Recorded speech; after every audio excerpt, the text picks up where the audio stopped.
Before we start the show, thank you to everybody who completed the bloke survey that we sent out a couple of weeks ago. It helps us greatly, but I've selected 10 winners at complete random to win a bloke $100 merch voucher. You don't have to do anything. I will contact you on the email that you provided, but here are the 10 winners.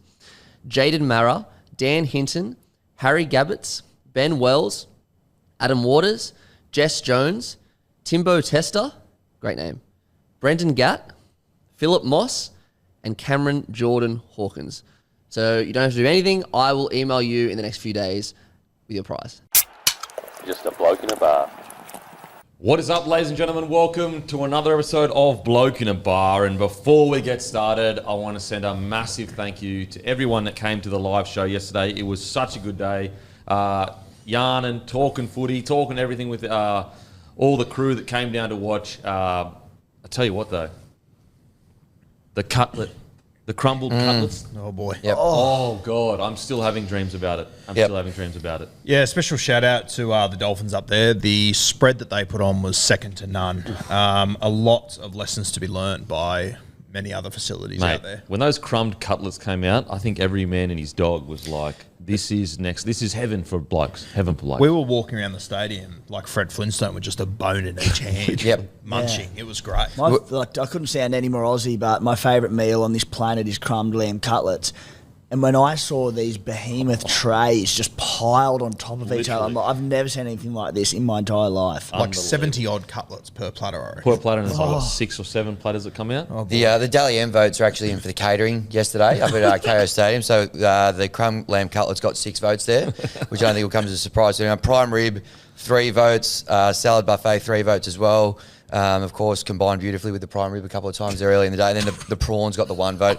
Fish and chips and curry, the unlucky dishes to miss out there. But it was a strong field. I'll tell you who came off the pine late and impressed me in the last 20 or so, the chicken tenders. Oh, yeah. That was special. A nice touch, wasn't it? It was. You know what? That's when you know you're one of the best in the business and you just want to finish it off with a bit of class. That was a bit of a 1-2 punch because we just had the cutlets and then they came out with the tenders. Well, Hammy, you and I chowed down a curry. We did. And then as soon as we finished our bowl of curry, the cutlets came out and we're in for a lift here. You really didn't know where to look. My fin is still up, as you can see. Huge day. It was amazing. Yeah, it was awesome. Thank you so much to the Dolphins for hosting us. It was such a good day. And a special thanks to everyone that come to the show. We hope you've enjoyed it. And it was so good to meet you all. And also a massive thank you to Kayo for putting the show on, Kayo, and they seem to be really happy with the show and how it all come together. Also, don't forget on Kayo, Team Zoo, Takeover. Zoo headlines America's biggest boxing event this year versus Keith Thurman in Vegas. I will be flying over to Vegas to create content, guys, so make sure there'll be a link in the show notes. Grab the Team Zoo fight. Also, long-awaited clash between Zarafa and Lara. Be a huge clash, because hopefully if Zarafa wins this, then who knows? Maybe we do see a bit of Zoo versus Zarafa. That'll be Sunday, March 31st, live from the US, exclusive main event, and you can order on Kayo, and you don't need a Kayo subscription. Any tips for Kempy going to Las Vegas, Hammy? I'm thinking a Rockstar Margarita. Yeah, Rockstar Margarita. I'd give that a go. The old raise the stakes at the Gordon Ramsay Steakhouse as well. I'd be getting down there. Okay. I'm sure you know what to do over there. You been there before? I've been there before, but it was a little bit of a different trip. Okay. This is business. The last time was, I think the business was to rip and tear. I think that's what we got our itinerary. It just said rip and tear. Yeah. And we did that. I think I haven't actually got the brain cells back from that trip. So who was your starting lineup on that trip? Who was with you? The one Joshy Madcat Miller. So good God. Honestly. How did he get a visa? I've seen some blokes party in my time, and Mad Cat is up there with the best of them. Josh Miller in Vegas. Honestly, it was a wild ride. Ben Hornby, Benny Cray, Jason Nightingale, B Moz, Mitch Rain, the Dragons boys. It was a great crew. Oh yeah. The Mad Dragon, was he there? I've got PTSD. The Mad Dragon. I tell you what, we thought we saw a few Mad Dragons who were in a bit of a weird space towards the end of the trip. Anyway, also, new announcement. Very, very excited to announce. We're going to add a new segment to the show.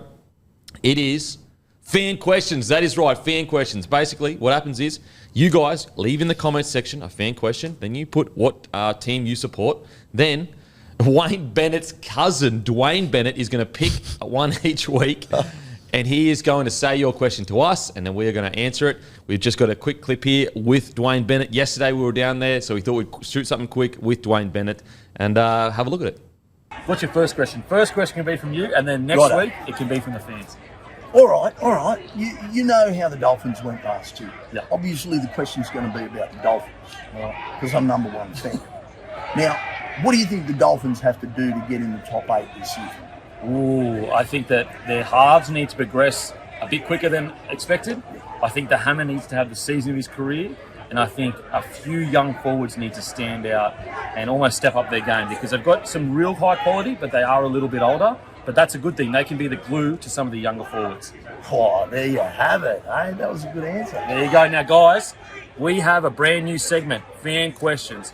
Go into the comments section, ask your question, and leave which team you support in the question. Then each week, Dwayne Bennett is going to pick his favourite question and ask it on the podcast, and obviously give you a shout-out. Make them good. Now, don't forget as well, you can join Finland. Mate, just go to finland.com.au, register, and you can become an official Finlander. Hey, and we're also giving away 5,000 of these for the first 5,000 to register. Ooh, I like How's that. And you can get your own official Finland, digital Finland passport. How That is good good. is that? That is good. Now, look, everyone has their first team. I'm Broncos. I'm a die-hard Broncos fan, but you can have your second team. Everyone's got a second team. You can have your second team. Dolphins and you, helping the game grow, so get around it. And I'll tell you what, cannot wait to hear your fan questions. We'll see you next week. All right, there you have it. The great Dwayne Bennett. He's asked his question. As I said, guys, you just put your question anywhere, whether it's on the post on Instagram, on Facebook, or the YouTube comments. Ask your question. Then we will pick a question each week, give you a shout out, and Dwayne Bennett's going to ask that question to us. I cannot wait going forward. It is, if I'm being honest, fan questions something we want to do for quite a while. It's just a matter of finding the right, I guess, vibe for it all. And also, we don't want to make this show too long. But we have managed to get the timings right at the moment heading into this year. So hopefully this year we'll be spending equal time on teams, and obviously it won't go too long. I loved yesterday in the Kayo live show when Dwayne got stuck into you and I was sitting down the other end enjoying myself, and then he made some comment about websites that I visit, and I thought, I did not have a chicken and corn session on my bingo card live on TV today. Thank God he left me alone after that. Oh, I tell you what, he came in swinging. I looked like I got stung by bees. And I was like, as soon as he started insulting us, I was like, yes, he's one of us. Yeah. If he had to come in giving compliments, I said, that's weird. Don't be weird, bro. Yeah, he was into us earlier. I've been absolutely roasted this year. I don't know what's turned from last year. And Dwayne, it took him about 30 seconds to get into me about my acne and all sorts of things. I'm like, thanks, I love Dwayne. it. Yeah, I love it. It was It's really so enjoyable. good. Okay, let's get into it, shall we? Face the Music, brought to you by Sportsbet, our absolute legend partners over at Sportsbet. I didn't have the best week on the Ben Hunt. How did you have a go? I think you've been a bit harsh on yourself. We'll get to these results in. No, well, I did some little sneaky ones on the side myself. Yep. Didn't come through. Okay. Well, hang in. Like, for example, Tuolangi had 2 tries, didn't come through. Yep. The line, Eels, Panthers, didn't come through. Yeah. So quite a few, actually. As long as you're doing it responsibly, you can be. I was responsible the whole time. That's good. We love to hear that. Before we get into the results of everyone's tips for the week, and I just want to give a quick shout out to Lexi, who came to the live show yesterday, drove 3 hours, big Steelers fan. And she was kind of talking us through her tipping and what happened this week. And she's in 2 separate tipping comps, and she couldn't work out whether the Sea Eagles or the Roosters were going to win that game. So she actually, in separate tipping comps, she did separate tips and submitted those. So I just wanted to go around the grounds here and just get your 2 cents, boys. Is that play on, or is that just you can't be doing that? Look, I think that's a bit of smart footy. Yeah. You know, the silly thing she did was tell you to tell everyone else now, because now we all know that it happened. Yeah. But outside of that, I think it's smart footy. I'm all for it. Yeah, I Go back with it. it. Some people like to suffer. And when you do that, you can say it's win-win or it's lose-lose. It's lose-lose every day of the week. Yep. I just, no go. Yeah. There you go. Yep. Chances are you're about to lose. Just You lose one, you lose more. You win some, you lose more. Exactly. All right. Glad we went around the grounds there. Shout out to Lexi. Thanks for coming down to the show. All right, let's just get... quietly, not to one-up Lexi. Definitely not trying to one-up. And thank you so much for driving the length you did. Yep. Some bloke flew from Perth.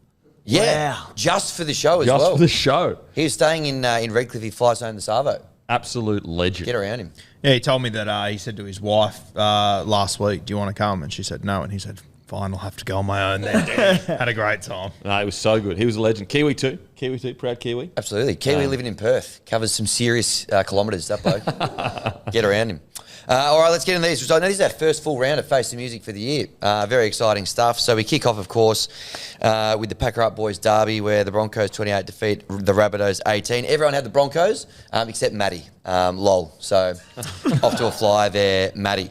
Friday night game, Sharks 25 defeat Dogs 6. Everyone had the Sharks to cover the 8.5 line. So 2 points to everyone.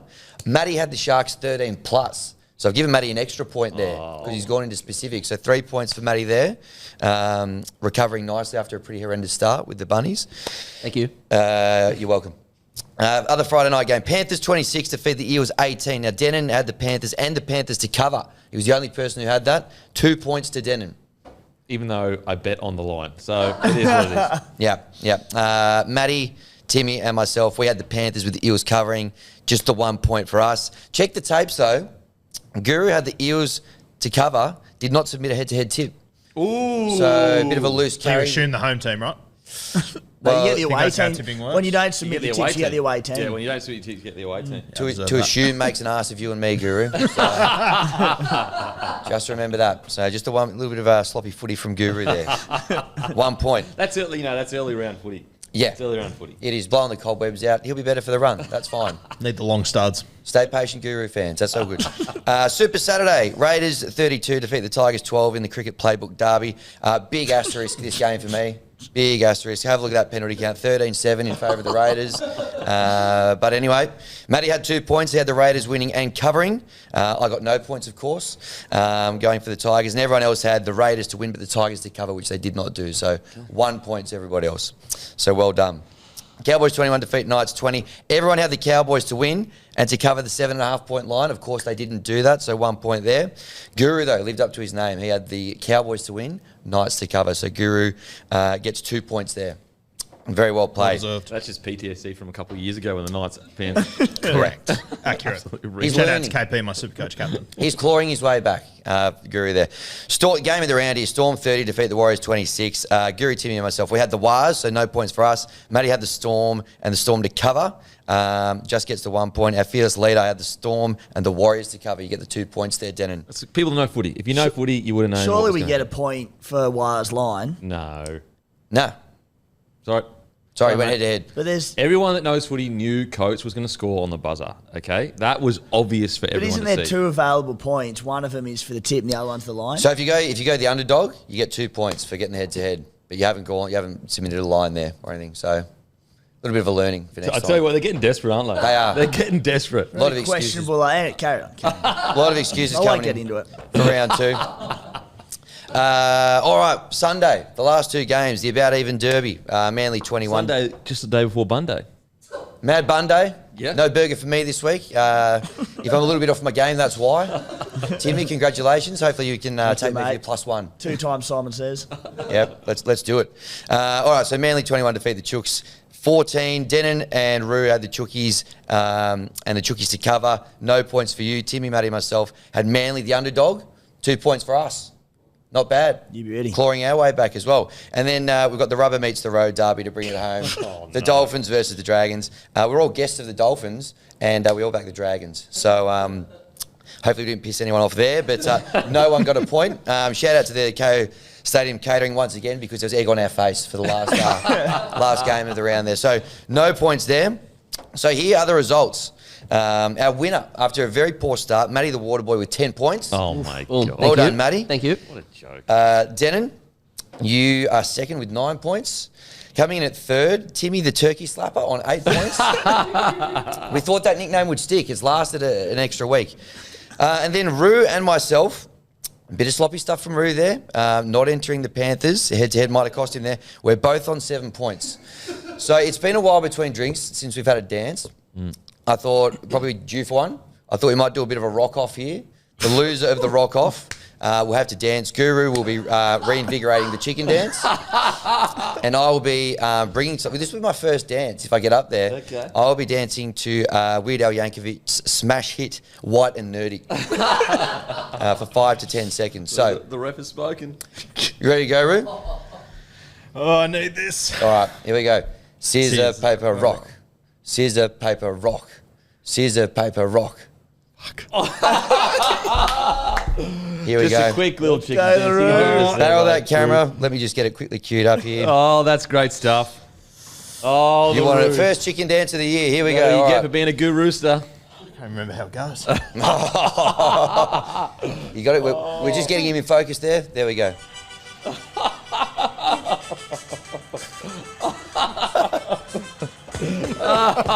Yeah. There we go. There we go. Face That'll the bring the music. people back. We're back. That'll bring the people back. That's bums on seats tipping. That's what that is. And we've lost Guru. Oh, Same no. time. Oh, no.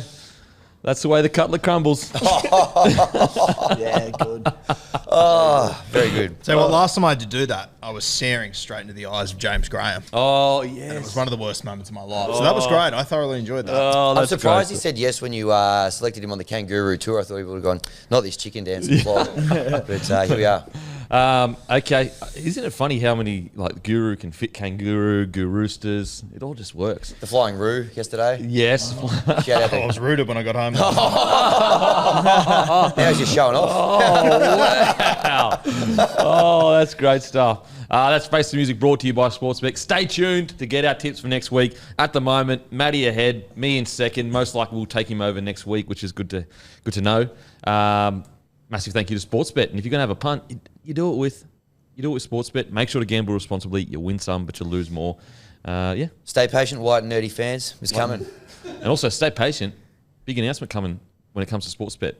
As I said, NDAs, we've got lawyers watching me speak as we speak. Can't actually say it, but something is coming. Stay patient.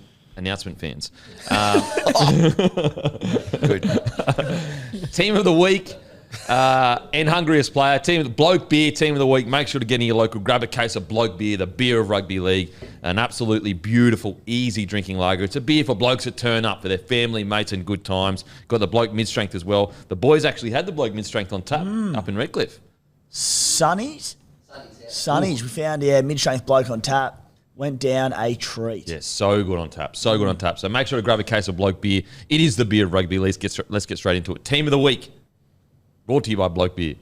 At fullback, there was a few. Hammer was there. A few guys that were really fighting for this position. Reece Walsh obviously was incredible. But I thought Little Pappy was the fullback of the week. When you add in everything that happened, the team they played, the Warriors, everything he's been going through in his career, for him to come out and be crucial in a big win over, at the moment, would we all say, premiership contenders? Yep. The Wars? Yep.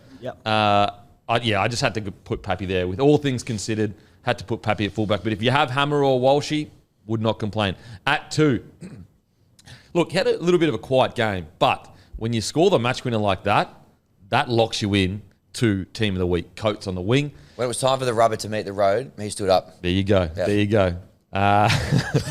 Cobbo at 3, incredible. Oh, yeah. At 4, Tungle with 6 line breaks. And yes, we know it was against a back rower. It's still 6 line breaks. It's still 6 line breaks, guys. And also 9 tackle breaks, 240 plus meters, plus a try assist.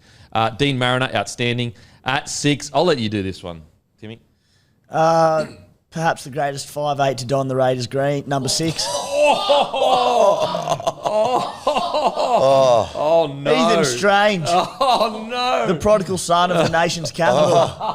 What a gun. Clip that up. Clip it up. Clip it up. Look, Wow. if Jackie Whiten wants to throw in the towel at the Rabbitohs and come back, we'll talk. And there's no other 6s that you've had in that green jersey that have been all right? No, Ethan Strange. There.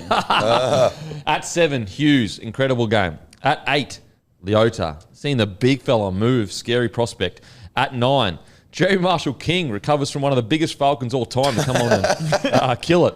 At 10, Tarpanet. At 11, Hosking, a.k.a. Timmy Williams. Well done, Timmy. Mate, incredible game. Thank you. What about Hosking's turning into one of the best back rows in the competition?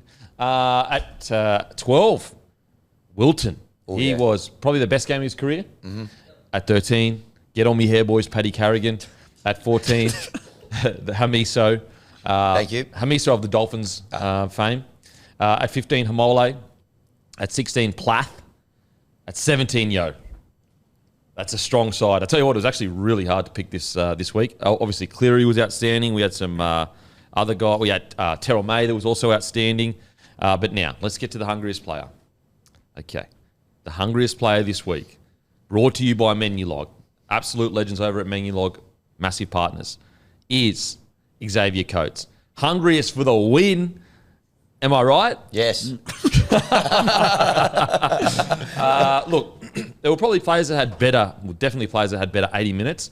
But as I said, when you score a try like that, you get locked into hungriest player of the week. So use code COATES, COATES, for $7 off Indian food. Get that, India.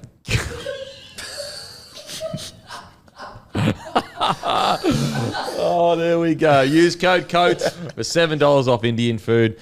Oh, wow. The Warriors have been in a bit of a curry low all weekend. Oh, it's disgraceful. It's actually disgraceful. Let's get straight into it, shall we?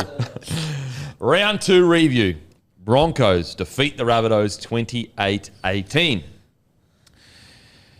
Look, this is a game of extreme lows, but also extreme highs. Especially that first half, super sloppy, super slow, low standard. But the Broncos do what they do best, and they just have these incredible moments that just shift momentum, almost demoralise the opposition where they go. I mean, I know, obviously there's other things with the Latrell interview that happened where he was swearing or whatever, but what he actually said was like, they're big, athletic and powerful.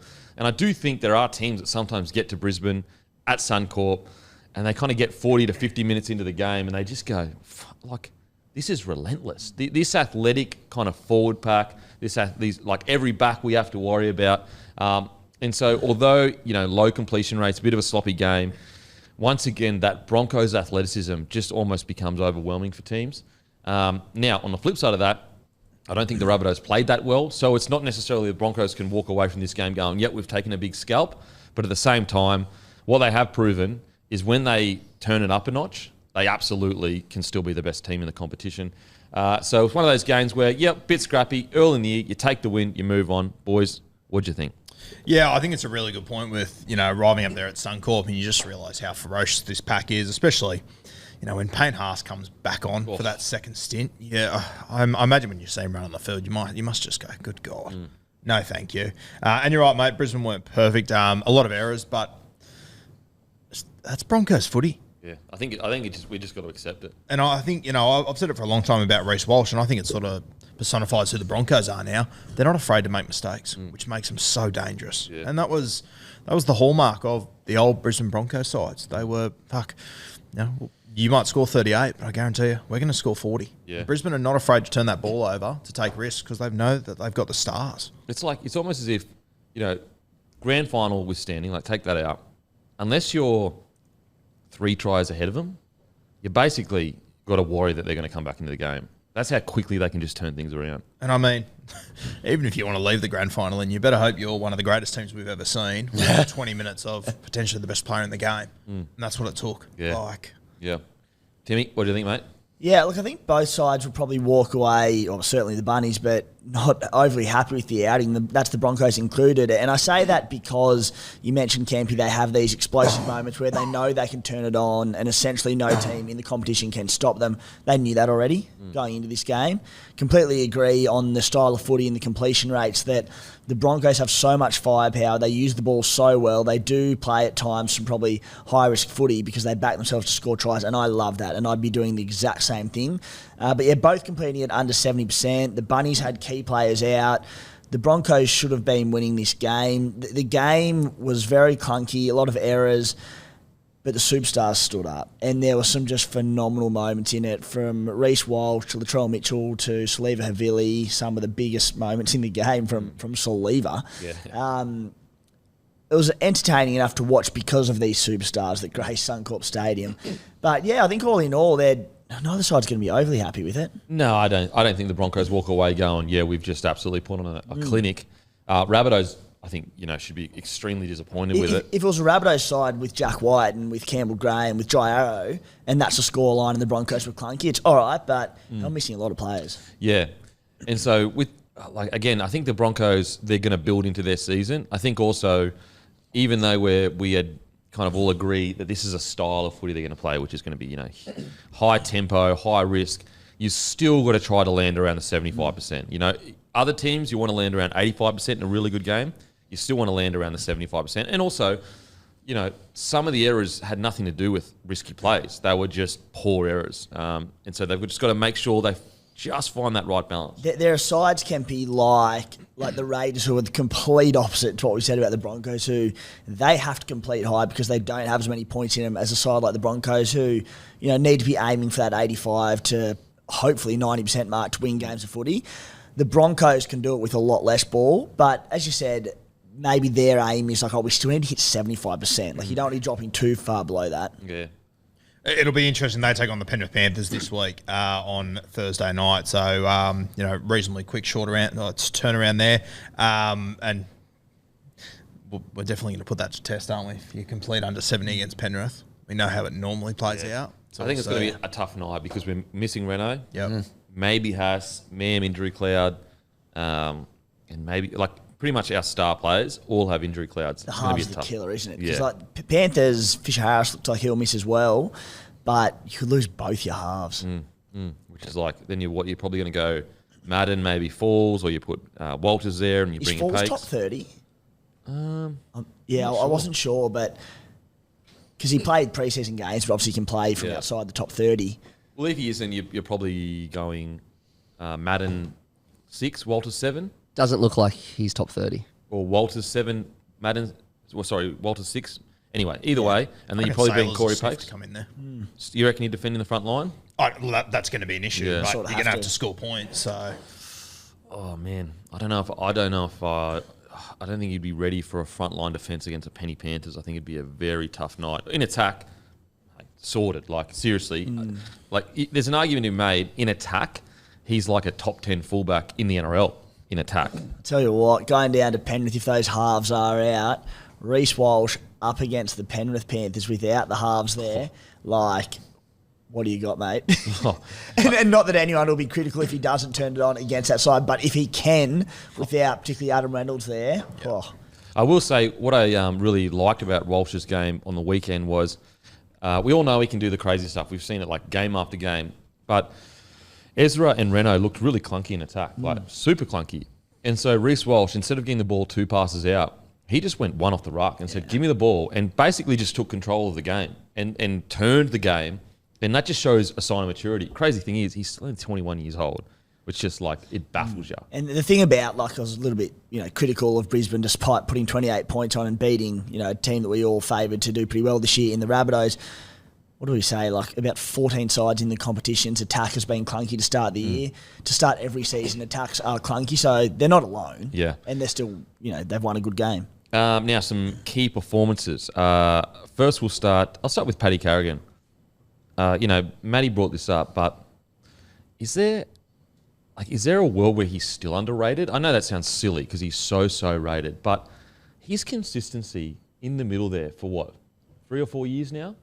It is genuine. Like, put it this way, I think that a lot of people, maybe it's getting to the point where, but like, they see Payne Haas as the pin-up forward for Brisbane, and rightly so. Payne Haas is incredible, but it really is getting to the point where they're pretty much neck and neck in regards to impact. And if you said, Paddy is actually more important, it's a reasonable thing to say.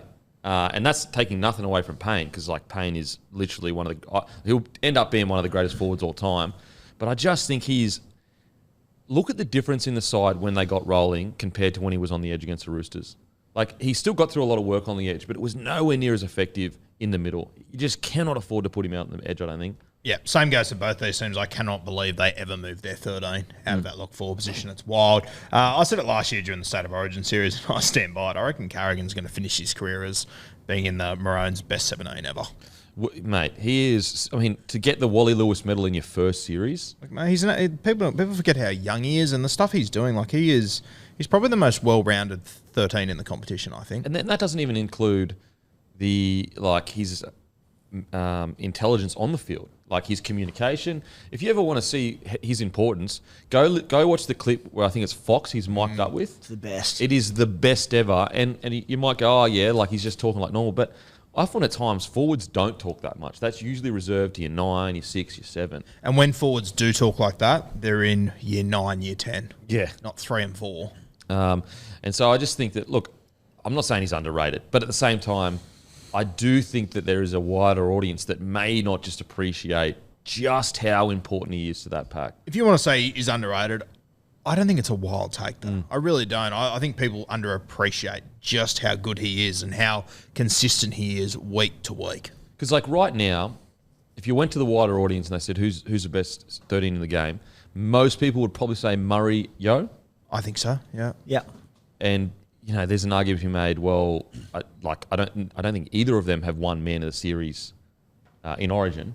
They're so different. They're so All different. three of those Yeah, players, for seriously. Like, Pat Carrigan almost plays more as a front rower. Like, he's not big for offloading, tackle busting, a bit of decent ball playing, but that's not what he's known for, like Yo is, like Cam Murray can do to a lesser degree. They're all such different players. Yeah, and like Cam Murray's focus, he can ball play a little bit, but it's really just he's really quick play the balls, and he's really strong defence. And then Isaiah Yo is just this almost deceptively strong ball playing lock. Whereas, it's almost like Paddy Carrigan's on this end of the scale of front rower, Yo is on this end of ball playing, and then Murray's like somewhere in the middle of what he does. They're all so different. They're so different. But look, as I said, I'm not sitting here going, he's underrated or whatever. But at the same time, I do think there probably is a bit of a wider audience that when you genuinely sit down and watch what he delivers for that team week in, and week why out, the wider audience probably, may not appreciate him as much as, say, Yo or Murray, because he doesn't have the flashy moments. He's not scoring tries. He's not setting them up as such. Yep. He's just trucking nut, running 200 metres plus every single game, making 40, 50 tackles and hardly missing one, playing huge minutes week in, week out. Yeah. So I thought Paddy Carrigan was outstanding, which is good because I watched him against the Roosters. Are we at 20 minutes already for this game? Oh, fuck. Oh, my God.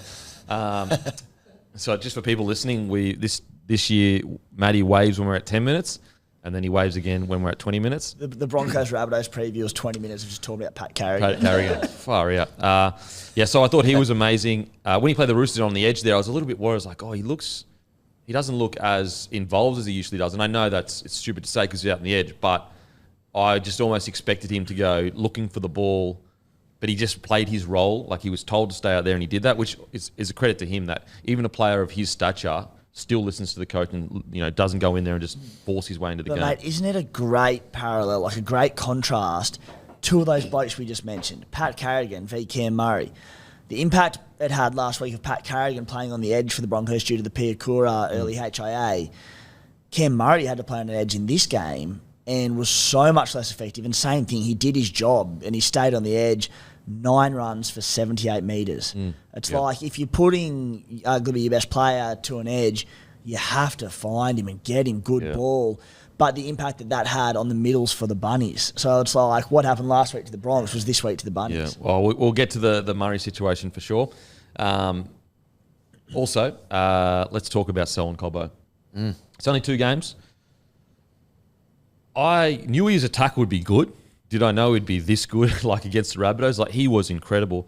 But I'm actually quite surprised at how good his defence looked. Like, he didn't look rattled. He wasn't, he was communicating well with Jesse Arthurs, where he would allow Jesse Arthurs to jam in, and then he would trail in behind. We saw him take players out over the sideline, maybe even twice, definitely once. Selwyn Cobbo, if they can keep this up, Jesse Arthurs also has been unbelievable. If they can keep this up and build a combination, you could be looking at the Dalian Centre of the year. And it's a hot field this year. You've got Tungo, May, Roger Tuivasa-Sheck, you name it. There's so many players that have played well in the centres, but Selwyn Cobbo's game on the weekend was phenomenal. Yeah, and the real estate that he's sitting on there at left centre outside Ezra with Piakura there as well, he's got to be right up there in the conversation. And that was my big worry coming into this season. You'd had 3 guys that haven't defended together before. How are they going to go? Even when he was playing on the wing last year, Selwyn, his decision-making at times sort of threw me a little bit.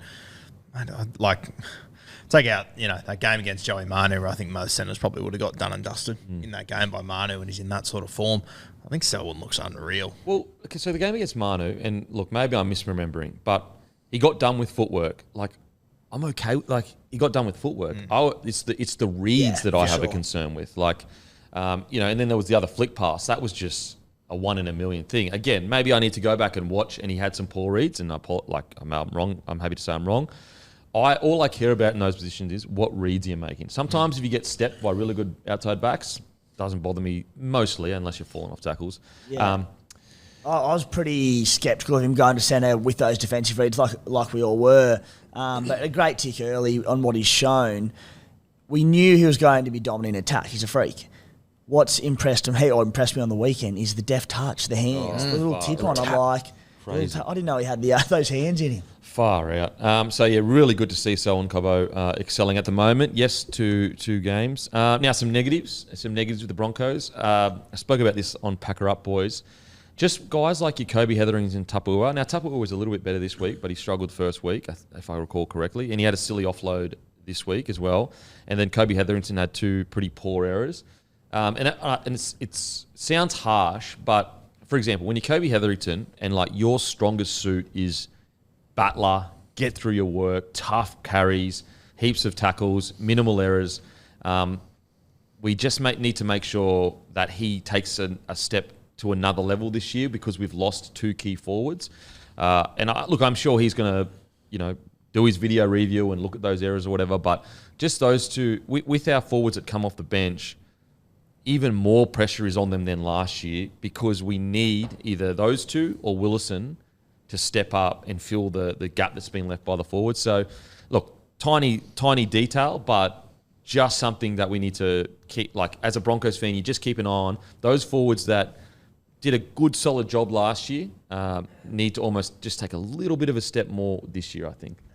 It's interesting. Xavier Willison, he was 18th man once again. I'd love to see him come into this side at some point. And I think one thing with like young front row forwards like him, he obviously had a very big preseason, was impressive in the trials, but it's now been 2 weeks of him without playing a game of rugby league. Even if I think he did play for the Burleigh Bears last week. Did he? Yeah, I okay, think so. good, sweet. Good. Can you check that for me, Matty? Yeah, I was just trying to find it. No, I couldn't see it, but that's good to hear because you want him still playing. You want him playing for sure. I was going to say, if he's not playing Q Cup and he's 18th man every week, I would almost put him in the side. Even if someone doesn't deserve to get dropped next week, I'd put him in the side just to get some runs on the board. Yeah, you got to have him playing. You'd rather have a veteran in an 18th jersey that doesn't need to. Play Q Cup. Play Q Cup. And you look at talking about the impact off the bench, the injection, particularly through the middle. They've lost Herbie, who we keep saying how vital he was to their coming out of their own end in the yardage, losing Flegler, etc. But Paddy Carrigan, 75 minutes. Payne Haas actually, he had a little ankle, I think it was niggle on the weekend, but 56 minutes, which is great. But you don't want to have to be playing these blokes massive minutes from the start of the season. So someone needs to step up to make sure they are in these contests and winning games. Yeah. So, as I said, I'm being critical when I say, a couple errors here or there, but it's more from a perspective of if you want to win a premiership this year, you just have to take that next little step, hopefully. One thing I did love, can be sort of circling back a little bit to Selwyn Cobbo, and it's last season they were pretty dominant down that right edge of Reynolds and Cobbo, Reece Walsh's best work there. The signs this season with moving Cobbo to the left have been pretty good. So they scored 48% of their tries down the right edge and 35 down the left edge, which is a pretty massive discrepancy. Obviously, the rest coming through the middle. If they can keep being this good in attack with Cobbo at centre on that left edge, Mam's only going to get better. Arthur's looked phenomenal just to balance out that attack across the field. Yeah. Also, I thought Tony Staggs was really good, getting through his work, 11 runs, 132 metres, 4 tackle breaks. That's what we need. We need him hitting the 130, 140 metres. I thought he was good. Dean Mariner, far out. Freak. Absolute freak. How quick is he? What about him mowing down Alex Johnson from behind? Unbelievable. Well, a lot of people talking about all the other people in the Broncos backline, Walsh, Cobbo, Staggs, but they can hit you from anywhere. And Mariner, those 2 tries that he got, how good was the chip and chase? Unbelievable. So just good. make something out of nothing. He looks like there was a bit of contention. Would he get the nod at the start of the season or not? But I think he's going to be playing a lot more footy. So explosive, eh? In first grade this year, for sure. Yep. Okay, now onto the Rabbitohs. It's hard to talk about because it's 2 rounds, and all you have to do is look at the Dragons and go, a week's a long time in footy. Gone from, oh wow, these guys look incredible, to oh wow, that was an extremely disappointing performance. The Rabbitohs are unique for me because they're hard to talk about because there is no denying they are missing key players. They're missing Whiten, they're missing Campbell Graham, Jai Arrow. So you have to always keep that in mind. But the concern is that isn't the areas that I feel Like, for example, the amount of errors they made in that first half and even most of that second half, that's not due to not having superstar players. That's just due to not respecting the ball enough. Now, granted, when you look at some of the decisions on the edge there defensively, Jackie Whiten will sort that out. So that I can kind of just put aside and go, I think by the time Whiten gets back in, it'll be fine. But it's the other stuff of, poor fifth tackle options. It's two penalties given with the blocking thing that everyone knows you can't do that. And even the whole, pretending to run up to get the ball on the fifth tackle, you just can't do it. Like, so even if you might pretend like, oh, mate, I was running to get the ball, it's like we all know what's happening. So just stand behind the kicker or get out of the way. So there's two of those, then a kick into the back of a player. It's those kind of errors. If it was just round 1 and 2, and let's say they finished last year really well, or even just solidly, I would have no issue. I would just be like, it's round 2, who cares? This side definitely can go on a run. My concern is these are similar-ish errors to the run that they had last year. That's where I start to go. That's where I start to get a bit concerned that we're seeing similar mistakes in their bad run to last year. Now, when they get all those boys back, that's when it won't be hard to judge them. I'll be able to have a full judging of what they are doing. But at the moment, there definitely are concerns. Yeah, I think there's a lot of red flags at the moment around their effort areas. And I look at this week and go, with Jack Whiten coming back in, he's going to lead the kick chase. He's going to do all that tough stuff. You said there, he'll hold up that edge. Mate, I'm looking at South Sydney this week taking on the Roosters. It's round 3. It's early days, but Christ, this is an important game. Oh, they need to get up for this one because I was having a look at their draw. Let's say hypothetically they lose against the Roosters in round 3, right? Don't do hypotheticals. You're not allowed to do hypotheticals. Let's say there's a world where they lose in round 3. They then play round 4 the Canterbury Bulldogs, which I'd back them to win that game for sure. But then they go Warriors, Sharks, bye, Melbourne, Penrith. So Jesus Christ! If they were to lose against the Roosters, and let's say they pick up a win against Canterbury, maybe like against the Warriors and the Sharks, who I think have looked unreal to start this season, the Bunnies could find themselves going into a bye in round 7, 1-5, 1-6, 1-5, yeah, and then you come out of that to play the Melbourne Storm and the Penrith Panthers. Now, you'll probably get, I assume, Jairo back in that period. You won't get Campbell Graham back in that time, so that's the big worry for me, that it is a very tough draw. They're playing some informed sides, and they need to get a response this week. JD needs to get a response out of them, taking on the Sydney Roosters. It sounds like Ilias won't be the 7 this week. So they're going into this game with a new halfback. Who that will be, I'm not too sure just yet. You would assume Hawkins, unless they go with Jack in the halves, maybe. Mate, it's and that's the thing. If you're sitting there going, "Oh, come on, guys, it's 2 rounds," but look at these questions we have over this squad. We shouldn't have these crazy questions where we're going, we assume that this guy will be here and this guy will be here and hopefully Dyer will be here and Campbell Graham, that whole situation. Like, there's just so many different things that just haven't seemed to be clicking for the Rabbitohs on and off the field. And I'm not sitting here going, oh, it's their fault that Campbell Graham got injured or Gyro. I'm just saying that, like, there's so many things that you could point to and go, could have that been taken care of? Could have that been taken care of? Or could have that been better? They're just a hard team to talk about, because if we're sitting here in 3 weeks and going, like the Rabbitohs, mate, how good do they look? It wouldn't shock me at all. But at the same time, if we're sitting here in 6 weeks going, it's a disaster, that also wouldn't, surprise me that much. And had we not watched how last year played out when they got themselves in a rut and they just simply couldn't get out of it, I probably wouldn't be overly concerned. I would not have an issue right now. But now you're looking at it going, well, are the problems solved or not? We'll have to wait and see. And that's what the headlines will say. They go 0-3 or whatever. The headlines are already written. They're already there. And so it's not necessarily whether the headlines are true or not true. It's just, so let's say those headlines start to, pop up. What's happening at the Rabbitohs? What's going on there? Blah, blah, blah. It's going to take more than just one win to get rid of those headlines. So you're actually chasing your tail for like a month to just quell the noise. And when you're standing on the edge of headlines like that, a loss against your arch rivals, the Sydney Roosters, who are coming off a short turnaround here. You got to remember, South's played on Thursday night. This game's on Friday. Roosters played Sunday. Yeah. It's a short turnaround into that game. Like, there's no excuses for South Sydney going into this game. They have to stand up. They have to deliver, or it's going to get ugly. The thing is, like, that. You could be different. they don't necessarily need to win for me. They just need to put together 80 minutes of good footy. What do you reckon, Timmy?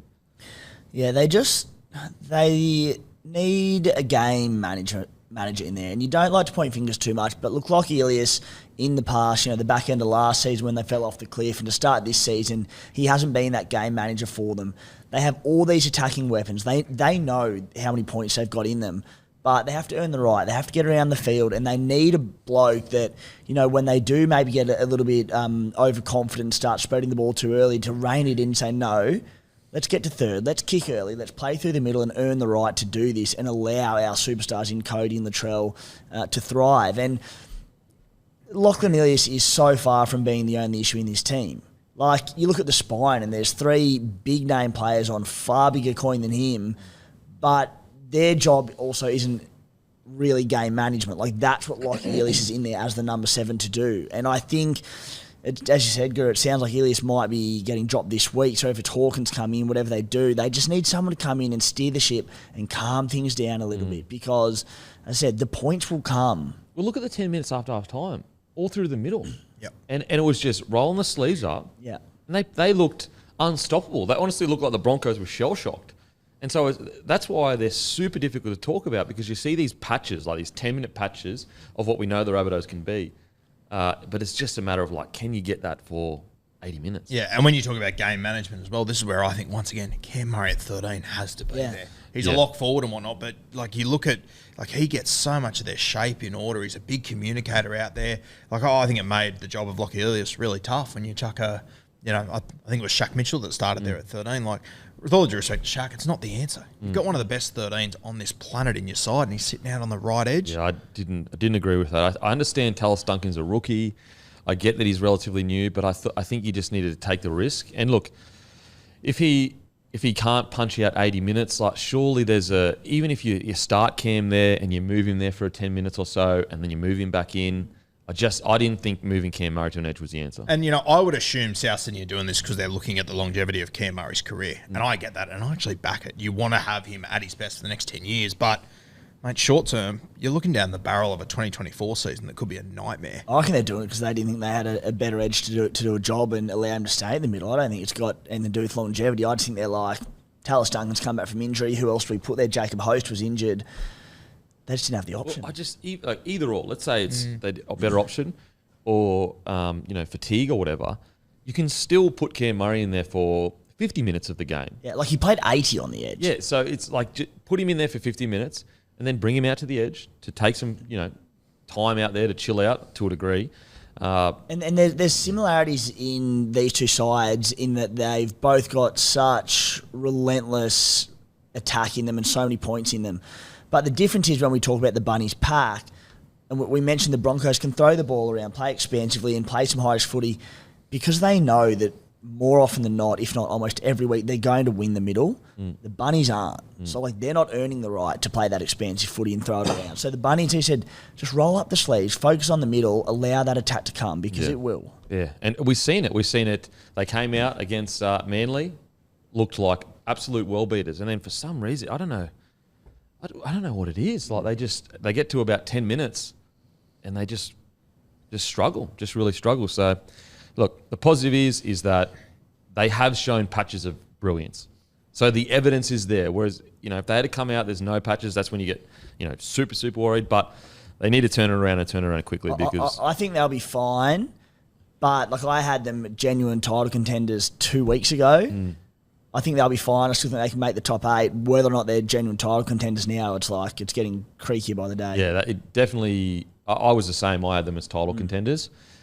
I'm still not ready to fully write them off from a title contender, but I'm far less confident at this stage. I know he's only a centre, but Jack's can have a massive impact on this team. I can't wait to see them with him in there. I'm happy. I'll probably be able to give them a real full judging when Jairo and Jackie White are back in the side, because obviously Campbell Graham's essentially gone.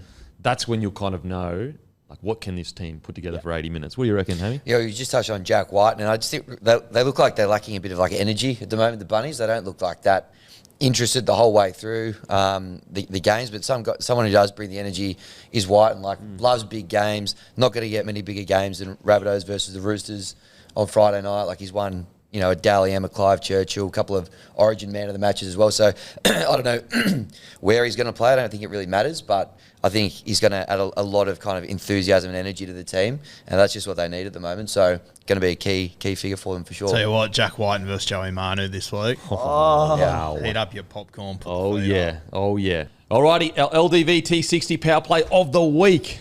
It is Ruben Cotter. Now, it's written here as Ruben Coffer, but I'm sure it's Ruben Cotter. For his powerful performance against the Knights, he made 53 tackles without a miss. That is 53 tackles without a miss. The LDV T60 has 160 kilowatts of grunt, which makes it one of the most powerful utes in its class. The LDV is a sharply priced option from $36,990. Drive away for ABN holders during the LDV 2023 plate clearance, making it ideal for those considering buying a new ute or even those considering buying a second-hand competitor. At that price, why go second-hand when you can have a brand new LDV? How good was Cotter? Ruben Coffer to play Origin this year. There it is. Ruben Coffer, hey? What do you reckon, Hammy? Love him. What I'm loving as a big cricket nuffy is the cricket synergies here. Taking the power play for starters, raising the bat, 50 tackles. Ruben Coffer could be anything. Ruben Coffer could be anything. Look, Ruben Coffer gets through these performances pretty regularly, and you kind of just don't bat an eye. Because I haven't seen any yarn about this across socials, across anything. Matter of fact, I think Mitch Kenny, and rightly so, they took a cool picture and he was like black eye. He got through like 58 tackles or something along those lines. And we were all celebrating, rightly so. And a guy like Ruben Cotter up North Queensland goes 53-0. And that's not fighting, by the way, that's tackles. And we don't even, just doesn't even get mentioned. And it's exactly how Ruben wants it. Oh, It's just the norm for him, isn't it? Getting through big work, not missing tackles, week in, week out.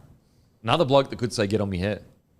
Potentially. Yeah, definitely could get in his hair. So just throwing that out there. If you're behind the try line next time, Coffer, and you want to get the boys all rolled up, so get on me hair, boys. Something in the water up there in Townsville hair-wise, isn't there? You got obviously Coffer, Chadwick Townsend with the proceeding hairline, which we spoke about on the Kayo Live show. Yeah. But some strong heads of hair up there. Don't know if he's still got it, but Jakajewski could be coming in this week with heel and Luke injured. Also one of the great mullets. Yeah, absolutely. With Chad Townsend, you know how growing up, your parents used to put the line on the door wall?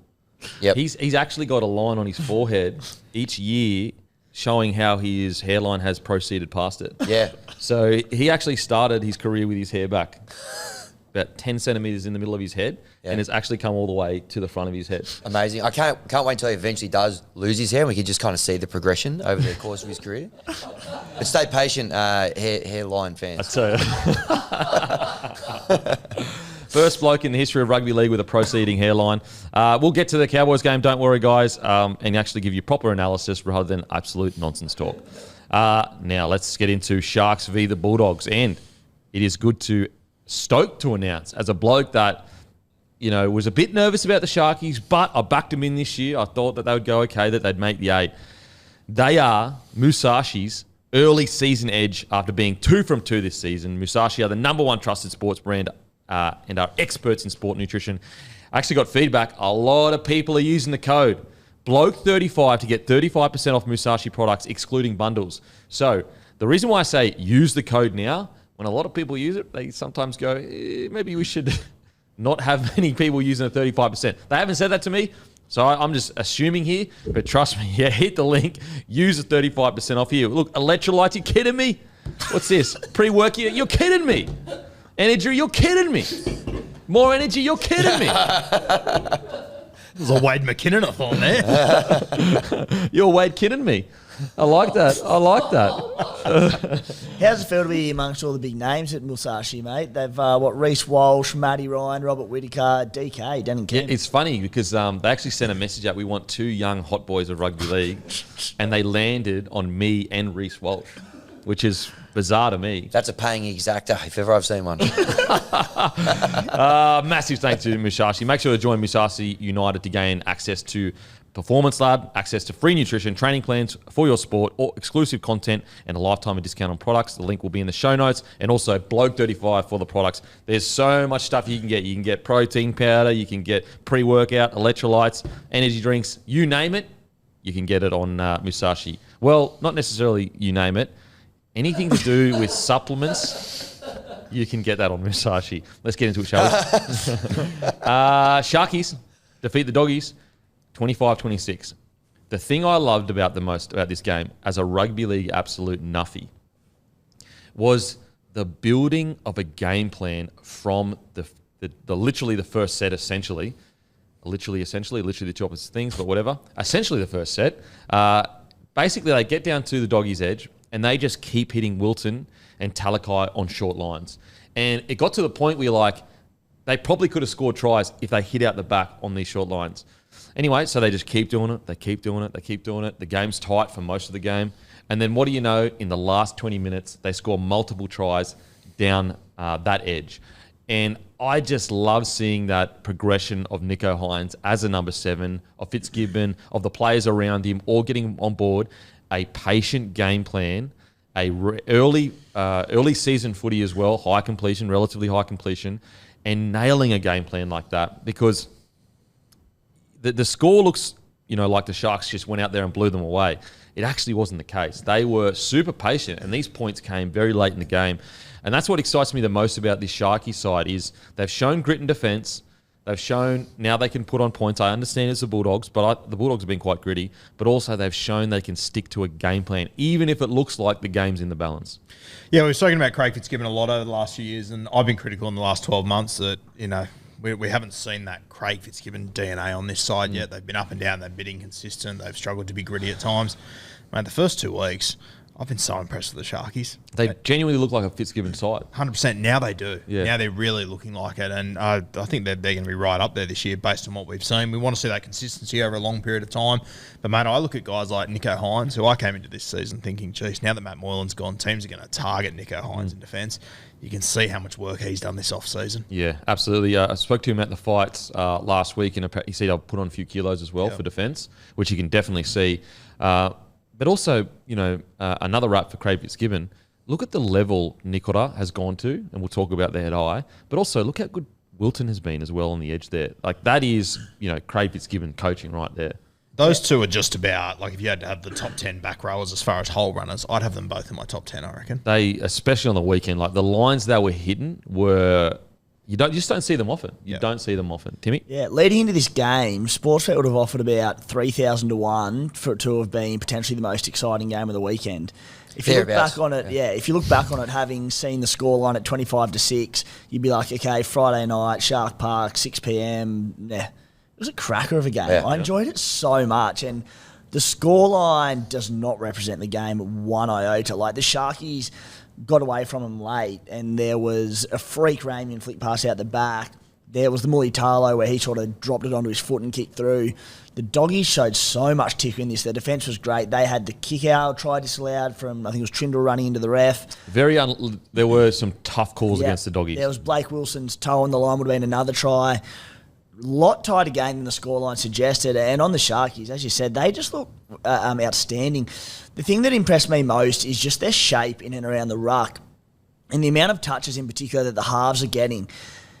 Nicho Hynes, Braden Trindle, just playing first receiver and just hitting their forwards wider and taking the markers out of play defensively. Their shape in and around the ruck, and credit to Jaden Brayley as well, they can hit you anywhere on the field so quickly because their ball movement is terrific. Really promising signs for them. Really promising signs. And the scoreline doesn't reflect it. I thought the Bulldogs, think about how much went against them.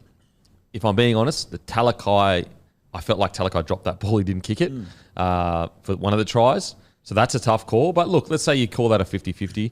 But then also the kick-out one where, okay, he was there, but, kick-out score on that, 9 times out of 10. But the amount of tough calls that went against them, on top of the fact they lost their front rower in the first run of the game. Yeah. That totally ruins your bench rotation, your forward rotation. So, I know it's going to be tough for the Bulldogs fans, but I personally think they've made a lot of progress. They look grittier.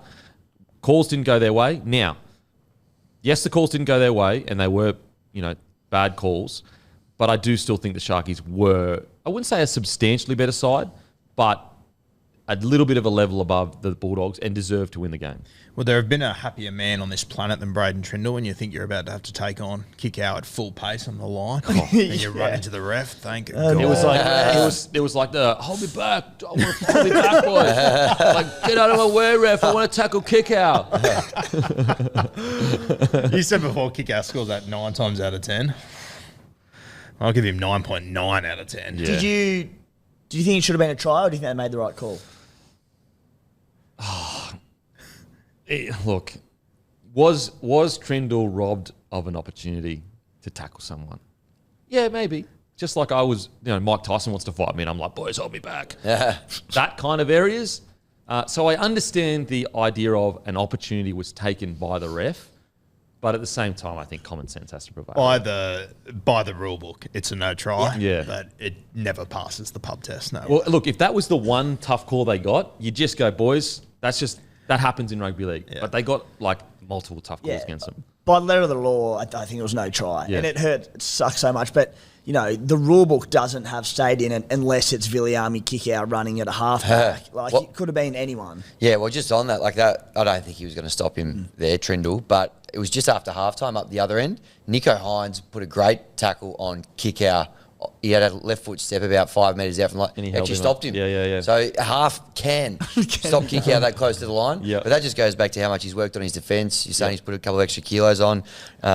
His defence has been so good for the first couple of weeks. So, Nico. As I said, it's not the one call. It's a few calls that went against him. Yeah. That makes it tough to swallow because as a Bulldogs fan, you're sitting there going, look, I'll cop one roughish call, but when it's like, 2 or 3, like for example, the Telaico one, I've watched that replay play quite a few times, and I think he drops the ball before it gets to his foot. Could not get the rub of the green at any stage. Yeah, so I can understand why Doggies fans are sitting there going, hurry up. And there have been studies done, and we've talked about this before, that lower tier teams, those 50-50 calls or 60, whatever, 60-40, whatever your percentage you want to put on them, they tend not to get. And that's not just in rugby league, that's just in life in general.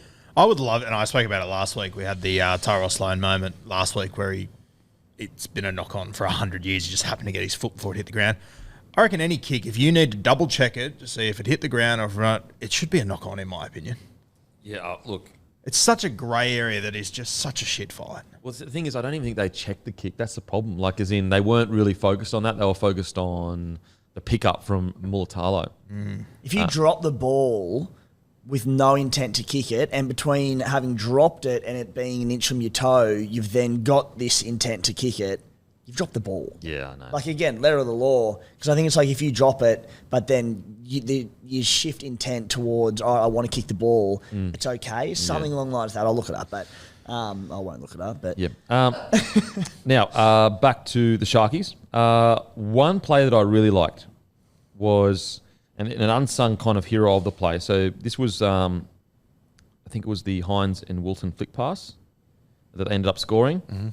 But it was actually, so you've got Hines on that left side, hitting the short side.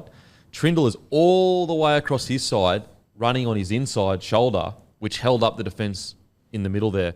And that's just a small little sample size of a halves pairing really working together. Like, the game's essentially close to being won. It's over. You could totally forgive Trindle for sitting back over on his edge. Yeah, boys, we've done it. What a great win. But no, he's on Hines's hip on the other side of the field, holding up that A marker to give the boys outside him more room. I really, really like that. Got that here in my notes, guys. So it's really... Here in my notes, merch coming soon. Let's talk about Wilton. Obviously, he has been, a bit injured last year. He's missed the whole season, pretty much the whole season anyway. Look, if he can continue this, he missed the whole season last year, didn't he? I think he lasted about the first 10 or 12 rounds, and then he got injured. Then he missed the rest of the season. Yeah. Not bad for one of your first games back in quite a while. He was out, probably the best game he's ever played. I think he looks great the other night. I had a lot of concerns about his defence in the preseason. I still think there was a lot last year, but I think he's worked really hard at it this year. For me, last year it was just his reads in defence that and people wanted to blame Matt Moylan. If you know what you're looking at, you know that Teague Wilton made some poor reads last year. Man, he just looks so much more confident in everything he's doing at the moment, from the preseason to the first 2 rounds. So full credit to Wilton, and he's a guy that with the lines that he runs, he could explode over the next couple of seasons. Yeah. He's got just quickly. He's taken on the Tigers this week. I think he's got a match up with Bud Sullivan there. If he picks him, geez, that's going to be a test for them. Yeah, and I loved. It's going to be a test he knew. Oh God! How many games? Yeah, we're 2 games in. I love Nico's little in and away he does is so like low key outstanding, and he did it for the Teague Wilton line break for the Trindle try, where he just goes like flat lines running an unders line, and then goes off his left and then goes off his right, just draws in the defender, the other one bites, and he pops short to his back rower. He does it when he's going on the left side of the field, and he did it for Wilton. It's so simple, but so hard to stop. Oh, for sure. Especially when you've got a guy playing 7 that is also a premier fullback. You know, so he's got the speed and strength to worry defenders to make them take that extra second. Whereas if you've got a structured 7 running that play, it's like, mate, you are not. Yeah. You are not going to break the line. He does it all the time off scrums. And he just identifies one and one bloke goes in and away off him, gap opens up, bang. And because he's got 2 of the best line running back rowers in the comp, as you mentioned, Guru, in Wilton and Nickera, good luck. Also, I'd like to send a massive shout out to Cam McInnes' noggin. Bro, how did he not get knocked out? Are you serious? Holy. Yeah, battle-hardened noggin. It's been around the block, that thing. Oh, man. That noggin, it's a noggin of steel. Now, anyone else in the Sharkies boys? I mean, the guy off the bench. Where is his name? How Tapua? I'll probably get it wrong. I should get it up on the... Just in my notes, guys. Just wait a second. He looks... What a beast. He looks like a beast. 5 runs, 50 metres, so you're averaging 10 runs 10 metres a run off the bench for the Sharkies. And we've talked about the Sharkies' front row rotation. Do they have that explosive big boy in the middle there that can, skittle defenders? Where is he? Tuku Tapua. Again, I'm probably saying that incorrectly, so I apologise. So he played for 10 minutes. And he had 5 runs, 53 metres, 30 post contact, 3 tackle breaks, 6 tackles, 0 misses. 3 tackle breaks in 5 runs off the bench on debut. How, with him headlining it, their bench looks so good. Like Tommy Hazelton, great. Dale Finucane, what he's going to offer, but Jack Williams has been great. Tommy Hazelton, he grows another leg with every game he plays. Like Royce Hunt missed out on this one due to illness. He's going to struggle to get back in because that is a serious bench. And you've got Hamlin Welle to come back as well soon. And next year, Aden Fanua-Blake walks in. AFB walking into this pack is like very exciting. Yeah. Very, very exciting. Imagine like Nico Hines with quick play the balls, or also ball playing with Aden Fanua-Blake. And my God, Blake Brayley's going to do some damage. Imagine if Tuku can be that what Lenyu's been at the Panthers over the years, and just this 25-30 minute impact forward off the bench just to win the middle, get the momentum for Brayley, for Nico. Yep. Gee, I hope he's as good as he looked on the weekend. Mate, he looked outstanding. Unstoppable. Another guy, Ronaldo Mulatalo. What a start to the season. I love watching that bloke play because no matter how hard he tries to not get in a bit of a brouhaha, he somehow arrives on his doorstep. He must be an absolute pest to play against. But guys like him, I love watching games with a bit of spite that you didn't expect there was going to be a bit of spite. Like Reid Marnie, he was at his pest best. Then obviously Mulatalo as well. Like he was getting fiery there for a bit. And sometimes you watch footy games and you're like, look, I need someone, just do something. We've been critical of Reid Marnie over the last 12 to 18 months, but you can't knock his passion or his effort, can you? I mean, you never can. And the way he was firing up for his boys on the weekend, there was an early incident, a bit of a dog shot. It was Nickera doing something early on. Yeah, we'll talk about the Nickera. Yeah, and Marnie just got in his face and was firing up for everyone. What a little weapon.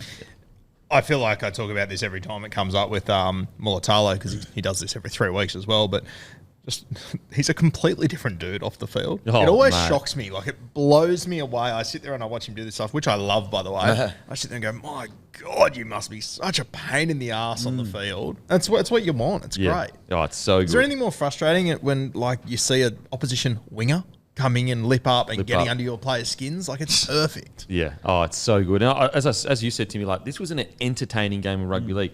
Let's talk about Britton Nicola. Very lucky not to be sent off. Very lucky to be only suspended for 2 weeks. Yeah. The thing is just now, it's about consistency. And look, in his defence was kick out, falling into it. He was definitely falling into it, so I think that's what saved him. I guess the thing against Nikora is the fact that he was going for a shot.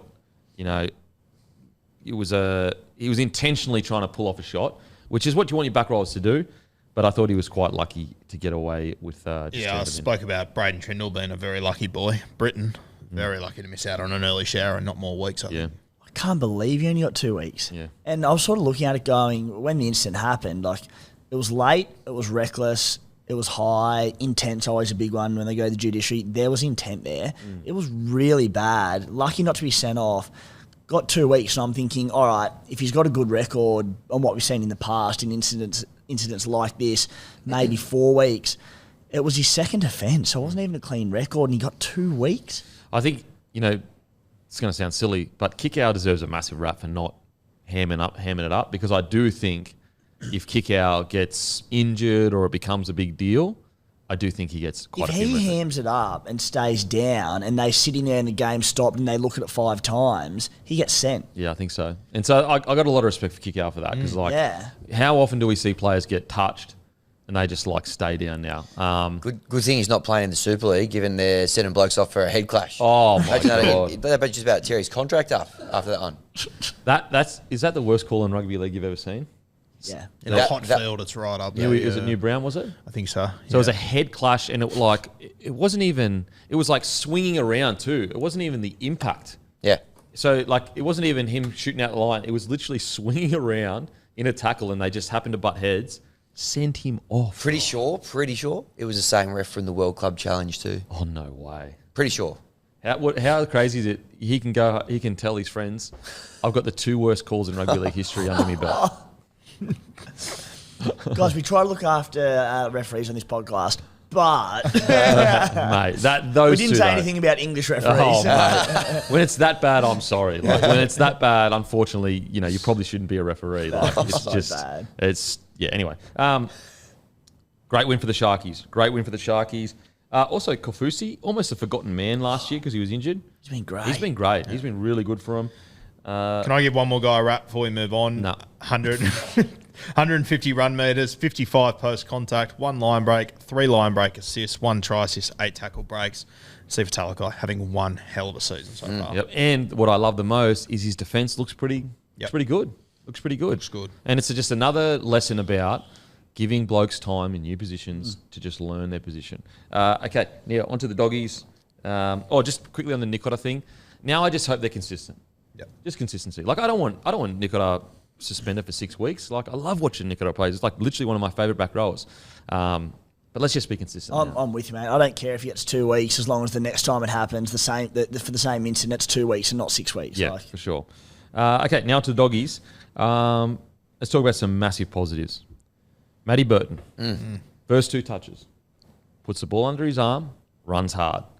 On the second touch, offloads to kick out. He probably should have scored. Love seeing that from Matty Burton. And yes, they didn't win the match, but they may have just unlocked what Matty Burton... the game plan for Matty Burton now going out, it may just be what he needs to just go, oh, I know what I need to do. I'm just going to run first and then I'm going to focus on... Because, speaking on Morning Glory with Matty Johns on Friday, so basically what happened is that Matty a few weeks ago was saying... I'm a little bit unsure whether Burton should be in centre or at 6 because obviously he's not running the ball much and he's a great ball runner. Anyway, so apparently Serraldo, just showed that to Matty and said, mate, this is what Matty showed that to Matty Burton. This is what Matty Johns thinks. Anyway, so I think Serraldo said to him, give him a call. And so Matty got the call, Matty saw Matty Burton's number. And he was like, oh, shit, here we go. Like a young player is pissed off that I'm, talking negatively about him. Anyway, so apparently he picks up. He's like, hey, mate, I know what you're calling for. And Matty Burton was like, no, I'm calling because I want you to explain to me, what's your thought process? How can I improve? Why do you think that? What And so Matty said to him, basically, mate, when you're lining up and you're looking outside and you've got your kick-out outside you or your players outside you and you're looking up, if you feel for even a second that you should run the ball, just run it. Don't overcomplicate it. Don't think about it too much because, and Matty Johns brought a good point up in the Morning Glory is that, when you get put in that 6 or 7 jersey, we're so easy to go, mate, just run the ball. But people don't, like, they're thinking about so many things at once that, what is it? Okay, put it this way. What's a half's job?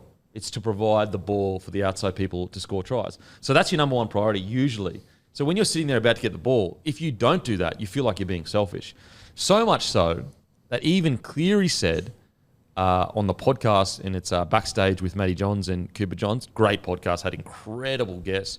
So Nathan Cleary was on it. He said he still struggles with that every single game, forcing himself to run because he doesn't know if he should or shouldn't do it. And I'd make the argument he still hasn't found that balance. This is Nathan Cleary.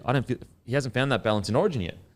And so, long story short, Burton, best game in a while for the Doggies, and it's a really exciting blueprint that hopefully he just focuses on. If you took like a blank resume of Matt Burton from week 1 and week 2, they're universes apart. Yeah, I was so impressed him, and you're right, can be like when I sat down and watched that game in the first 2 times he got the ball, he just took him on.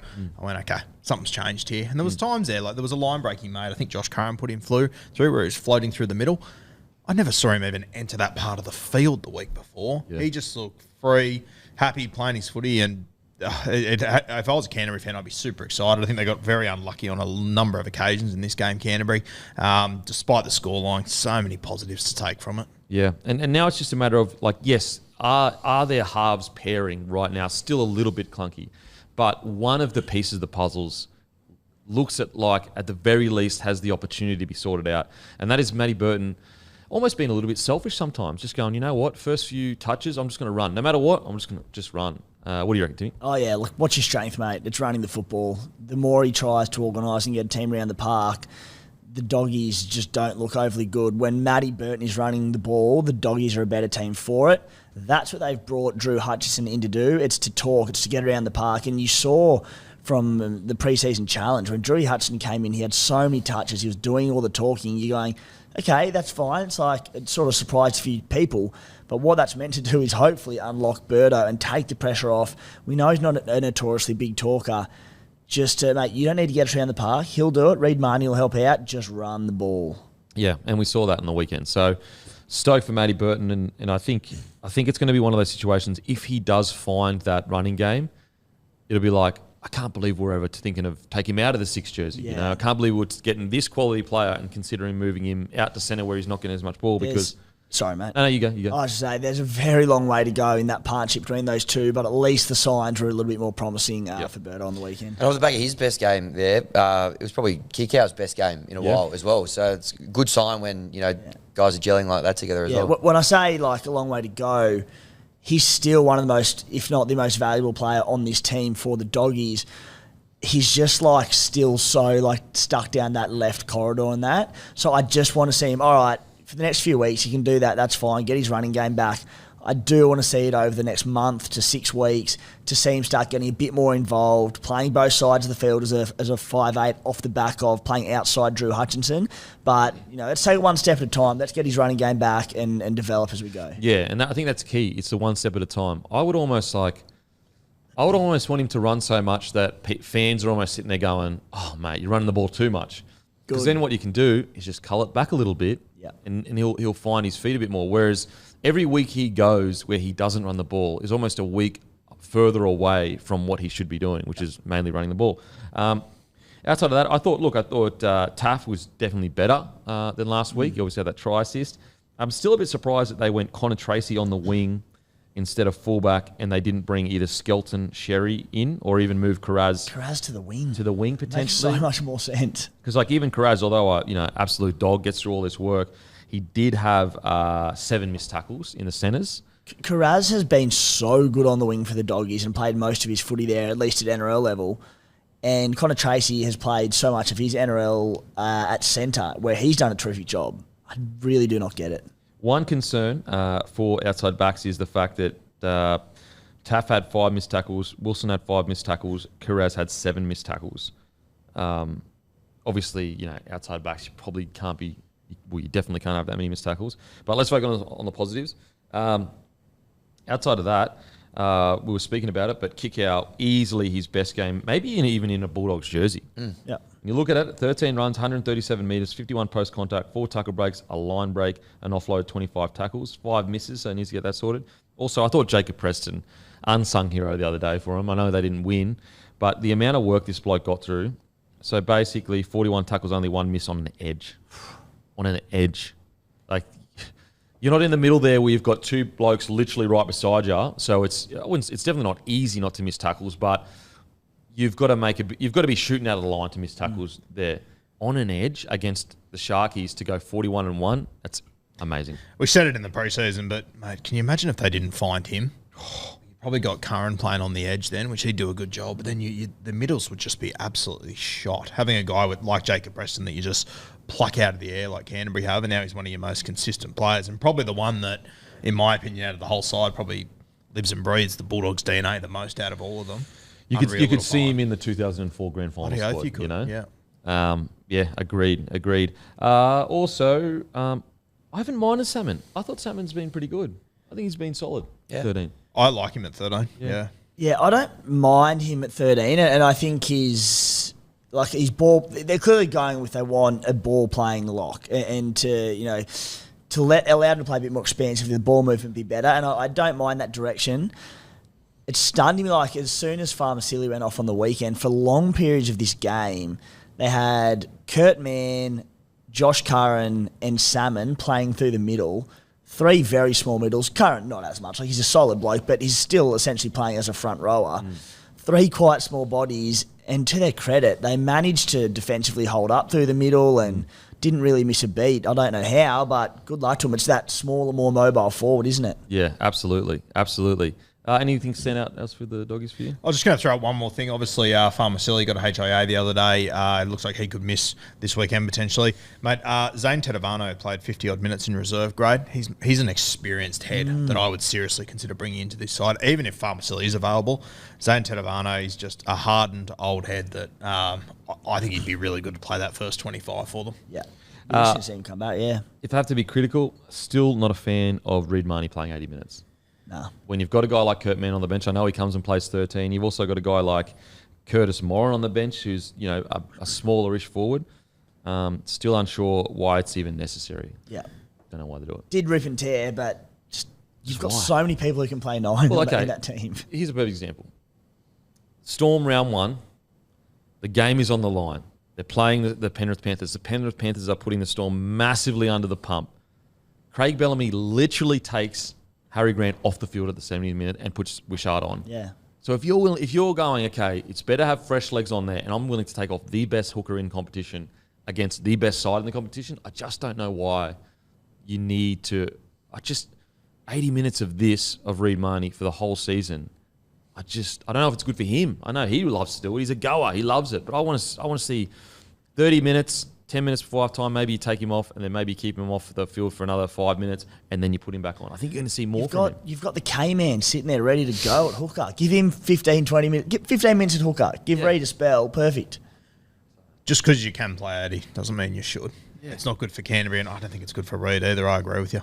I've got one last short dropout gripe before we put it behind us early in this season until changes are made. It's not even a gripe. We've had the gripe last week. It's a question. The Sharkies with their short dropouts, we had someone alluded in the comments when we spoke about it last week, and SJ had like 5 of them, saying that I think maybe 3 of the 5 dropouts they did last week in New Zealand were Hines went long, and they were going long again in this game against the Doggies. Was it you or me, or it might have been me and Matty up in Redcliffe talking about it? What possible advantage do you have by going long and not going short and giving yourself the opportunity to get the ball back? I have no idea. Yeah, I guess they're just back in their defence to... Yeah, I guess they're just back in their defence. Your dad's had probably a 40-60 chance of getting the ball back. I think so. A guy messaged me, and the stats from round 1 was there's like 32% of dropouts you got back. Sweet. So you're robbing yourself of 32% chance from round 1 of getting the ball back, just going long.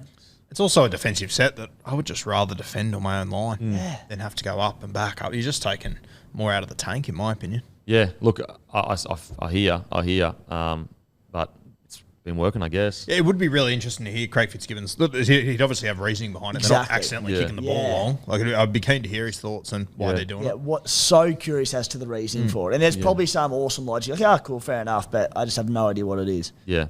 Okay. Anything else on the doggies? Anything? Very quick shout out to Blake Wilson, denied of a try, but a little shout out to his breakdancing try celebration. He is an early nominee for a Try July of CBA. Okay. I liked what I saw there. Paris just around the corner as well. Could we see a little code switch there to breakdancing for the Olympics? We'll have to wait and see. Love that. Also, Dual guys, code dancer. Yeah. code dancer.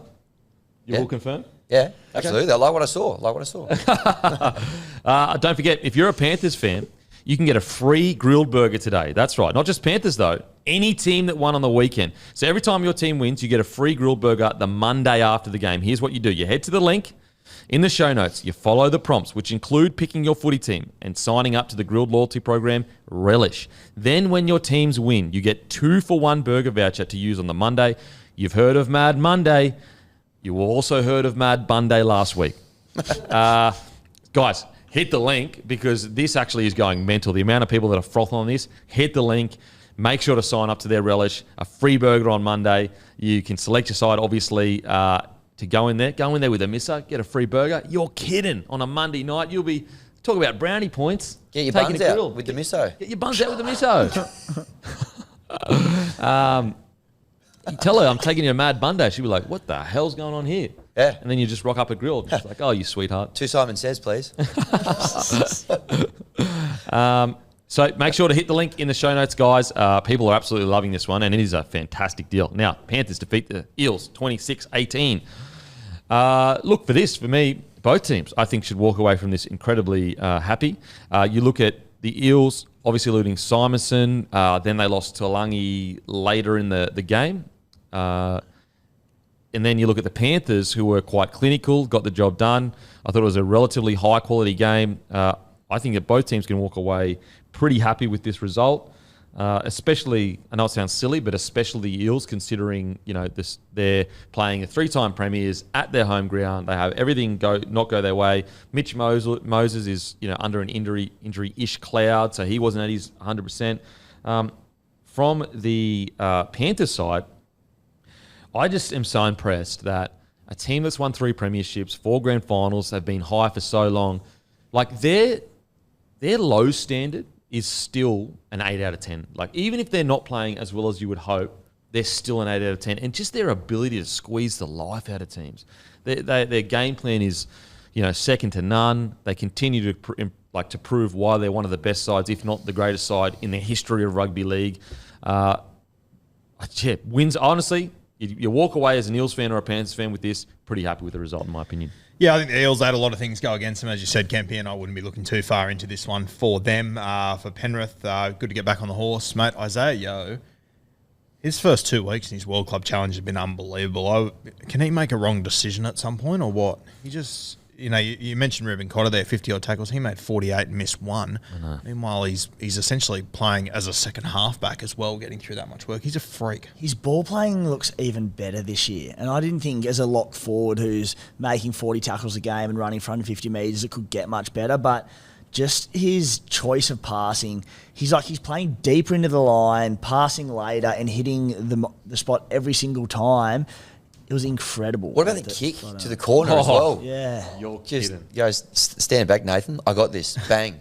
I was talking to a Panthers fan and they confirmed this yourself, but they said to me that he's done that 3 times throughout his career and it's led to 3 tries. Wow. He's just got that kick, right? Unbelievable. What I like about Isaiah this year is he's found the right balance between ball playing and ball running. I think that there was a little bit of a period there where he almost lent too heavily into the ball playing. Now, the quality he churns out every week, it's almost getting like Tedesco areas of he's so good at that 13 role, delivering such incredible stats that you don't even notice the big stats anymore. And it's similar to what happened with Teddy. He got 3 or 4 years in and you were just like, oh yeah, that's just what Teddy does. I could be wrong, but I'm pretty sure he started last year like this as well. I think he collected most of the Dally M points for Penrith in the first few weeks. He was incredible. So he's he's been like this for 2 or 3 years. He's one of the most consistent players in this competition. I feel like with over, what would you say, the last 5 years, maybe a little longer, the evolution of the ball playing lock, and you've seen the better ones in Isaiah Yeo, Murray, a couple others.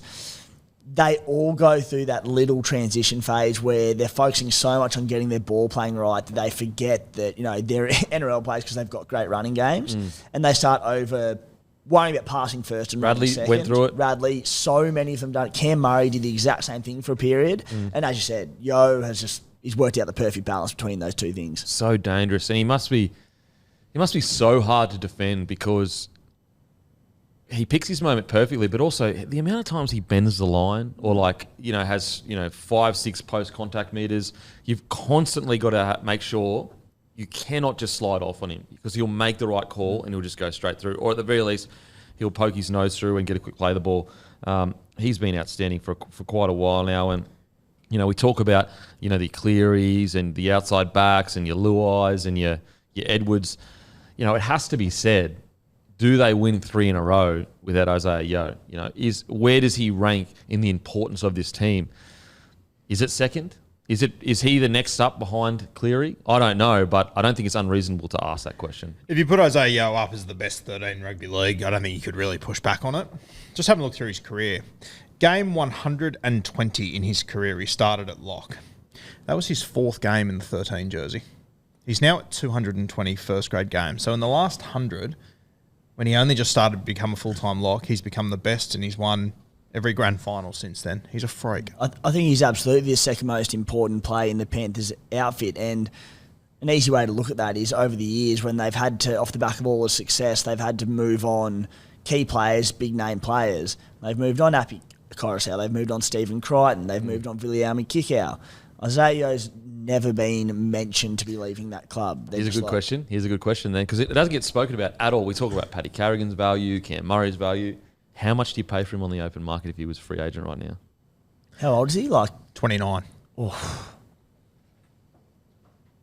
9? A mil? I'd probably go a mil. Probably a mil. He could get a mil. Yeah, for sure. He would get a mil. Yeah. How much would you? Well, we'd have to pay overs like we do with everyone. 2 mil then? 2 mil. Yeah, definitely. Yeah. If he was coming to the Tigers, over a mil, 1.2 or something. With the increase in the cap, what it went up a ton last couple of years. Yeah, I think a mil. And but doesn't get really spoken about that much. No. Talking about what the hell? Yeah, Isaiah Yeo, outstanding and a really key component of the dominance of this side. Because yes, when you look at it lining up, this run sort of lands when he was moved to 13. What was the first year he started playing 13 full-time, essentially? 2019 it was. So, once again, full credit to Ivan Cleary. For anyone that says who just has a good team, he's moulded these guys into the team. Well, he was an edge back rower. He was a handy guy to have in jersey 17 because he could play second row at a high click, but he could also play centre. And people forget that the back end of 2019, so the last 7 games or whatever, Penrith went on this crazy run, and we all just went, yeah, whatever, crazy run. They took that run all the way into the next year. Dally M Lock of the Year, 2020, 2021, 2022. He's gone 3 of the last 4. Far out. Unbelievable. Not a bad centre. Not a bad, not a bad utility. Yeah. Okay. Yeah, he only played 5 games of lock at the back end of 19. Yep. So it was actually 2020 when they went full time. When they made the GF. And also, what games were the 5 games that he had at lock? Were they at the back end? Yeah, 17, 18, 20, 22, and 23. So it almost lines up directly. When they went on this run, Isaiah Yeo was put in that jersey. Which is funny when you look back at the Roosters premierships too. It lines up directly when Bradley was moved to 13. It just shows how much of an important position it is when you get it right in your footy side. Yeah. All righty, got to talk about it. Tungor signs a big deal. 50th NRL game, comes out, 6 line breaks. Yes, against a back rower. I understand that. But at the same time, there's been plenty of back rowers put into the centres. We haven't seen 6 line breaks. Okay, if it was 2 line breaks, if it was 3 line breaks, I'd be like, yeah, that edge is not that great. It was 6 line breaks, 9 tackle breaks, 200 plus metres, a try assist. What's scary about the Panthers is Taylor May the week before was one of the best players of the round. There is a reality, and we spoke about it earlier with Selwyn Cobbo obviously having his great year. We've got all these incredible centres, RTS, but these guys could be fighting for number 1 and 2 best centres in the competition form-wise by the end of the year. Now, they're obviously not there yet, but in regards to if they keep this form up, they will be challenging for number 1 and 2. It's so impressive to me, and they've done it year in, year out, Penrith, but we say often when there's an injury in a game and there's a clear weakness in a side when a player has to move position. In this instance, it was Kelma Tuolangi going to centre. And it can be so frustrating because teams fail to capitalise on that and take advantage of it. Penrith see it, and just all game they go at that exact same spot and they win the game off the back of it. It was an 8-point margin, not a lot. And Isaac Tungo had 6 line breaks. Him and Taruva were just destroying it. They see one weakness, they kill you. Yeah, and they just go there time and time and time again. Other teams, doesn't sound dumb, wouldn't be able to do it. They wouldn't execute it. No. Is it the peak of rugby league internet when a 21-year-old has 6 line breaks in a game against a team that was in a grand final 18 months ago, and people sitting at home go, I could have done that. Oh. No, you fucking could. Yeah, like, they like list all these lower tier centers. Oh, they would have just run that through. It's like, bro, you're acting like friggin' 130 kilo front row was put out there, and he had no help from the outside or inside men. Like, Tungo had a great game. Tungo is 21 years old, who came in as a gun left centre. He's now playing right centre and doing stuff like this. And also, he was very unlucky to not be selected for Origin last year. A lot of us thought him over Bradman Best. Obviously, Bradman Best came in and played really well. Like, it's not like it's come out of nowhere. He's been doing this for quite a while now. Yeah. Who remembers his game against the Storm last year where he had 14 tackle breaks, 2 tries? Will Warbrick, who's massive, tried to jam in on him. He knocked him out. Like, this guy is a beast on the edge there. And you talk about like Penrith being able to capitalise on this where other teams couldn't. It goes back to Yo in the middle and Cleary on the right edge and just going Yo playing so deep, it just ties in defenders. They go whack, whack, and Tungo gets a one-on-one with a back rower at centre. Like, it's just, they're the perfect team. I'll tell you what as well in this game, he had 6 line breaks, which is unreal, mate. I thought Liam Martin a few times threw some real wayward passes to him, which Liam Martin doesn't usually do. If he gets them on the chest, we could have been talking 7 or 8 in this game. It's so good. And so, obviously, against a normal centre and a normal back, centre wing pairing, he probably wouldn't have got that.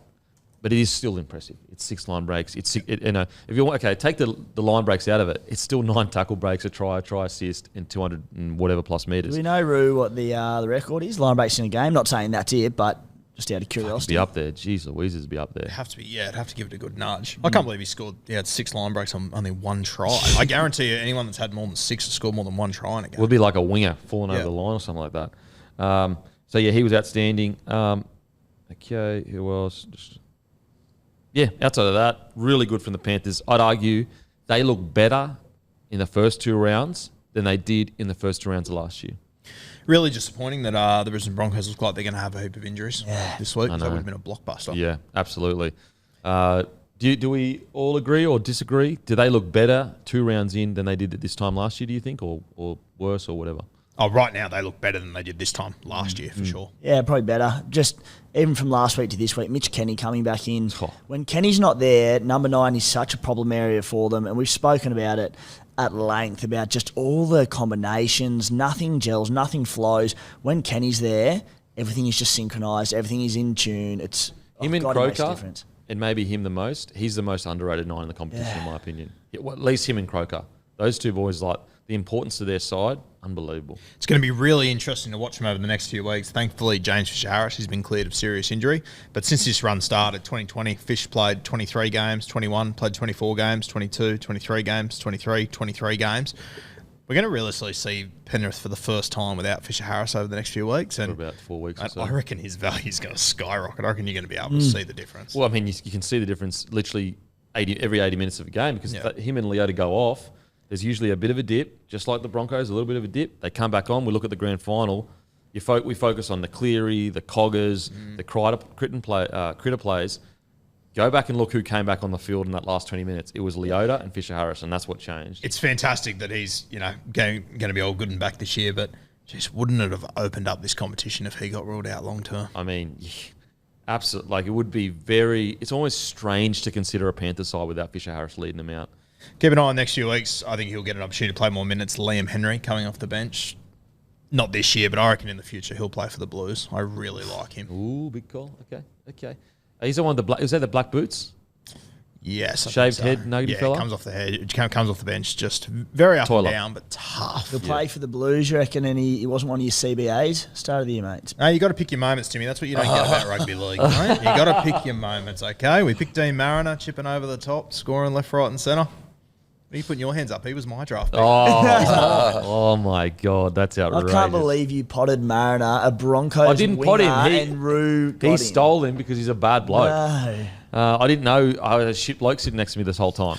It's not a big draft guy. Okay. Hey, just what about, just quickly, To'o, look at these numbers. We don't even bat an eyelid against him these days anymore. But if this was any other winger, we would be losing our mind. 24 runs, 243 metres, 96 post-contact. That is just outrageous behaviour from a winger. Outrageous. Is he getting into areas of greatest winger of all time? Yes. No one's done what Brian To'o was doing before, and that's a classic example. You know, he it just went makes it 100 even- post-contact. No one cares. What makes it even more ridiculous is that because of the injury on the edge for the Eels, the Panthers went right all night, and he still got to his 243 metres. He's because the thing is he's done it in Origin too. Yeah. So it's not like he's just in a system at Panthers that seemed to. I mean, this isn't system stuff. This is just red hot crack stuff. But he's been essentially your best player on average. He's probably been your best player the last 3 years. And he can play left or right side. And so it's like he really is getting into the areas of, I think last year you would say one of the best wingers of his generation. I think he's getting into the discussion. Now, is he up there with your Wendells and all that kind of stuff? Like, could you say, yes, definitely he's there yet? I don't know. Is he in the conversation now? I think he's in the conversation now for one of the greatest wingers to ever play the game. Yeah, and I mean, what about his situation says he's going to slow down in any way, shape or form? I thought he was going to slow down 2 years ago because you look at that style of play and you go, mate, physically you can't keep doing this. You can't keep, having 100 post contact, 6 to 8 tackle breaks, but he does. And he does it like this. What I was so impressive with To'o, I never watch him and look like he's gassed. Yeah. Or he's looking like, a bit feeble this game. It's just incredible. Absolutely incredible. And the consistency. Like, imagine he rolled out next week and he had 100 metres. Yeah. Be calling for his head. What's going on there? Yeah, he was outstanding. Okay, let's talk about look. I know Fisher Harris had the sore shoulder, but I tell you what, it was a pretty big moment. RCG bumping him. Yeah, it was great. It was. You could look if you go back and watch it, you can tell Fisher Harris puts his wrong shoulder in front because you can tell he's like, "Fuck, I don't want to ruin." Now, again, maybe it's his right shoulder that's injured, and I'm just making nonsense up. But it looked to me like he pulled his left shoulder and put his right shoulder there. But for RCG to bump him, haven't seen that before. Very rare, isn't it? I cannot wait till they play again though, because that's stinging Fisher Harris. He's sitting there going, "Oh God, Yeah. I need to get that back." God. And in the Battle of the West too. So yeah, I thought that was a really cool moment. Okay, across to the Eels. Just quickly, a negative with the Panthers because I want to try. So Panthers fans, this year, I want to start to be a little bit nitpicky with the Panthers so that we have something to talk about. Because otherwise, it's going to be probably going to get on the show every week and go, "How great are the Panthers?" We'll put the negative glasses on. Let's get negative. Right. Tim wants us to do that with the Raiders too. They're going so good. Please don't. Plenty to pick apart there, mate. Plenty to pick apart there, mate. Okay, one thing that is concerning for me, I'm pretty sure it was 3 tries through the middle third of the field. All 3 tries were through the middle, essentially. That's very un-Penrith-like. Short ball on Cleary, where he just was in no man's land. Then obviously Sean Lane steps to the back. Dummy from Lussick, which is it was honestly, that's not NRL level for him to be able to score. And then another short ball from Dylan Brown on Hop Goat. Yeah. Very un-Penrith-like. And if you're watching a lot of video, because I do feel like sometimes it's almost the Mike Tyson effect where people go to Penrith and they just get so intimidated by that forward pack, they don't even bother to try to go through it. I do think that there might be people watching video going, you know what, go and watch the grand final. Cleary does have defensive lapses sometimes. He can shoot out of the line. He can, slide out when he doesn't need to. And then you go and watch the game on the weekend and you can see maybe there are clubs that will watch the video and go, there could be some joy to be had through the middle there with some short ball playing. Yeah, Penrith concede one try through the middle, and you're like, what's this? This is so unfamiliar. But 3 times. And it wasn't due to any brilliant ball playing or anything crafty around the ruck. 3, like the 2 Dill Brown ones, it was basically just him going to the line. From memory, there was no inside-outside runners. He just had one bloke running off him. Like, obviously, Lane was one of them, Hopgood the other one. Bang, straight through. Yeah. The Lussick one was like, it happened like 2 minutes into the game. It happened so quickly, you almost just went, you know what, forget about it. They just didn't come out of the blocks. But for it to happen 3 times, it was so uncharacteristic of Penrith. And why it's hard to be critical of them, Kempy, each week is because you see that and you go, there's not a chance that comes out and happens again next week. They'll rectify it. But we can be critical from one game. Yeah, it was weird. And look, as I said, you can go and watch that grand final, and Cleary did get, multiple times, got done, I think, by Reece Walsh and Ezra Mam, I think, as well. And so on the middle third edges, maybe there is some joy to be had because when you look at the Panthers and you go, how do they defend those long shifts so well? Like how, for so many years, teams just cannot get around them. And maybe it is because they aren't checking the lead runners as much as other teams are checking the lead runners. Again, I'm just being hypercritical, for something to talk about. But the facts are there were 3 tries through the middle third. Yeah, and the scary thing is, like, if we're sitting here noticing that sort of stuff, Ivan's noticing it. And he'll adapt to it next few weeks. He'll fix it. He'll fix it. But it was quite shocking to see blokes just go, untouched, just straight through with relatively basic, ball playing through the middle. I was thinking about when Joey Lussick crossed for that first try. Is that the softest try Penrith have conceded in 3 or 4 years? I don't remember another. Got to be. Okay, now to the Eels. I thought they had a lot to go against them. I thought they actually did extremely well to fight their way to keep themselves in this match. Look, if an inside flick pass had have worked out, maybe Gutho goes over and the game's on. Some positives, Dylan Brown's short ball play and screwing up defenders, really, really silky. I'm still of the mind that Dylan Brown is going to have an incredible season. He looks switched on. He looks ready to go.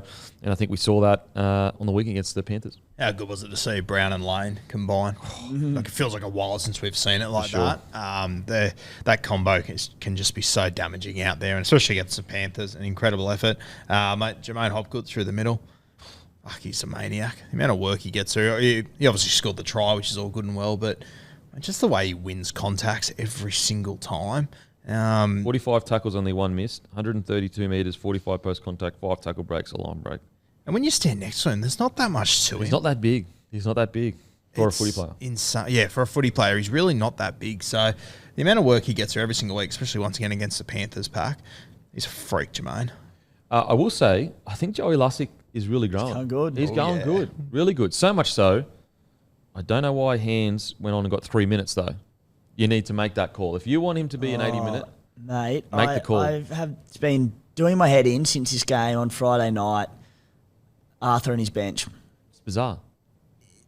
I just don't know how my picks his bench. And first and foremost, Parramatta were terrific in this game. Yeah. To be in the position they were in. Can we also please get Jack White in the Raiders jersey fixed on the board there? The fact that as soon as one of your back 5 get injured, your first resort is to put Kelma Tuolangi, a big-bodied back rower, to centre. It cost him the game. Like, let's be realistic. Tungo had 6 line breaks on him. And yeah, sure, we just spoke about them exposing it well, but that was their best option. When they had a big 4-forward bench or 3 and a hooker who got used for 3 minutes at the back end of the game, and you could say that maybe that threw rotations out or Lussick was going too good to take him off. What about Madison in the centres? Bryce Cartwright? Yeah. Why not put Cartwright went there when Kelma went off.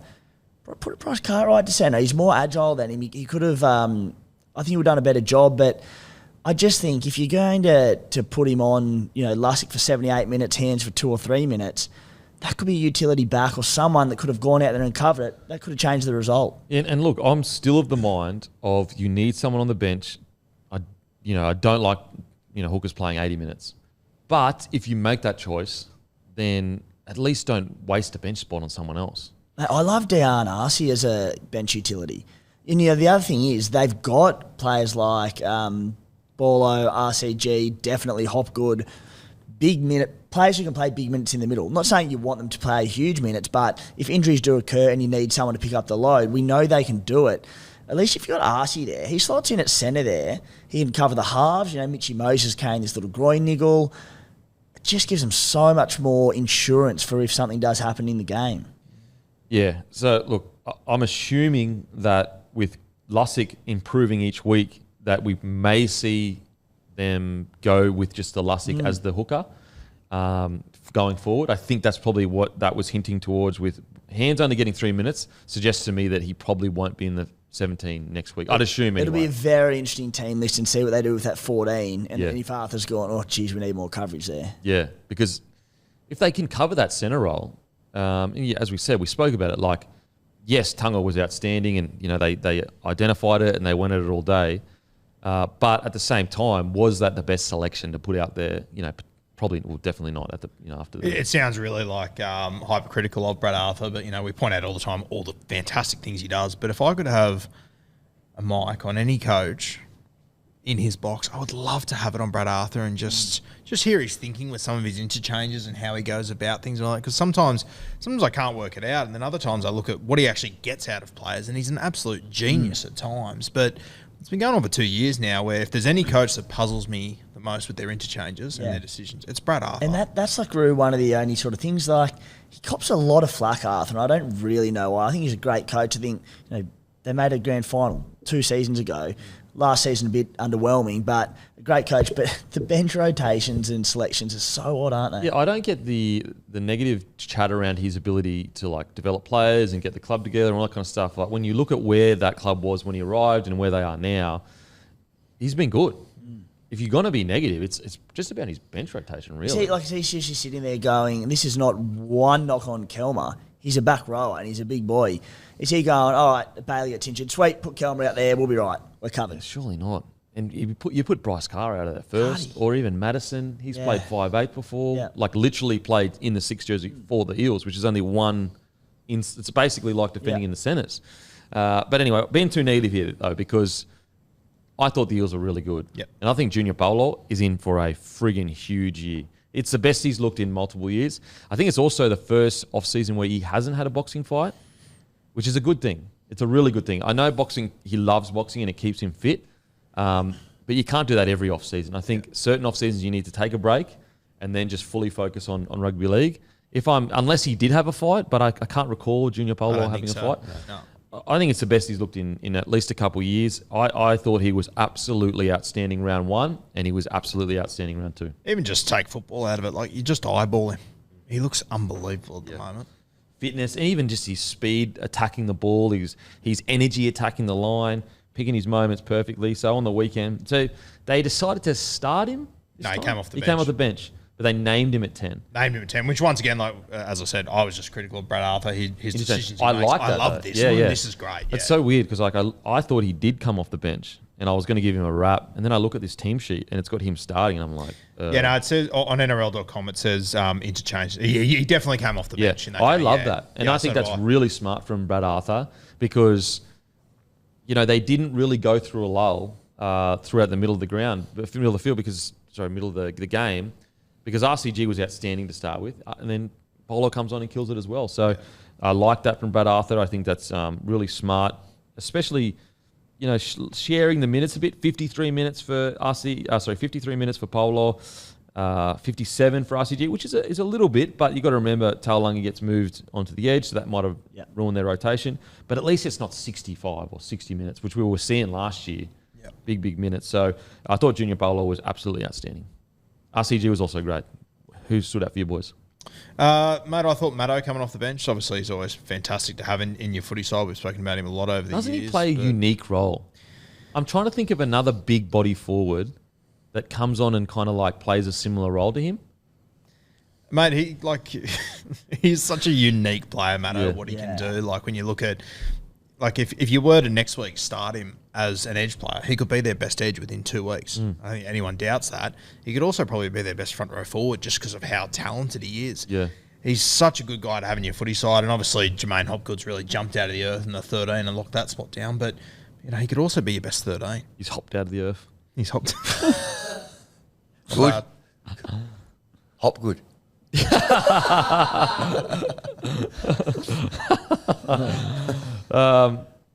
Yeah, mate, I agree with you. And I assume, like the rotation, when you say, okay, you've got a front row rotation of RCG, Bowlaw, and Joe Madison, because Madison comes on and plays essentially like a front row-ish. Yeah, pretty much. Like that's a pretty bloody good front row rotation. And this is where you have a look at Parramatta. They got a gun fullback. They've got great halves. They've got a forward pack that most teams would kill for. They got a 9 that's getting better each week as well. Yeah, and with those halves, all you need is a 9 that just delivers good for Pill and defends. Yeah. It's just same problem. It's just the outside backs. They just need to find a bit of depth. We spoke about Corey Oates earlier, not getting a bait at the Broncos. Jeez, Parramatta. I'd be on the blow up Pick up the for phone. sure. Well, Bailey Simonson won't play this week after the head knock as well. So no Simonson, no Sevo. It's getting thin out there. I will say, I thought Will Bensini was really good. I think he's been great this year, and I also think, I just think he's beginning to get his almost man strength. Some of his, hits in defence, but also his contact when he's running the ball, it's super impressive. Like the amount of times where I see him almost getting a bit of an overs line or whatever, I'm like, oh, he's about to get dominated in his tackle, and he wins the contact. He was also marking Taylor May as well, I think. Yeah, it was a great matchup. And Taylor May was relatively quiet compared to his game last week. Because of the injury and them going right the whole time, we didn't get to see the best of the Pensini versus May battle, I don't think. I'm looking forward to round 2, hopefully later in the season. When I say relatively quiet, they were both still really good. So you look at Taylor May, he still ran for 147 metres, 60 post contact. Then you look at Will Pensini, he had 17 runs for 151 metres, 58 post contact, 4 tackle breaks. So basically had the same stats, which is if you're an Eels fan and you go, okay, look how good how highly Taylor May is touted. If our boy Will Pensini, who was only 21 years old, if he's doing that, that's a great sign. Pensini's only 21 years old still. It feels like he's been around forever. Can you imagine when he's 28? It's going to feel like he's 35. No, it's crazy. I've said it quite a few times, but he came through with Suoli, I'm pretty sure. Same and team, was yeah. as highly touted as Suoli, like a gun coming through. And if you go back now and watch those tapes of Suoli, I've said it a few times, Pensini's the one putting him through all the holes. Yeah. So I thought he was really good. And he just gets more confident each week. Obviously I thought Harper had a really poor night, unfortunately. I don't know what they do in that situation. They just there's the depth in the backs. Is that 3? Did you say 30 minutes? Okay. All right, we'll wrap this up. Tell me more about Morgan Harper. But we've been saying it all year, so there's nothing more to talk about. Obviously, outside back depth. No, maybe we're going to see the young fella, Blaze Talangi, yeah. Blaze Talangi. Maybe we'll see him get a debut. Hayes Dunster has been playing on the wing in Cup, but Talangi's been at fullback. But Blaze he was 18th man last week. Okay, so maybe Blaze on the wing. So I reckon Cool. we might see Blaze, which is good. Yeah. What a name for a winger, Blaze. Yeah, unreal. Very talented player too, so it would be good to see him get an opportunity. Yep. So look, Eels fans, I think it's actually been a great start to the year for the Eels. I really do. I think that you look at them and you go, before the year started, are they a top 8 side? I think so far, round 1, round 2, you would say they're a top 8 side for sure. Right now. Looking great. Yep. Good. Raiders defeat the Tigers, brought to you by Bloke Beer. Look, we've done a lot of sponsorships in my time, but watching the Tigers get decimated, I thought that's perfect to sponsor Bloke Beer with. Decimated by the refs, 13-7 penalty count. Watching, actually, you know what? We're sponsoring Hammy's Pain. Hammy's Pain is brought to you by Bloke Beer. Go out and grab a case of Bloke Beer, the best beer of rugby league. Drink my tears. Yeah, we're coming out limited edition of Hammy's Tears, which Imagine a 13-7 penalty count losing 32-12, Hammy. Well, what do? You just can't get away. Can't get any momentum up. Let the game flow, boys. Let it flow. When I ref the charity match a couple of weeks, guys, let the game flow. And look at that. We had a nice, tight game, a lot of highlights. Both teams were in the game. Let the boys sort it out. Weren't able to do that. The boys were not able to do that at GIO Stadium. It was an ambush. Have the Refs Association reached out to you since the charity match? Well, they should, because this was a disgrace. What happened here at Canberra Stadium? Okay, the Raiders made just one error, completed 24 out of 25 sets to the opening 57 minutes. And they finished with 92% completion rate. Look, it's there's so many pitfalls that you can get caught in with getting too pumped for teams early on the year. Obviously, last week with the Dragons, we all got excited. Very, holy. It's the Flano style of footy. The boys are looking really good. So I don't want to get too excited. But I tell you what, the most, not surprising is the wrong word, but the most impressed compared to where I thought they would be for me right now is the Canberra Raiders. They look absolutely outstanding, completing at such a high rate. There's an argument to be made they're the most committed playing group to their game plan, to their coaches' wants. Their first 2 rounds have been nothing short of just almost probably 9 out of 10 each game. Their forward pack is doing exactly what you want them to do. Some of their players that we've talked about, can they get points, can they not get points, have been outstanding. Even Rapana at the back there has been really good. But the main one that really excites me at the Raiders is Strange at 6. Yeah. I just think that, we spoke about it in the trials where even though that first trial, did he set the world alight? No, he didn't. But when he got the ball, it just looked like there was energy around him. And I think we saw, what that can bring on the weekend. He just had energy. He was just creating things. And he might just be the spark the Raiders need in that spine and back line to fight for an 8 position in the 8. Timmy, what do you think of the game? Yeah, you've summed it up quite well there early, Kempy, but, been sort of a little bit critical throughout the pre-season challenge and even after last week's big win over Newcastle. Just trying not to get ahead of myself because we were scoring points, because there was nothing polished about the way we scored our points, and the attack when we try and use the ball wide was clunky. And I'm sort of sitting there going, all right, we've got this great forward pack. We've got a young blokes coming through sort of the spine and out wide. What can we really achieve?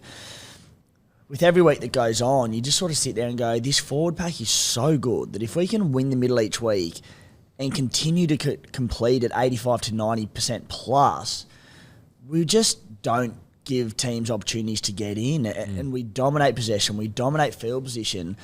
And I was sort of sitting there going, all right, how is this going to go against the better teams in the competition, the Broncos, the Panthers, at the business end of the season, hopefully come finals time, will we have enough points in us? But look, if you're winning the middle and you're completing at that percentage each week, tries will come off kicks. Tries will come off offloads via, Zach Hosking, who's been outstanding to start the season. Hudson Young, who can pull things out of nowhere, one of the most creative back rows in the game. Tapani offloads. Papali'i's got that great footwork on the line. Points will come. So, shock horror, Ricky Stewart knows more about footy than I do, and he's just got this game plan that so far is working so perfectly. Well, I just love the fact that you're not beating yourselves. You're putting yourself in, at least in the first 2 games, if you walked off that field and you got beaten, you'd go, look, we did everything we could to put ourselves in a position. Yeah, there are things we could, tune up, or, maybe in 6 weeks some of our young guys will develop into players that can get us those points. But just the way you're playing at them, put it this way, like that style of footy probably beats the Broncos on the weekend, because you're completing at such a high rate, you probably would have got such a kick on that they wouldn't have been able to catch up in the end there. And the thing with the Raiders is that, what is the plan? I'd assume anyway. The plan is to just get through that first half of the year in hopes that the young guys by the end of the year are, starting to really step up and become, I wouldn't say top tier, but at least like, good enough to be able to put points on you for you. And at the moment, you're giving yourself every opportunity to do that. And you look at this forward pack, like teams we've already spoken about in, like, say, the Brisbane Broncos and the Parramatta Eels, where they're needing this punch for the entirety of the game, and they lose it when players go off, and talking about how the Eels have had to sort of split RCG and Bolo to have, the key enforcer on the field. The Broncos, after losing Flegler, losing Palacia from last year, they can't sustain the middles all game, or they can have troubles with them. The Raiders, they've got Gula, Mariota, and Solo coming off the bench. They don't sound like they're not big names by any means, but they're some of the best bench forwards in the competition at the moment. You've got Corey Horsburgh to come back. You've got Elliot Whitehead to come back, who, with the way Hosking's playing, that's probably going to be off the bench. And then you've got Trey Mooney, who's killing it in reserve grade. It's just relentless. Like, you don't get a break. What do you reckon, Roo? Mate, what stood out for me, you said it then, you don't want to get ahead of yourself with the Raiders. We potentially did it with the Dragons last week. I look at the Raiders and, like, the Dragons did something completely different last week to what they've done the last couple of years. The Raiders did exactly what we fucking expected them to do. They played tough. They didn't make mistakes. They kicked to corners. You're now starting to get a little bit of Ethan Strange being thrown in there as, the new sort of wild card in there, which is good to see. But, mate, the Raiders, if they're going to play that style of footy, no one's going to blow them out. They're going to compete with everyone. Like, they can make the 8. Stranger things have happened. Straight, and you know what? It's going to be exhausting to play this brand of footy all year. Nice, that was late. Very good. There's your Bloke Chronicle headline. But like, this is rugby league. It's a simple game made really complicated. The Raiders are simplifying everything, going, if we are the toughest on the field, if we hang in and we just hold the football, we're going to compete in every single game of football we play. And if they play like they did against the Tigers, they will beat 11 of the sides in this competition just about every week. And are you telling me guys like Tarpanair, guys like Papali'i can't go with the best forward packs? Like, they can. They absolutely can. They've proven it multiple occasions. And another thing as well is I just think Timoko he's almost out of sight, out of mind because he's down at the Raiders or whatever. His progression as a centre, every touch is class now. Like, he's just getting better and better. Like, he's not taking, 25, 30 runs a game, but every time he touches the ball, something is happening again. So that means that hopefully by the end of the year, he continues that improvement, and all of a sudden you've got an out-and-out top-tier strike centre that can put points on for you. Yeah, and you look at them. Certainly, if they went 0-2 to start the season, all of a sudden there's pressure heaped on Ethan Strange. Is he good enough? Can he cut it at this level? And then if Kayo Weeks comes in, there's pressure on him. It's just like there's just all of a sudden no pressure on this Raiders side because of how well we've started the year. We compare it to, say, the Rabbitohs and Lachie Ellis, where there's a ton of pressure on him because of a slow start. The Raiders, they just look like in such a good place to start this season. And on top of that, you look at their reserve grade side, they put 50 on the board on the weekend. Chevy Stewart starred. James Schiller absolutely killed it. Kayo Weeks, another good performance. Trey Mooney scored a try. He ran for 200 metres in 50 minutes.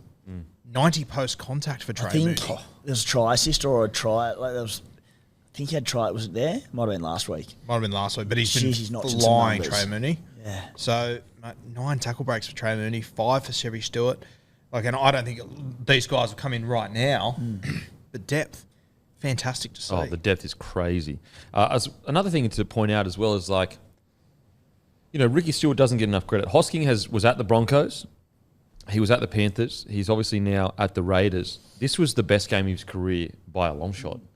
And Ricky Stewart deserves credit for creating an environment. Now, obviously, it's the Penrith environment is the best environment.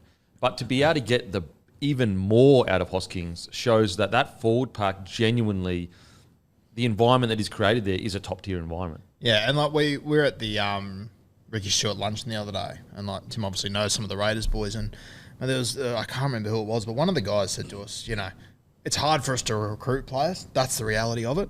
We want to get tough bastards who will put their head where most wouldn't put their foot. And I remember he said Hosking Smithies are those two guys. They've been in my opinion, they're two best players to start the season. So Hosking, a try assist, 13 runs, 133 metres, 45 post contact, 7 tackle breaks, a line break, 2 line break assists, 2 offloads, 35 tackles, 0 miss, 0 errors. From the ugliest bloke on the field, incredible.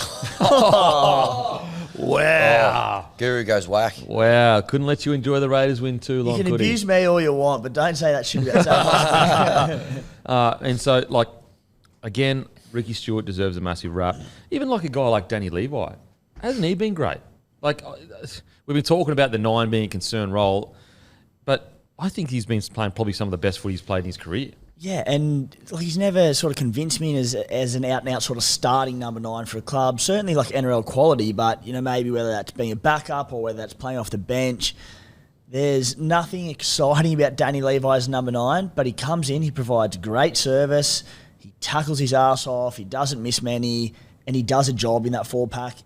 What is Ricky Stewart after? He's after job doers who won't let him down. Well, at the moment, that's Danny Levi. And on top of that, scored a great try in round 1 through the middle of the night. Backed up for a try on the weekend in round 2. So, and like Starling can play that role. That's what Starling's role is to come on, get some speed around the ruck, get out of dummy half, and just put pressure on the markers and the Starling's like struggling to get on at the moment because they got 22 minutes on the weekend because Levi was doing so well. Now, I want to read you Timoko's stats. So he only had 17 runs. I say only, but like 17 runs, 208 metres, 58 post contact, 2 tackle breaks, 1 line break, and an offload. Like, that's a big knock for a centre. And I feel like I feel like a lot of this is off his own bat. Now, some of it obviously has been play, being him putting in a good position. Imagine what he's going to be able to do once that Strange Fogarty combination is fully gelling by round 20. I think it was huge for him as well in the off-season to get a gig with the Kiwis, go on that tour, get a bit of a different experience than being down there in Canberra, because the reality is, like, he's not playing with any other strike centres or strike outside backs down there. He gets in with the Kiwis, spent a few weeks with Joey Manu, et cetera, et cetera. He would have taken a heap from that, and the confidence he's got from it has just been massive. Sebastian Chris, I thought he also had some really classy moments down the short side there. I think he had 2 line break assists. Again, like, these are all really, really good signs for the Raiders. You know, arguably one of the best feel-good stories of the last couple of years, at least of the Raiders, is Jordan Rapana. You know, done with the game. Like, we don't have enough room in the salary cap. Goes over to play rugby. That doesn't work out because everything gets shut down. Has to, like, almost not beg his way back, but just say, like, I love the club. I want to be back here. They somehow find a way. And he's arguably first picked in that back line because he is Mr. Fix-It. Yeah, Gold Coast boy, and he's living down in Canberra, says he's never felt more at home, Kempy. Yeah, well, that's Best weird. place he's ever lived, I hear. Is that what you're hearing? Yeah. Okay. Big Kingsley's guy. You know, so he's been, you know, outstanding for him. Fogarty did exactly what you want. You know, 496 kicking metres, 15 kicks in total. Some of those bombs, I reckon he's worked so hard on his kicking game in the off-season because I can't recall Fogarty putting up, like, nightmare bombs like that over the last couple of years.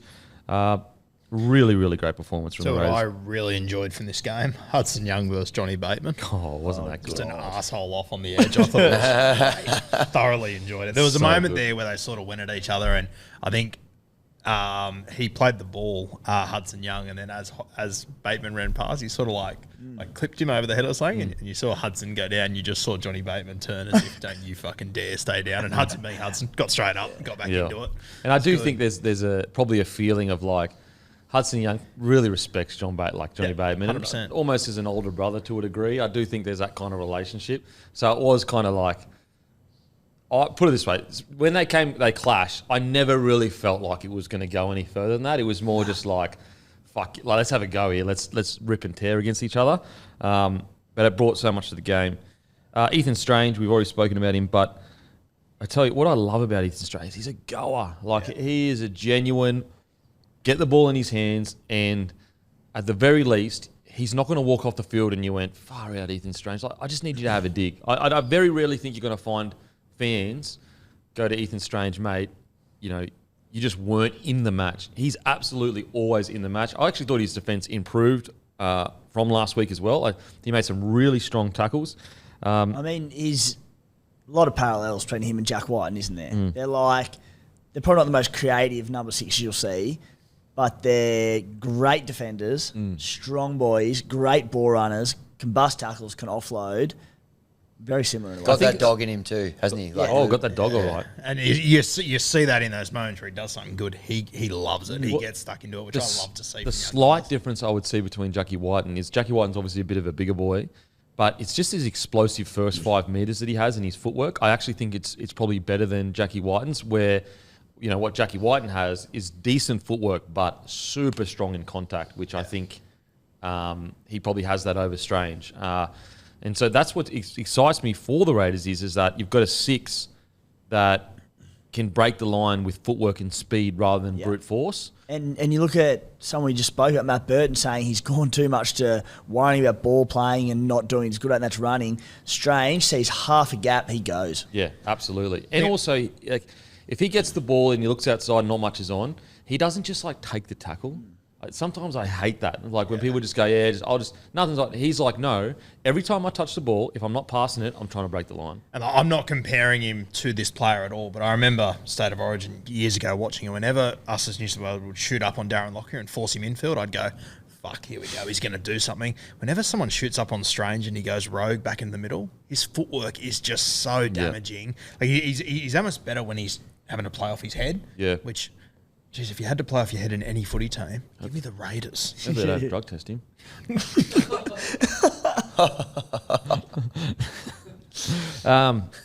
So great. Fuck. Great performance from the Raiders. You couldn't ask for literally anything more. And yeah, the Milk have started the year well. And if they can bank up enough wins and they just somehow can fight their way into the 8, stuff playing them in the finals footy. Like, they are just a finals team. I know they didn't win that game against the Knights, but they weren't even supposed to be in the game. It was supposed to be 13 plus for the Knights. Yeah. So yeah. I think Ricky Stewart spoke post game as well. Sounds like Corey Horsburgh will come in as a front row forward. I'll keep Smithies at 13. I like that. Wow. Smithy's 80 minutes in the middle on that is weekend. a crazy front row rotation. Yeah. Like you've got essentially 3 Origin. Like Tarpanet would be playing Origin if he was, a New South Welshman or a Queenslander. So you've essentially got 3 Origin front rowers that are just out. That's good. Okay, now on to the Tigers. For me, what killed them was that first 20 minutes. Like they just got blown out of the water, and then they just couldn't catch up. I know that they got within striking distance again, but once that first 20 minutes was over, like the game was essentially done. There's no way the Raiders were going to allow, not this version of the Raiders anyway. Happens a lot. Just first, concede 2 tries in basically 10 minutes, and then you're just playing catch up the whole time. Very hard to get yourself back in the game there. Well, Savage scored 37th minute, the 4th try. There's only 1 try after that. It was Hosking off a kick. Yeah. So it's like, it's very easy to look at that score and go, they got absolutely pumped. And yeah, okay, they did. But when you look at the period of when they got their heads in the game and said, all right, there's a game here. And to be in their defence, it is their round 1, whereas it's round 2 for the Raiders. So there's a bit of an understanding as to why they could have got blown off the park. What I will say, though, is I did think their bench that came with a bit more energy than their starting front row. 100%. Yep. And I don't know whether that's a concern or a positive. What do you reckon, Hammy? Well, we were just talking about the Eels a minute ago, and you go, they start with an absolute dog like Regan Campbell-Gillard. Then off the back of that, you got Junior Polo comes on, and there's just, for the opposition, there's no rest. For us, it felt kind of a little bit the other way around. I think both of our starting front rowers, neither of them ran for over 100 metres for the game, which is a bit of a concern. Twal, maybe you just start with him and bring one of the other guys. Maybe I'd be starting Twal. Yeah. Because I felt he came on and just got through the dog work. Yeah. He's a perfect starter. He's not an impact player, Twal. Yeah, exactly. He goes in, he's solid through the middle. He won't miss a tackle. He said, he does the dog work early on. Yep. I personally, we've been really high on Stefano for a few years, saying like this year will be the year, this year will be the year. I think you need to change his role. I think you need to put him on the bench. Yep. And you need to say, mate, you're an impact player now. For now, for now, you're an impact player. We want 20 to 30 of the best from you. And then once he gets that foundation, then we can look at expanding your role. But at the moment, there's just I just think, for example, when Papali'i got held up, you go back and watch it, Stefano kind of comes up out of the line, then just almost switches off when he sees Papali'i go back inside. Little things like that. I understand Stefano's a big, big bopper. So it's like, okay, how do we remove stuff like that out of his game? Because we don't want him out there fatigued. I think it is bringing him off the bench and just going, mate, 20 minutes of going hard. Rate it. I really think they need to do that. I thought it was really interesting too. Like Benji, a lot of high praise this preseason for Alex Seyfarth. Played 20 minutes and didn't come back on. Do you think that's because of the start though? I'd say so, but obviously this game did not go to plan for the West Tigers and Benji Marshall, but it leaves their forward pack in a really interesting spot. What they do now. Yeah, look, I thought Finu off the bench was really good. Yeah. He was outstanding. Yeah. Looks that's what I mean. fit as. Twal and Finu, they came on and lifted the energy, and all of a sudden the Raiders pack were just absolutely having their way. All of a sudden they were a little bit on the back foot. Yeah, I think you'll see Fanua Bolle in the starting 13 this week too. I reckon he'll be the lock forward. Look, yeah, I'd be starting Clemmer and almost asking Clemmer, because he only played 38 minutes, Clemmer. So when you look at that amount of time played, you're basically saying, mate, I need that first 20, just everything you got. Yep. Alex Twal, 2 missed tackles, the writing on the wall, done. Done. He's done. When was the last time he missed 2 tackles? Unbelievable. Well, there's a lot against the Tigers there. Apparently there's a horrendous smell as well. That's going to be tough for a visiting team. We heard it discussed in the press conference, so let's not, they're back against the wall there for a bit, the Tigers. 12 comes on, 10 runs, 105 metres. Bole comes on, 12 runs, 121 metres. So I just wonder whether it's worth starting 12. I really do. We know he's one of the better defensive front rowers in the game. Yep. We know he's got an incredible motor. I just think that there might be a way to change it up because David Clemmer and Stefano, they're both big, big boys. And if you have them both on, maybe with the speed of the game, it's a little bit too much of it. I mean, you could make the argument with RCG and Junior Bolo, they're huge boys too. So maybe that's a similar situation where the speed of the game is you don't want them both there. You just need one big bopper there. Yep. Yeah. I say it every week. I would love to see Asukapoa in this side somewhere. I think him coming off the bench, his leg speed around the middle could really cause some havoc. He's got a nice little offload in him. He was 18th man on the weekend, but I would be finding a spot for him somewhere in this side. Well, you might find it depending on what you want to do with that 14 jersey, but I do think you're probably bringing Caesar for Sullivan. Mm-hmm. Yeah. I'll be honest. Fuck, I was disappointed with Bud Sullivan. Yeah, I'm a huge fan. I think he's super talented. We've spoken about it so many times, but like, unfortunately, I know it's just a one moment and it's a brain explosion, but unfortunately at the NRL level, you cannot be sitting out on the wing on a tap and just turn off. You just can't. It's NRL. And that was the big highlight. But fuck, he just didn't look keen to me. Like, you know what? Aiden Caesar came on the field. He gave away a penalty with his first 2 touches, but he looked keen. He wanted to make a difference.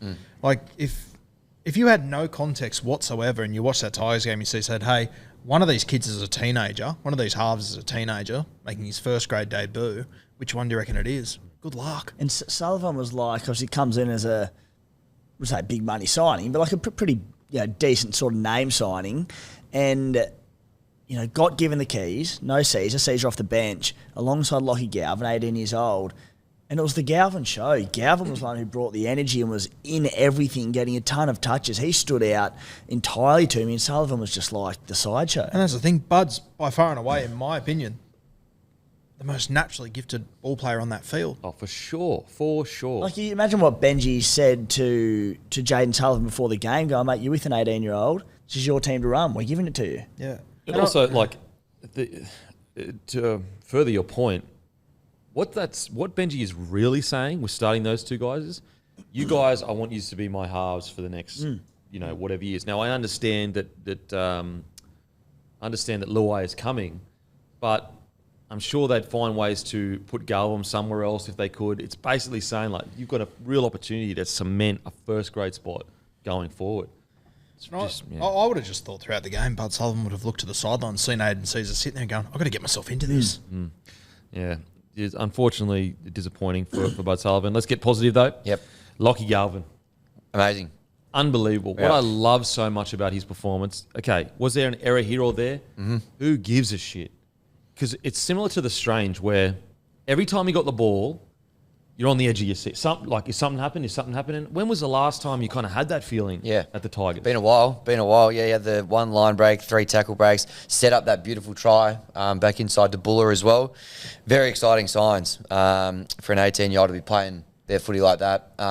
You're spot on. Every time he had it, you just thought there was something about to happen. We didn't get that with probably either of the other halves. So, it's good to see him get a start there. Hopefully they just kind of stick with him for the next little while. Just keep investing games into him, because the key stat I love is the attack was the main thing I loved is the fact that he was willing to dominate and call players. So the try they scored, that is him saying, get on my inside, get on my outside, and making the play, which is so rare in a young half. But the biggest one I love, it's 22 tackles, 0 misses. You know who he looks like and plays like? Michael Morgan. Oh, yeah. There's just energy around him all the time, and he's just always taking the game on. Yeah, he's not afraid to just body up with blokes as well. To play the game that he did at that age against a Raiders pack that was dominating is unbelievable. It's 0 missed tackles. You telling me he didn't tackle any forwards coming down his edge? Like 95.65% tackle efficiency. It's almost the best in the entire team. He couldn't have been much more of a better debut. Don't get me wrong. Seriously couldn't. If you got an error or 2 here or there, but in terms of just eye test and running the ball, calling the shots, everything you've just said, looking dangerous, 18 years old. He's also not doing it alongside an experienced halves partner who was running the show and making life easy for him. He was basically doing it. Well, and also, even some of the best halves in the competition cannot build momentum off a forward pack that's being dominated. Yeah. His pack was getting dominated, and he's still got stats of 14 runs, 146 metres, 34 post contact, 3 tackle breaks, a line break, an offload, 22 tackles, 0 misses. It's just one game for sure. But what is exciting about him is his body shape is quite unique, and he may be able to play edge back row eventually. He may be able to slip into that 13 role. Like there are so many different positions that he could potentially play. Let's say he's had no errors. He genuinely couldn't have done much more in his debut. No. Like seriously couldn't have. I reckon the 13 role could be in the stars for him one day. Yeah, he's definitely big enough. He's a pretty big boy. Yeah, bit of a yo style. Yeah. Put on a bit of muscle mass and probably be 2 or 3 years away. And mate, like that's the big thing. He's 18. He's still got a boy's body. Once he really grows into it and has a few NRL pre-seasons, hate to say it, but CBA. Yeah. Still available. The white ones anyway on bloke.shop. And also the hats, the red hats. Also, what's exciting is that, I've heard whispers out of the Tigers that a lot of the players that have been there for a while are almost a bit scarred just from like the last few years of just drama and drama and drama.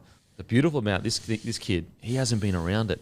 He has not been around it. So he's coming in just like any other young kid at any other club coming into first grade going, I'm a great footy player. I've done this all in the juniors. The thing with him as well is he comes from a winning environments. Harold Matt's team, they only dropped one game for the whole year, won that, won the schoolboys thing as well. He's come from environments, and so have a lot of these guys that are kind of coming through the Tigers pathways. They know how to win, and that's a good thing. If we can keep as many of those guys together as we can, because you're right, the rest of the squad hasn't had that feeling. Yeah, and you could tell as well, because when the game was like kind of in the balance, who had their tail up, who was getting the ball as much as they could, because when you're a bit scarred and you go down by 12, you're like, fuck, here we go again. Yeah. We're not going to be this. Grand Theft Auto meme. Oh, shit, here we go again. Whereas he doesn't play Grand Theft Auto. He doesn't. He's not a gamer. No. Too young. He just plays footy. So that's really positive. Another positive, Api Coruscant. Yep. Jeez, when he gets out of hooker and he just starts weaving and stepping and ducking, there's not much better. Yeah, there was a few times at the start of the game, though, where I just felt like, fuck, the Tigers pack just need to push with him. Sometimes I feel like they're starting to get the hang of Appy. Then other games, I'm like, God, it's frustrating to watch. When he gets on the front foot, just go with him. Well, that's when the guys came on and they're a bit more mobile, that's when we saw that. Yeah. And so I wonder whether having two big boppers is actually not good because they're just getting left behind. Because like Clemmer is there to be a meter reader and just get through tackles. Like that's what he's done since day dot. That's what he'll always do. And Stefano, when you have both those boys on, I just don't know whether it's a good combo. Whereas put it this way, if I'm playing the Tigers, I'm much more scared of Stefano coming on in the 25th minute when we're a bit fatigued and he's coming off the back fence than I am of Stefano that starts, gets 10 minutes in, starts fatiguing. Yeah. And on the flip side, Twal, who you just mentioned, while he was great off the bench on the weekend, you're not worried about him coming on. You're like, just a battler. You're like, oh, he'll come on. I'm not threatened by him. He's not going to get me with quick footwork in a fatigue sort of pack and quick play the balls. But Stefano. Yeah, I think they should swap it. GTA San Andreas, where that meme came, was made before Galvin was born. Well, that makes sense. Well, there you go. There you go. He's not carrying that baggage, and that's what we love to see at the West Tigers. More of that, please. I thought Papali'i and Bateman really grew into the game. I thought they were a bit quiet initially. Then once it got a bit fiery, I thought they started to really kind of engage in it. He did get a little bit sucked in, Bateman, to a bit of the stuff we were talking about with Young. Just threw him off a little bit, I thought. Yeah, at times there. With that, I'm just like, at least there's something. Yeah. There's a bit of life there, you know? Yep. But you're right, though. If the game was close and he started seeing the red mist, you don't want that. Yep. You don't want that. So, look, round one, they're up against a really good Raiders side. It's just that first 20 minutes they saw. Poor first 20 minutes plus the little switch off the tap. Yep. Take that out of the game. You know, the Raiders still the better team, but it's a little bit closer than that. If I was a Tigers fan, I'd be walking away from that, just thinking about that moment where Galvin went inside. Yeah. To Buller. I've been thinking about that. I have no doubt. Yeah. That's the moment you walk away from this and go, okay, there's something here. They do need to get Buller the ball more, though. Yes. Yep. He's nowhere near getting used enough. Okay, on to the next game. Also brought to you by Bloke Beer. Grab a case of Bloke Beer from your local. Watch all 8 games on Kayo as well. Tune. Thank you. Was that AI that just said that, or was that me? Can't be on the auto tune over there. Cowboys to beat the Knights 21-20. So at the live show on Kayo yesterday, kind of said, I'll say similar to what I'm about to say, but it was ugly. The first half was pretty poor from the Cowboys. The second half still wasn't that pretty, but they scored a bunch of tries. these are the kind of games that you just go, you know what? We're 2-0. We got the win. We just walk away with it. If you wanted to be super critical, you could say the concern is, what was the issue with the Cowboys last year? It was up and down. Like one week world beaters, the next week not. Or 2 weeks of good footy, 2 weeks of not. But it's a new year. They've started the year 2-0.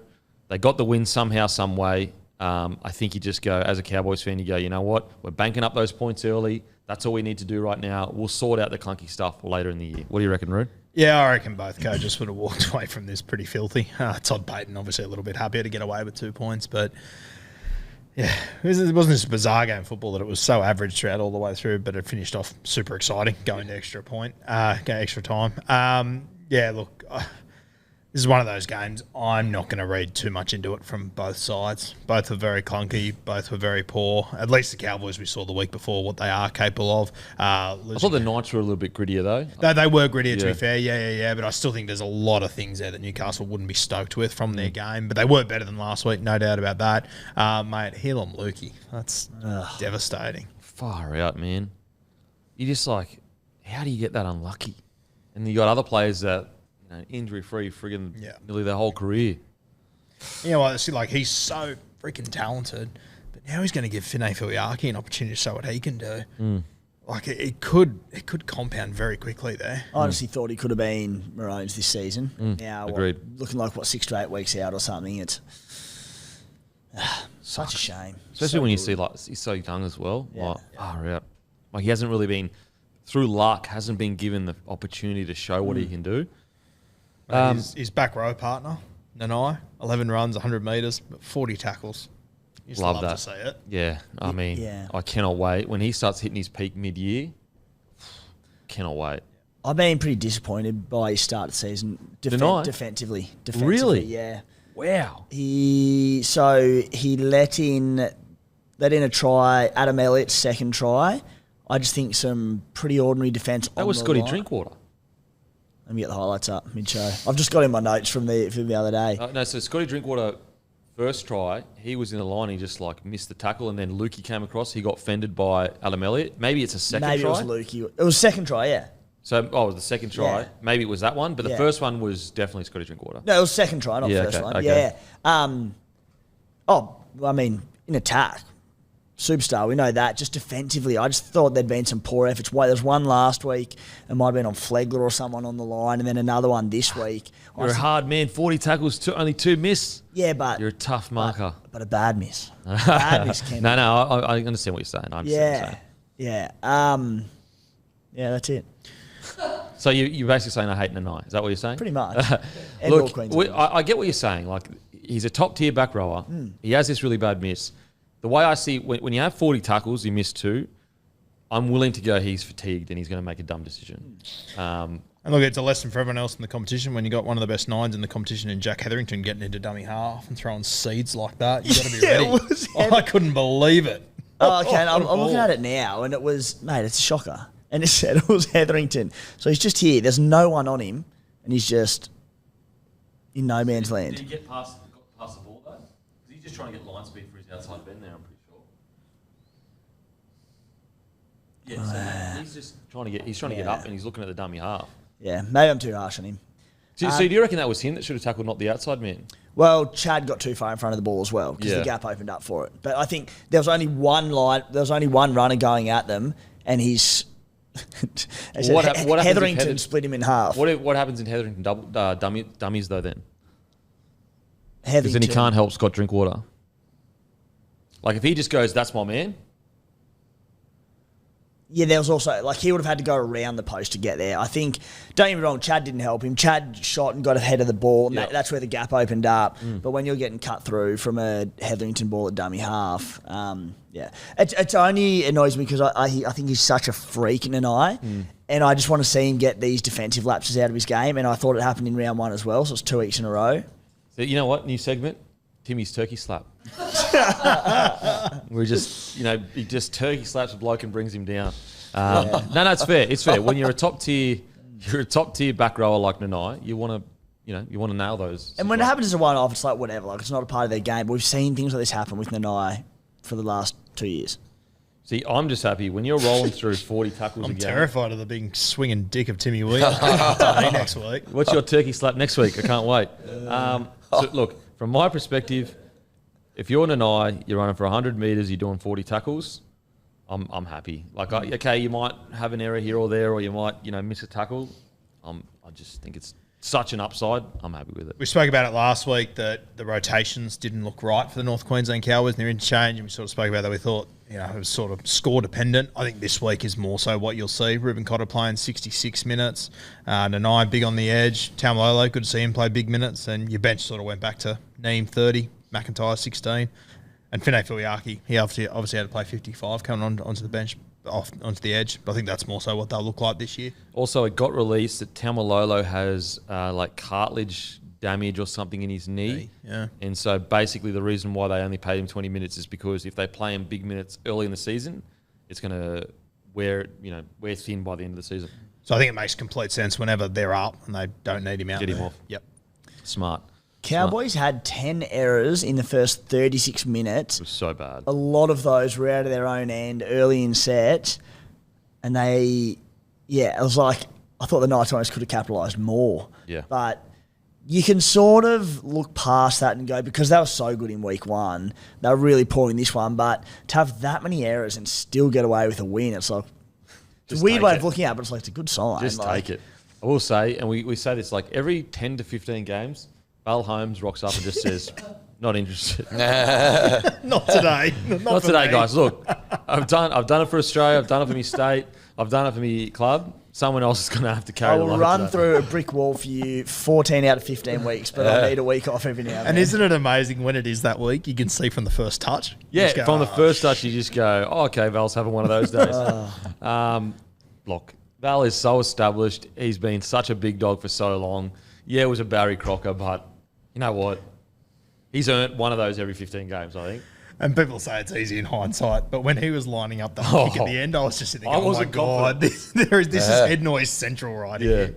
I was not confident. Barry Crocker from Holmes, but you can almost guarantee that he'll come out next week and kill it. I mean, one game last year, we all remember it, Stafford Tower against the Tigers, got absolutely torn to shreds, and we're going, and this was heading into Origin, and you're going, or it might even been just after Origin where he'd killed it, and you're going, what the hell? Look.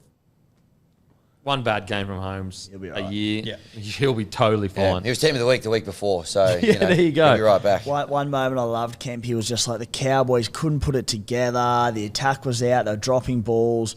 60th minute, Tommy Dearden just beelining it, essentially like a front rower, just going, I'm one of the smallest blokes on the field. I'm just going to take this into my own hands. And, he's just been handed the captaincy and just goes to the line at 100 mile an hour and crashes over and scores. And he gets up after it and he starts spraying, I think it might have been Finny Fuiaki for something, and he's just like, boys, we've got for a game. line. Yeah, I think there was a line. play before where Finny Fuiaki missed his timing. Okay. And you're right, he got straight up and was like... just scored this decisive try in a role that he has no right to do, and then sprays his enormous back row. I was like, oh, that's a leader. Mate, Dearden, those hips, they don't lie. They've never told a lie. Shakira Dearden. They really don't. They're so strong. Like, seriously, how strong are his hips? Yeah. Every time he gets in tackles and you think he's about to get dragged down, he just pulls through. Yeah. How good is he? He just feels like a captain, doesn't he? Yeah. So you reckon, like, you just and also, see- like, he suits the Queensland Cowboys as a captain as well. Yep. Mate, what a just a battler. And also another good example of don't write your young ball players off too soon. Not only did he, the whole Broncos thing happened, unfairly maligned, all that kind of stuff. Even when he arrived at the Cowboys, people were making memes about this losing streak he had. Where are you now? What are you doing? Are you making memes about him playing Origin and killing it? I bet you're not. Who gets the last laugh? It's Tom Dearden's hips. And also Townsend's preceding hairline. But he was outstanding. What I loved about that try too, that's a front rower's try. Yeah. That's literally like, we talked about, is the meta of the game going to change a little bit with you got a fullback on the line, you send a front rower or a big fella on it. He's like, nah, I am just going to score a try off pure effort. Like, I need to do something for my team. it's going to be pure effort. And he It just was gets it through done. Leo Thompson, one of the meanest front rowers in the game, and Crossland, who's a hooker, through them two boys. And also, Crossland's quite a stocky hooker Yeah. as well.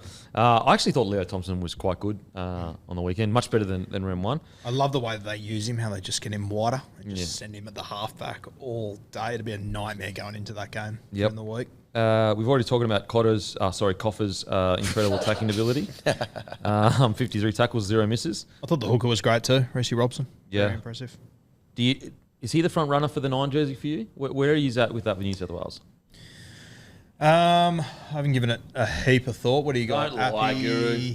You've been putting your 17 after each round. Got it on one of those boards at home. I still like, and again, the Bunnies are going to need to improve, but I actually thought Damien Cook was awesome in Vegas. But I like... He'll be at centre, won't he, anyway? Yeah, he's our light and centres this year. I think I don't mind still a Cookie and Robson combination there, where Robson can also spend time playing as a 13. But again, the Bunnies are going to have to No improve. Appy? Yeah, I don't mind the Appy Robson combo. Either or. Yeah. It's going to be very similar. I just don't leave Appy on for too long because he does have a tendency to start falling off tackles. He's like an out and out attacking. Even if you start Robson, you bring Appy on for 20 minutes. That's a scary prospect. I still love Cookie, and I love him in the Origin arena. You know, you don't need to get him through big minutes, but because there is so much fatigue in the game, it's so relentless. Again, I know Appy's quick off the mark too, but Cookie just takes off. I love him in Origin. Well, also, Cookie has proved it in Origin. Yeah. He's actually the only 9 you guys have that has dominated in Origin. And he started the year really well. I actually never thought he should have been dropped. I couldn't understand that. He's also unreal defensively, Cookie. Fit as anything too. And like at a pinch as in, I don't like him playing 80 for the whole year just out of like longevity. But if there's a hooker that can play 80, he's absolutely one of them. Yeah, imagine 2014 needed a hooker for that grand final, went with Appy. So I wouldn't be surprised if he's in that side. Okay. Okay, now on to the Knights. Sorry, have we spoken about the Knights? No, we haven't. How far are we in? About 15? 10? 13. Okay, sweet. Okay, on to the Knights. Dan Gagai. I know he had, I think it was like 1 or 2 bad reads, maybe in defence. But, geez, that play, was it a short dropout? And he was just bumping blokes for fun. You're like, mate, he's like 32, 33. The fact that he's still so, I guess, fresh physically, it's a miracle. Like, it's an absolute, like this, we're talking about Gagai. He's been around for ages. What, 2011 or something debut, 12 debut? Yeah, it would have been around that mark, yeah. We're talking, good, solid decade. And he's still just as, fresh and fit and physically able. And in 2011. 2011, wow. Round 1 for the Broncos fullback, wore yellow boots. Guru-like. Well, I was at the club. Oh, I know you were. Okay, fair enough. You're giving yourself a I'm rap, just giving you credit, mate. Okay. No, Just take the compliment. Very move weird on. feeling. Very Got a bit weird of Ray feeling. Stone about you. I can actually one up you. I was a year earlier watching him in Rotorua for the under-20s against the Kiwis when Marty Tapau chased him down length of the field. Ah, there you go. What are you doing over there? I was Door watching ball. Junior Roos and the Junior Kiwis. Oh, did you fly over there to watch it? Our brother was playing. Oh, okay. Fair enough. But it was, I've mentioned it on the show before, but look it up. Marty Tapau. Gagai has a runaway back when he was like super quick. Marty Tapau runs him down. It's one of the great clips. Yep. He always 131 says they picked the wrong Williams for that tour. Ooh, they really? Okay. Should have gone early. 131 metres from 12 runs, 38 post-contact, 9 tackle breaks, a line break, an offload, 16 tackles. I thought he had a good knock. I did think their halves looked better than they did last week. But when the game needed momentum shifting in that second half, I don't know, they just didn't seem to have the legs to do it. I don't know whether they were gassed or, they're in North Queensland. It's probably quite hot up there. Look, Knights fans will be disappointed, but I do think it is a substantial improvement on last week, and there are some positives to take out of the game for the Knights. Even though the game was there to be won for the Knights, they just didn't have that final blow in them. They looked heaps better. Plenty of positives to take from it. I don't know, wasn't it like it was just a race to not lose this game? Game of two halves, as they say. Adam Elliott scoring 2 metres. Don't see that very Do often. we have a market for that? Adam Elliott getting the first 2 of the game. I'm just trying to get it up here. What 2 or more for the tackle bag to score would have been. But he was great, wasn't he? Well, I mean, and last week he was quite poor, so it's good to see the bounce back off the big fella. Yeah, very good.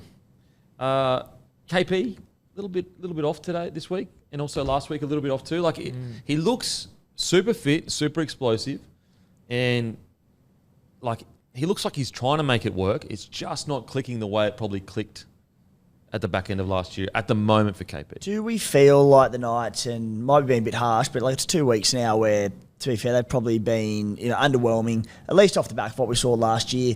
Do we feel there is a bit of complacency and just using the ball too early, expecting to go around sides like they did with such ease for the whole back half of the season last year?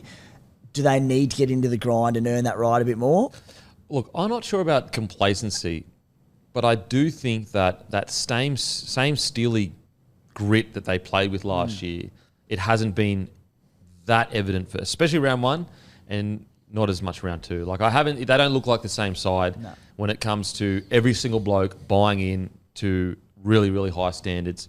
There's not as much grit and toughness throughout the middle for 80 minutes. You see it for periods, but for 80 minutes at this stage. Because for a few years with a few similar forwards, but certainly the pack had changed a little bit. In recent years, we'd been critical of the grit in the pack, and the Newcastle Knights had lost that steely edge. And it just felt to me like the back end of last year when they started firing, they just rolled up the sleeves and they did the hard stuff through the middle and just everything came with it. They had the space on the edge. They had the quick play balls through the middle, and they just put on a show for 9-10 weeks in a row. Yeah, I do think that their forward pack doesn't look as steely as it has looked, as well as connected as it has looked. Now, maybe that's just an early, season kind of symptom, but they don't look the same. Like they were a team that, like the Storm, rocked up to Newcastle and they outgritted Storm. Like just bashed they them. had one of the best defensive records in the NRL last year. Yeah, whereas now you're opening the season with 21 put on you today, and what was it last week, Timmy? 13 plus. Yes, that was a big win for the Raiders last week. Yeah. It was 28-12 last week. Huge.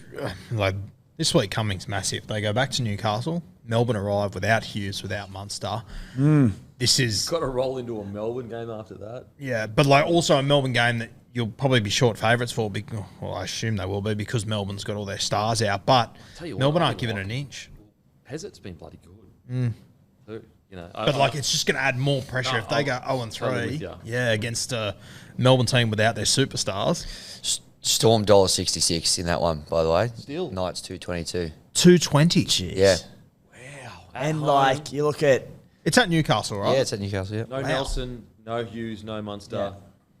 Got the bye next week, so they're probably not going to rush anyone back if they need to, the Storm. Like they're 2 from 2, why would they? Wow. Adam Elliott 2 or more, by the way.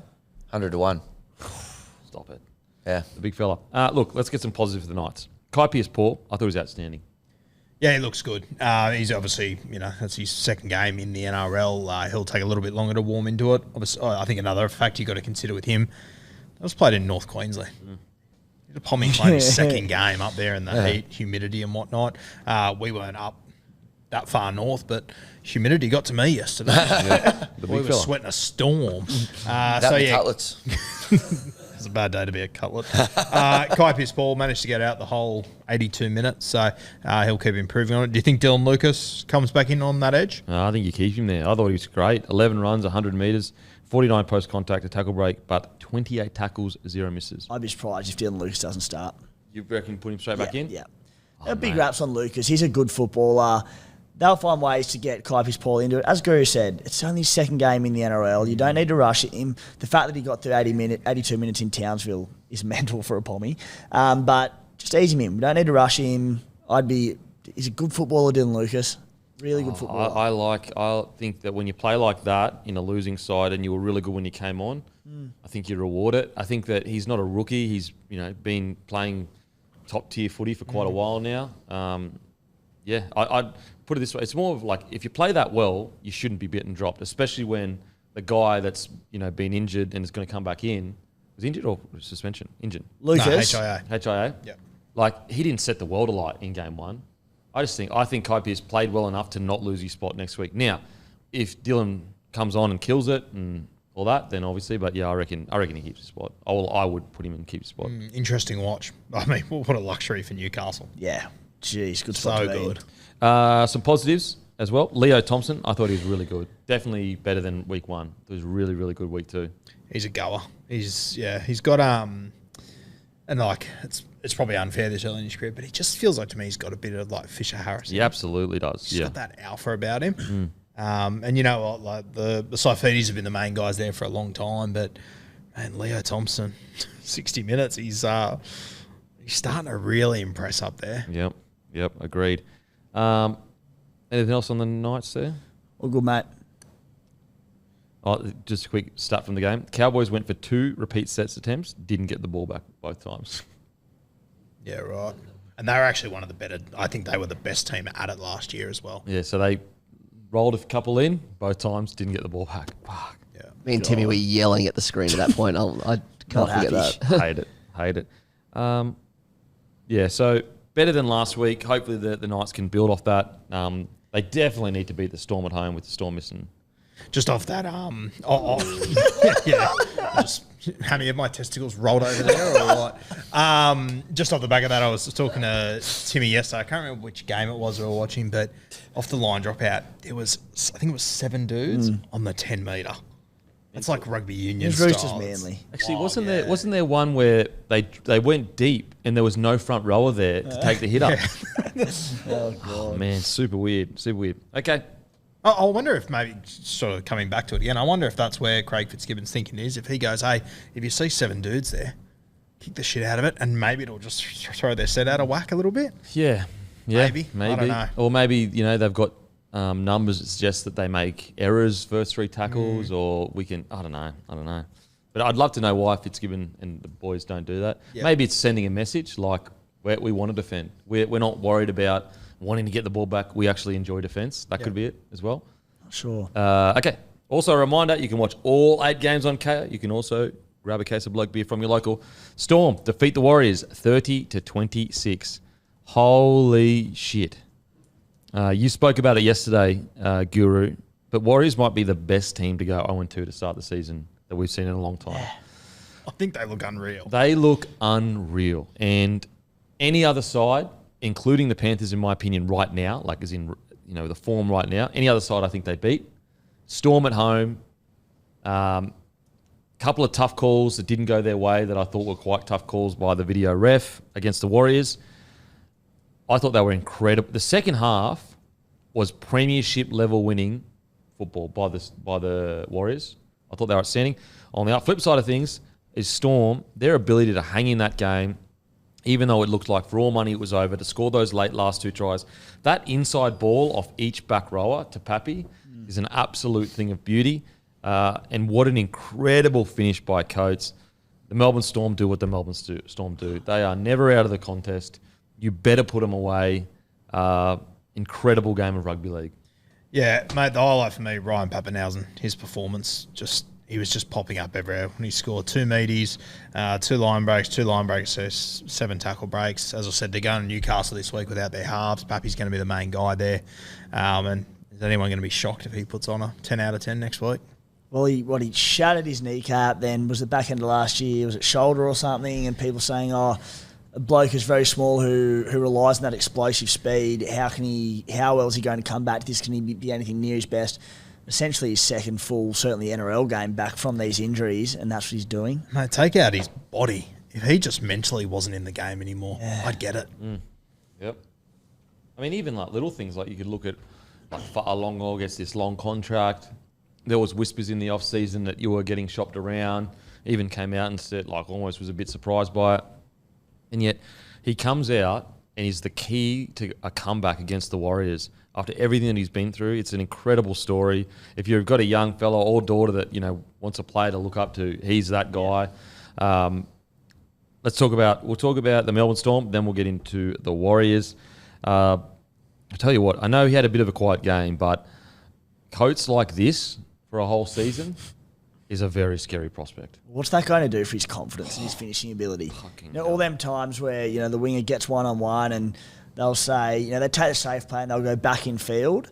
I just wonder if that's just going to flick something in his head. He's already a great finisher, but to go, no, I'll back myself to finish every single time. And also just his strength in contact now. It is so good.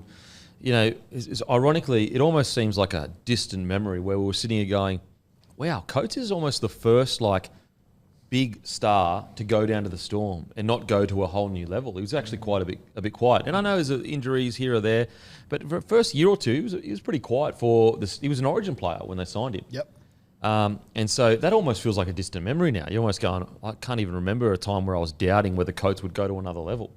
That try that he scored, I do think people do appreciate the size and athleticism to do that with the ball in one hand whilst getting hit by another person to land it where it landed. And another big person too. Yeah, with Tony Zalesniak. Yeah. Absolutely incredible. It's got to be the greatest finish on a buzzer we've ever seen. Said it yesterday on the Kayo show, but I loved his post-match interview, and he was saying, look, we know wingers train somewhat for this sort of stuff, but the depth in which they do it, getting the pads out, launching themselves, having people take them out, he was saying this, no fluke in it. Yeah. You know, yes, he's a freak athlete, but he's trained to do this sort of shit. Unbelievable. What an incredible fit. And also, like, the Storm, just to stay calm. The game is basically lost, and they just stay so calm, just get through their sets. Even, like, the play that they put on for Pappy, just to stay calm enough to nail the play. In the high-stress moment, like, that isn't a play that's just like, you know, a ball out the back and we hit our fullback. That is a fine motor skills, perfect timing. Everything has to be perfect in the dying moments to get yourself back in the game, and they nailed it. And I also love, same thing in that interview, what a humble dude. Like, I can't remember who was interviewing, but just like kept rapping him saying, could this be the best try of the day? He's like, oh yeah, but you know, my team put me in that position and I got a lot of help from everyone else. Like, mate, this is all you. And if that was me, after the Lockie try, I said it was all me. I said, who the fuck's that Lockie guy?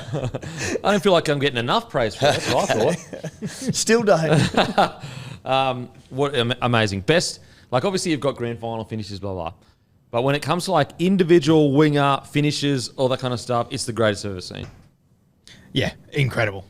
Even when it was happening live, even when he scored and he started celebrating, I just went, nah. Surely not. Couldn't have. Yeah. No way. Got to be. It cannot possibly happen. I was going to say on the live show yesterday, we ran out of time. Is it one of the great decisions in rugby league to take the corner post being out, get rid of that rule? Like, imagine how many moments we would have been robbed off if that rule still existed. Yeah. It's truly, you know, whoever come up with that rule, seriously. Was he even touching the post, or was he over the top of it? I think he was over the top of it, but just amazing. And like, it'll come up more as the season goes on, as Alex Johnson gets closer and closer to Ken Irvine's record. But just keep in mind that Ken Irvine had to play with that rule. Yeah. Seriously. Crazy. It's insanity. A bloke has to play with that rule, current coach of the Dolphins. We saw him up there yesterday with that rule in play around the post. So we've also had some great moments because of the rule as well. Mog Dog. Yeah, let's not forget those. Don't be so negative on the rule thread. The great Adam Mogg. It's a great Irvine point, isn't it? It is. He's probably It's incredible. 250 if that post rule's taken out. Yeah, and he was working a full-time job too. Wild. Hey, just on the Storm, like we were talking about teams winning ugly before, and how that's a good sign. I'm not saying they won ugly here because it was a great game and a great performance, but doing it without Munster, without Nass as well, still to come in. The Warriors playing great footy. Without those guys in there, that's very good signs for the Melbourne Storm, you've got to say, going forward. Pappy, And, like, they've still got Blore in the duffel bag. They've still got Howarth in the duffel bag. Like, they're... The duffel bag is bursting at the seams. It's bursting right now. Yeah, I was just about to say obviously the Melbourne Storm, they're aligned with the North Sydney Bears this year in reserve grade. So Farlongo, Blore, these sort of guys, they've gone down there. They actually played the Warriors last year, and when you think about the depth that the Warriors have, they beat them 38 points to 18. Oof. So very impressive. Saw Farlongo, he's 2 weeks in, 3 tries, 3 line breaks, 3 tries, 6 tackle breaks.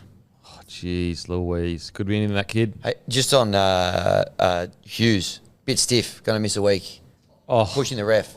Who's the next? Because this has been another test for them. They're probably not going to have Munster and Hughes now when they go. I'd say. Yeah, Wishart. At 6, and you'll put Pezzett at 7. Yep. Great test for Pezzett. He's been great. He has been good. He has been outstanding. They're 2 from 2. And Desmond he's Tutu. Oh, my God. He's been great. He has been really, really good for him. And And typical Storm fashion, you almost wake up one day and a guy where you're like, oh, I don't know how they're developing. And you wake up one day and you go, oh, they're an NRL player now.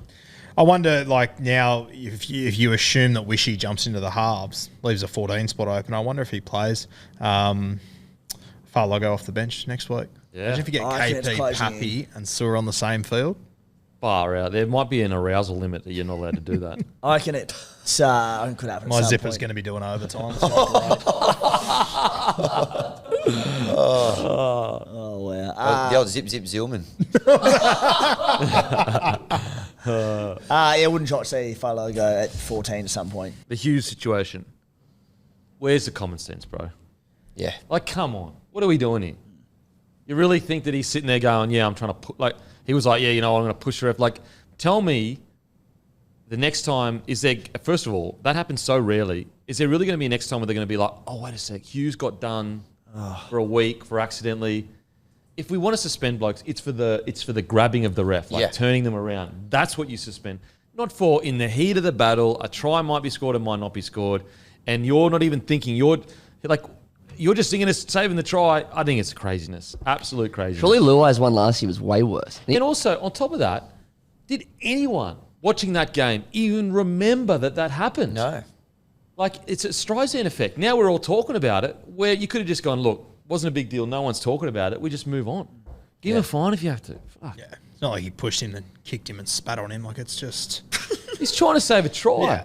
Yeah. How long do you reckon he would have got, Roo, if he pushed him, kicked him and spat on him? 2 weeks. 2 weeks. Well, you look at the other game. Line in the sand moment. Yeah. Was it Trindle in the Sharks game? Yeah. He kind of like used the ref as a bit of a, and then it was a no try sort of scenario. So just by touching him. This time we've actually got the guy trying to make the tackle and he gets penalised. Misses a week. Just imagine if Trindle would have pushed him into the line at kick out. Might have been a fatality out there. Far out. Imagine Tony Dilla had us. Used it as like a shield. Like he like grabbed his back of his shirt and was like, get out of the way. Okay. So with the Storm, forwards outstanding again.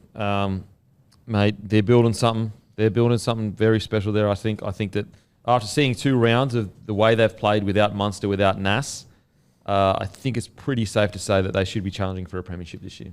Yep, Joe Chan. He caught my eye this weekend. Obviously did well the week before, but didn't light it up, and he didn't explode this week. But I just think he's just got better and better. I heard in the press conference after the game last week that Bellamy mentioned that he had a bit of a disrupted preseason, and that he sort of expects Chan to just get better as we go. And I thought it was great signs this week. Those soft hands into little Pappy. Yeah. Oof. Yeah, that stuff. It's just iconic Melbourne edge back row. Fleece Kafusi back to Slater. Oh. So good to see. Outside of that, I thought Katoa was good again. Is he HIA? Yeah. HIA? There's not much in it, I don't think. Yeah. And the exciting thing is Jerome Hughes is back to his best. He is looking super, super sharp. I think that if Munster is hopefully this Munster situation, which is so bizarre, I'm getting a bit concerned about it, to be honest. But if he can come back and have a red hot year, that spine of Grant, Hughes, Munster, Pappy, the recruitment kind of plan with the Storm has been always heavy around your spine. And you could make the argument that hasn't really worked for them since, the big 3 left or whatever. But when you watch it in full flight now, when they're all on the field, no one's injured. I know Munster hasn't been on the field, but I'm talking about Pappy, I'm Grant, Hughes.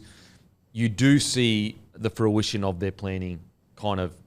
You say, okay, now I understand why you go so heavy in the spine, because when those guys click, they are unstoppable, literally unstoppable. Do you think Melbourne and it's a big question mark for me to watch over the next few weeks, do you think their forward pack can do this for the entire season? I'm still sceptical because, Nass has got to come back in. That's the big thing. But the signs are good, but correct. They were good at stages last year as well, but we went, how's this going to go business end when other packs are up for it and ready for that challenge? Just need to see more, but to do it without Nas, it's a good sign, isn't it? Look, put it this way. If they can get third last year, I don't think they looked anywhere near as good as they looked these first 2 rounds. And so that's why I believe that, granted, if injuries happen, all that stuff, but they've looked better in these first 2 forward rounds as a pack, in my opinion, than they looked all year last year as a pack. Yeah. In my opinion. More well-rounded, more weapons, faster, explosive, all that kind of stuff. It'll be good to see they take on the Knights this weekend. As we said, they then go into a bye. Off the back of that, round 5, Thursday night, take on the Brisbane Broncos. So that's where we'll get a real test to their forward pack. Hopefully, Payne Haas will be sweet by then. 3 weeks away, should be. Bloody hell, what about Broncos opening friggin' 4 games? Something. Yeah, you guys have got it real tough. So, like, looking at it, stats not everything. Like, the middle, the roll on, all that, momentum, big eye test sort of thing. But, like, the Warriors ran for 260-odd metres more, had 130-odd post-contact metres more than them. So, and this is against a good Warriors pack. But you're right, Guru, that Brisbane one, Haas, Carrigan, hopefully both available. That's where we know where that pack's going to be at. Okay, now on to the Warriors. The biggest takeaway for me with this Warriors game is the tactical smarts of Andrew Webster is genuinely, like, unbelievable. So, basically, they head into this game. Normally, what do we see from the Warriors? They just usually go out the back, out the back, out the back. They start the game, and essentially for most of the game, instead of just going out the back, they put 2 double leads on the Melbourne Storm, who notoriously have, really good edge defence. They were scoring tries jogging over the line with 20 metres space, and that is Webster intentionally looking at the Storm defensive system and clearly identifying something where if we put double leads here, it totally wrecks their defensive patterns. 2 tries where there was honestly minimum 15 metres of space where the winger just basically walked over. Like, that's a tactical decision by Andrew Webster. I think that, we talk about him being able to buoy the boys and get everyone on the same page, but I don't think we're giving him enough respect for almost out-coaching the Melbourne Storm. It's been the number one thing for me so far this year, including trials from seeing the Warriors. They look like a well-coached footy side. They are all on the same page. It is just all flowing perfectly for them. The results aren't coming right now, but they will eventually. And when they do, good God, they're going to be flying soon, I think. And like even in the first half, so Storm were basically almost kicking early. So it was such a good chess match to watch because you had the Storm going, okay, look at this big Warriors forward pack. Let's kick early, get a really good kick chase on, turn them around. That's what they don't like. So that's the first half, the Storm dominate. Second half, the Warriors come out, adjust to that game plan and dominate most of the second half. Like a really impressive chess battle. I will say it's going to be interesting to see, do other coaches look at that double lead shape and find some joy there with that Storm defensive system because it gave them absolute nightmares. Like to be able to be scoring in the corner with 20 metres and almost jogging over, like that's super impressive. Now, Storm, not usually, but they have a tendency to have up and in defence, but then what they do is the guys behind usually can slide in and tackle the winger if they get past. But with that double lead, it forces everyone to stay a bit tighter, a bit longer, and gives the winger more time to get to the try line. I thought it was a masterstroke by Webster. Yeah, they look very good, the New Zealand Warriors. Very well-coached side. And then, even off the back of last year, saying, how is this Warriors side going to respond this season from the highest of highs last season? Not the highest of highs, but the hype in the back end of the year, the big runs they were going, how good they look, playing finals football. Can they back it up and come out this year good?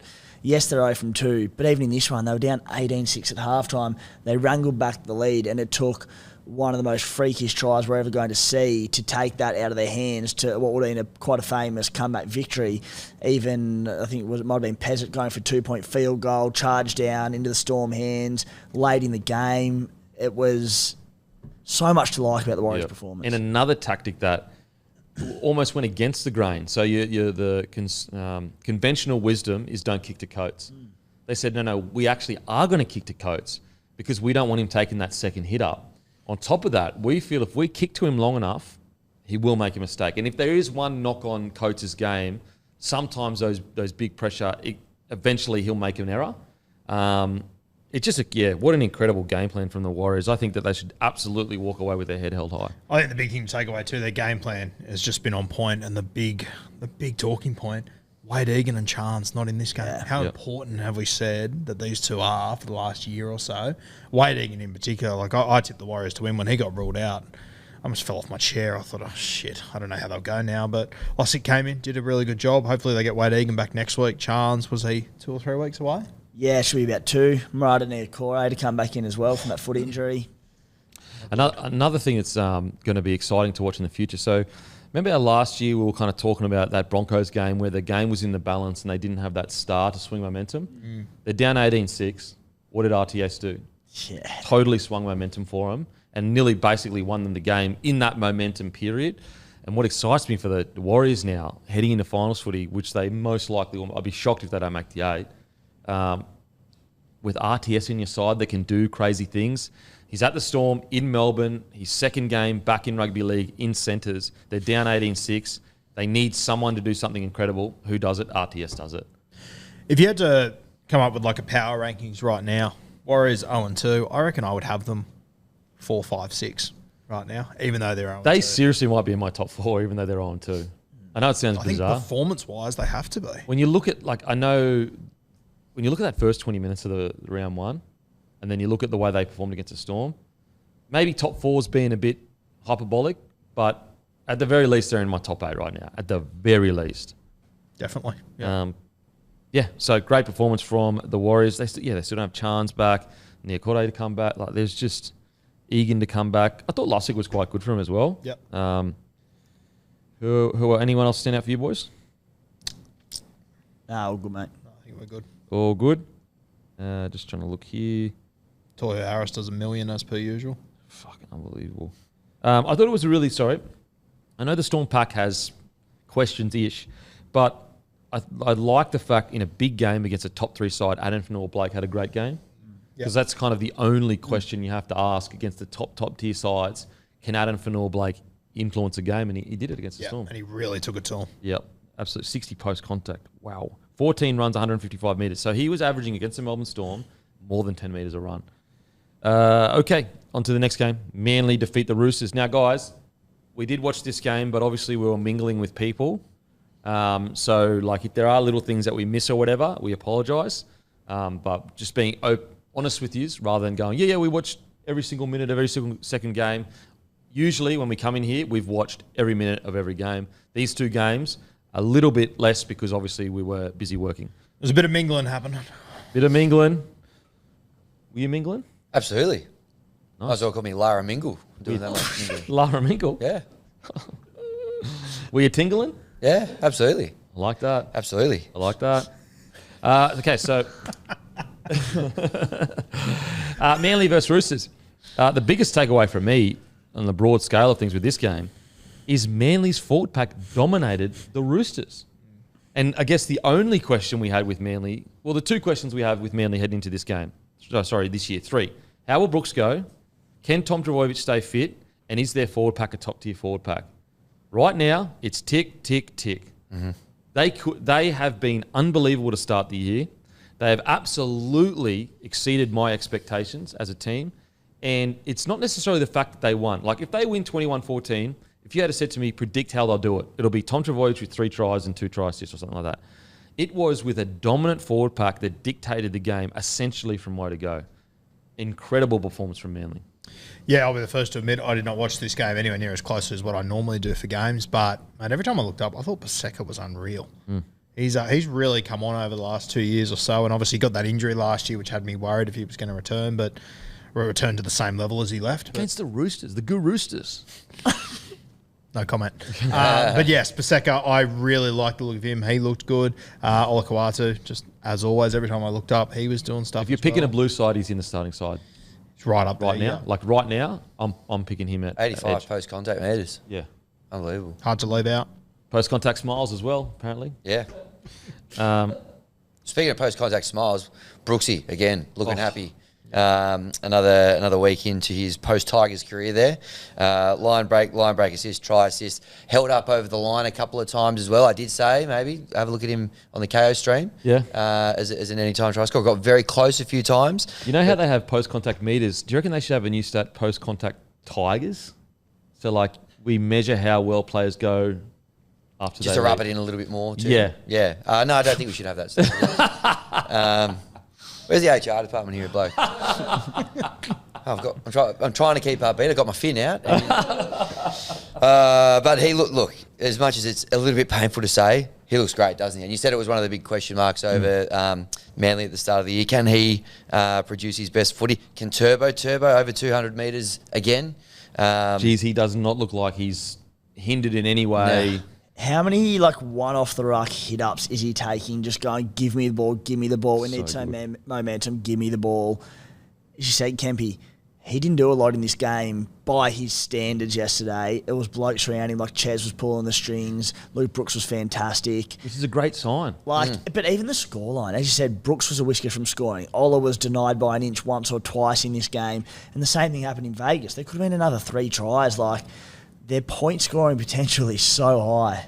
Yeah, it's to win a game like this without guys like Tommy having 3 try assists and that's exciting. For guys like Paseka to come up against a ruthless, you've got a forward pack of May, Collins, Hargreaves, and Paseka to come out and win that battle, you couldn't ask for a better result when it comes to Manly. It is very, very exciting. Nathan Brown off the bench.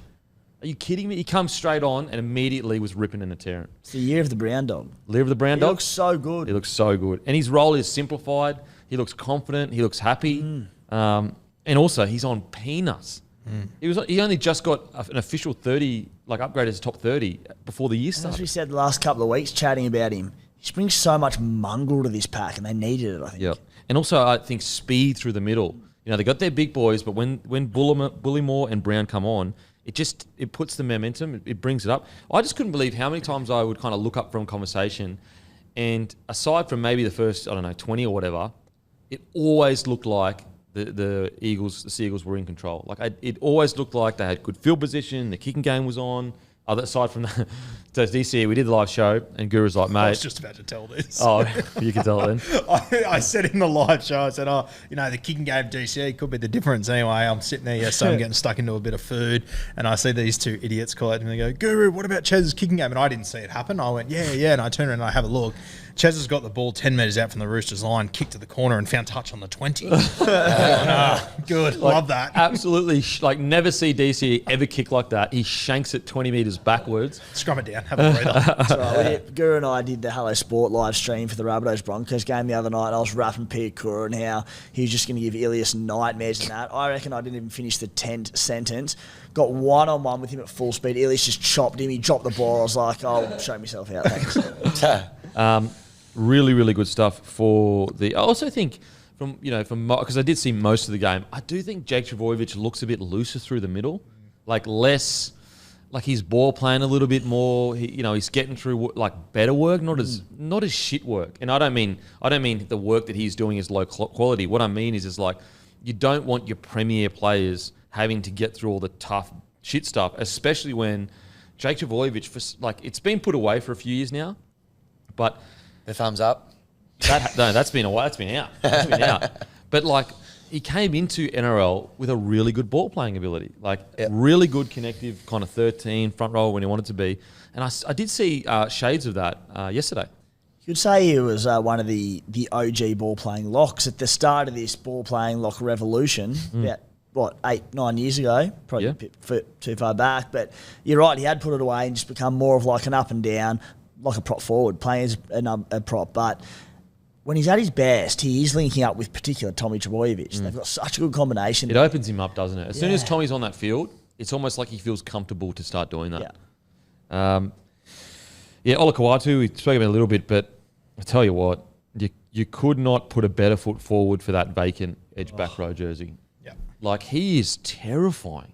Even he should have had 2 tries. Very unlucky for that to be called a knock on. Just bobbled out a little bit of his hand.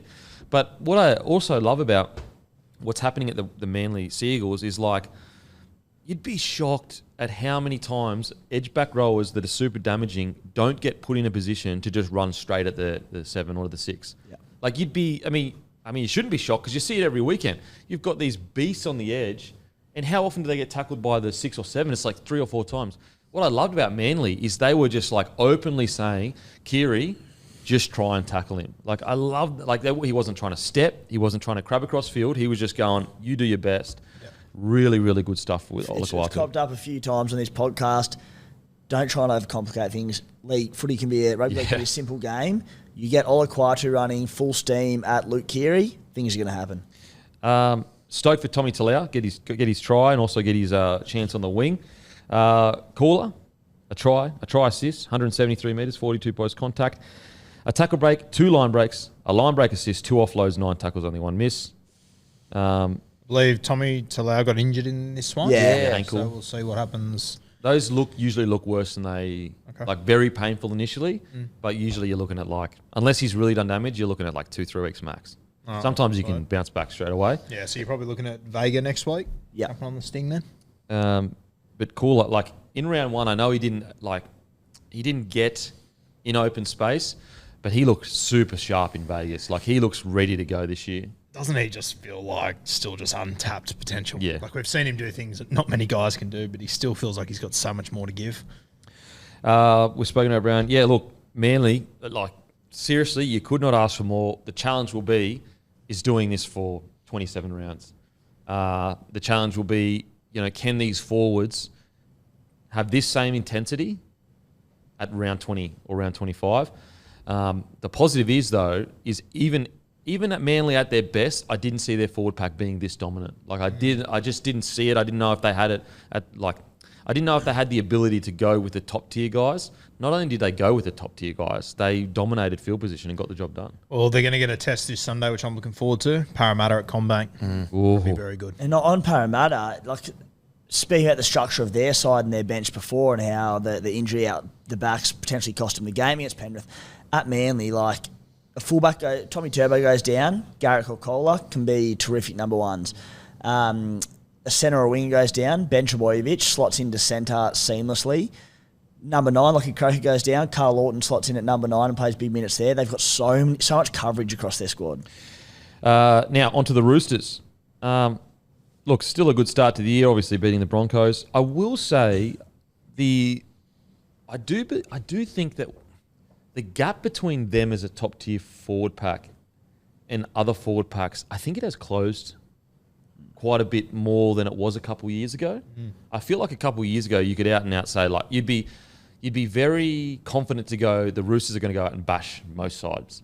I do think that gap's closed quite a bit. I don't think they dominate as much as they have at the very least. Maybe when they go on their run, but even then, a few years ago, you could almost guarantee getting bashed by the Roosters. Whereas at the moment, I do think that quite a lot of forward packs are matching them that you wouldn't expect to. Yep, I agree. It's not often you see them go out and dominate through the middle, is it? And on paper, their pack is outstanding. They should be absolutely dominating most teams through the middle.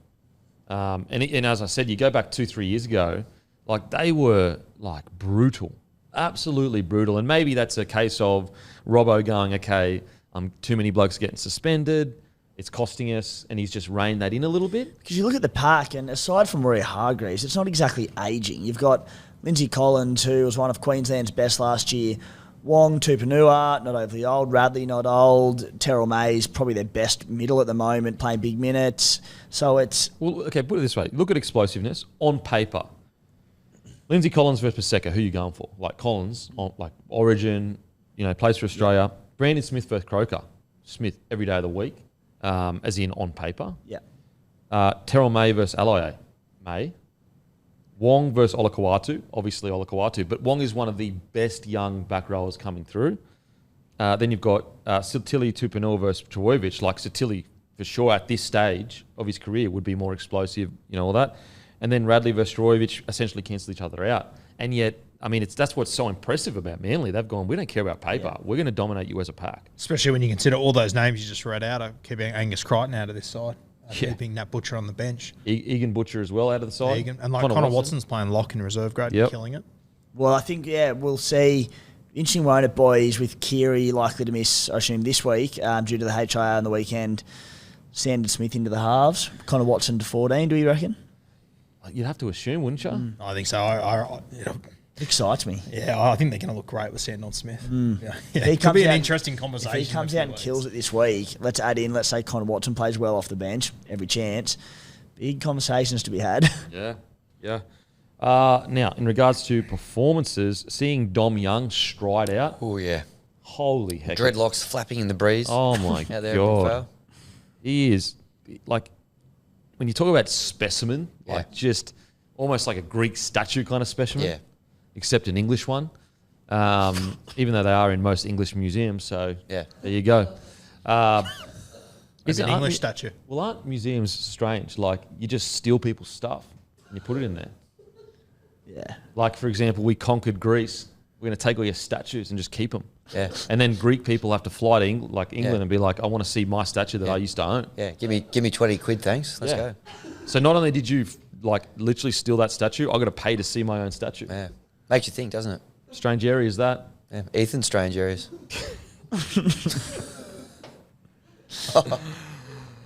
Oh yeah. Okay.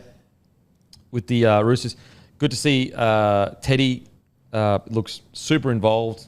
I didn't see any huge plays, so I must have missed I think he had a couple of tries here. So They had a really nice one early on where Gibran, Daniel Tupu scored in the left corner. It was just a nice, basic backline play. Teddy tip on at the end. It was like, cool, simple, effective, nailed it. Want to see more of it. Yeah, and 16 runs rather than 28, 29, like that, and 2 try assists. Like when you see Tedesco with 2 try assists, 16 runs, that's a really well balanced game. That's all he needs to do. But yeah, seeing Dom Young's just stride out, his potential. I just cannot wait till we get into round 16, 17, 18. What he's going to be doing. I hope they Billy Smith. I've heard potentially a chance to come back this week. I'm not sure I've confirmed, but I hope they don't put Joey Manu to 5'8" and put Billy Smith to centre. I'm like, surely not. Seriously, Yeah, it could happen. You're right. That. Yeah. Hey, check this out. So Hargreaves, 83 metres. Brandon Smith, 68. Lindsay Collins, 78. Wong, 65. Satilli, 32. Radley, 113. Terrell May, 111. So 113 metres was the most metres any forward made in the Roosters. That's how good the Manly side was. That's super impressive. Very impressive. Okay. Run for over 500 metres more than them. And had the ball I think it's 6 or 7 minutes more than them. And almost 250 post contact more than them. That's some huge numbers against that pack. Last thing before we move off that game, and you brought it to my attention, Kempy, and then I couldn't think about anything else. How good did Brookvale look? Oh. Yeah, they must have done redone the field. That doesn't look like the old Brookie. Yeah. The field looks new and the grass not as thick in that. It's great. And just how packed it was as well. Yeah, it looks sick on TV. They did a couple of kept selling out. They kept putting things up. They're we're going to release some more tickets, which is absolutely as packed as it could have possibly been. Just looks elite. This is how dominant Manly were. They had a 74% completion rate. Roosters had 72% completion, so essentially the same. And yet Manly had possession of the ball nearly 60%, 58%. Wow. And they were in possession for 31 minutes, or 30 and 51, but 31 minutes compared to the Roosters' 22 minutes. So they had the ball 9 minutes more than the Roosters, and yet they completed about the same. That is dominant. As you've already alluded to, the post-contact won that. All metres run, won that easy. Funnily enough, the Roosters had more line breaks.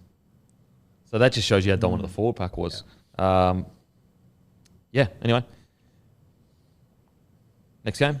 38-0 to the Dolphins. Jeez. Look, I got on the bandwagon. I said I was willing to get my heart broken with the Dragons. It was a fling. It was fun. But it's not going to work out. It's not a me problem. It's a you problem. I was here. I was ready to give my best. Unfortunately, look, how long, all jokes aside, how long's a week in footy? Yeah. Oh my God.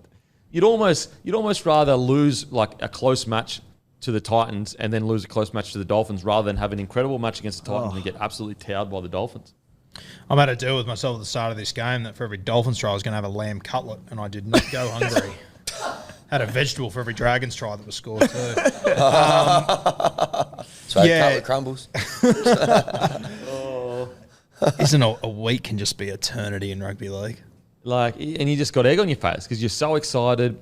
They play incredible footy round one. They're playing flano footy, and they roll in the next week, and you're going, what the hell do I know about rugby league? Jeez, they looked. I cannot believe the drop off.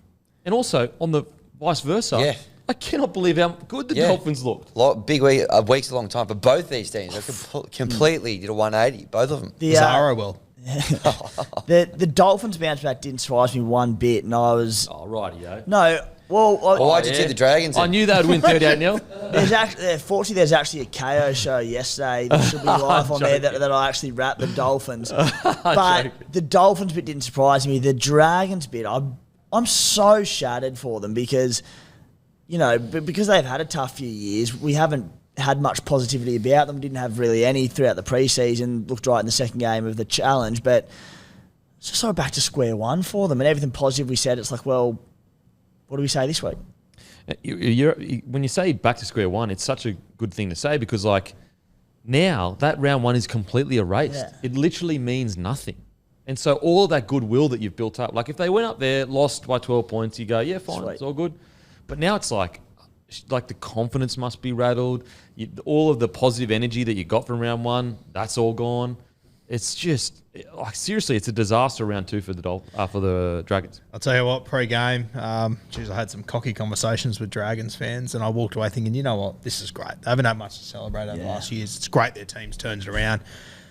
Christ, it must have been shattering for them watching that one. I genuinely felt upset for Dragons fans because reading the comments last week, just seeing them finally be able to enjoy a bit of footy. And I know they've had wins. It's not like they haven't had wins, but it's the way they won last week. A bit of hope, and it's a new era. And then to come out and get done 38-0. And I think it's the longest maybe Random Stats Guy put it up, the longest time a team hasn't been held to nil just got broken, as in Dragons were the longest team.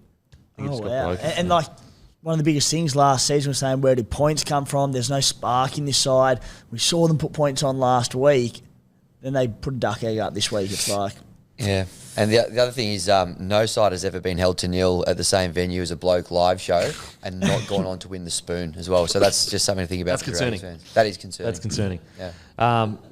Okay, we'll talk about the positive stuff. The Dolphins. Just a stat. You're just relaying the information. Yep. Facts over feelings. Don't shoot the messenger. Onto the Dolphins. They looked absolutely outstanding, and I think they looked like... And look, a week's a long time in rugby league, so he could be sitting here next week going, what the hell's going on there? But I think they looked exactly like a lot of people in their, best case scenario would look. They looked explosive through the middle. Their recruits absolutely impacted the game. Hammer had the ball in his hands a lot. He wanted the ball. Even to see the Hammer score a try and actually yell in excitement and almost anger and passion, we have never, ever, ever seen that from the Hammer. And I think that's a really good sign for the Dolphins that we're seeing a guy that's usually, he's almost known for how cool and calm and chill he is. He can be in an Origin game, a line break, it can look like he's not even breaking a sweat. To see a guy with that much passion after scoring tries, even the last where he knocks the ball out of Tyrell Sloan's hand and he gets up and he screams at the crowd. Yeah. We've never seen that from the Hammer. Yep. Never. I think that's great signs for the Dolphins. Yeah, I think, last night was the first time I've ever watched Hammer play fullback live. And just every time he gets the ball, the entire stadium just rises. Yeah. I've seen him play centre and stuff in Origin games, but to see it live and just see how effortlessly he just glides across he just the moves. Field. Yeah. He's crazy. I want to give Jack Bostock a big shout out. Yeah, he was lucky not to probably get dropped last week, to be honest. Yeah, and, I remember watching him last year going, kid's got so much ability, but he's just not ready for first grade. Trials, he looks great, and just his body, you can just see how much work he's put in this preseason and starting to get some rewards for it. Yeah, and I really like that because he made his debut, and remember he got, not dropped, but he didn't get selected the next week. Yeah.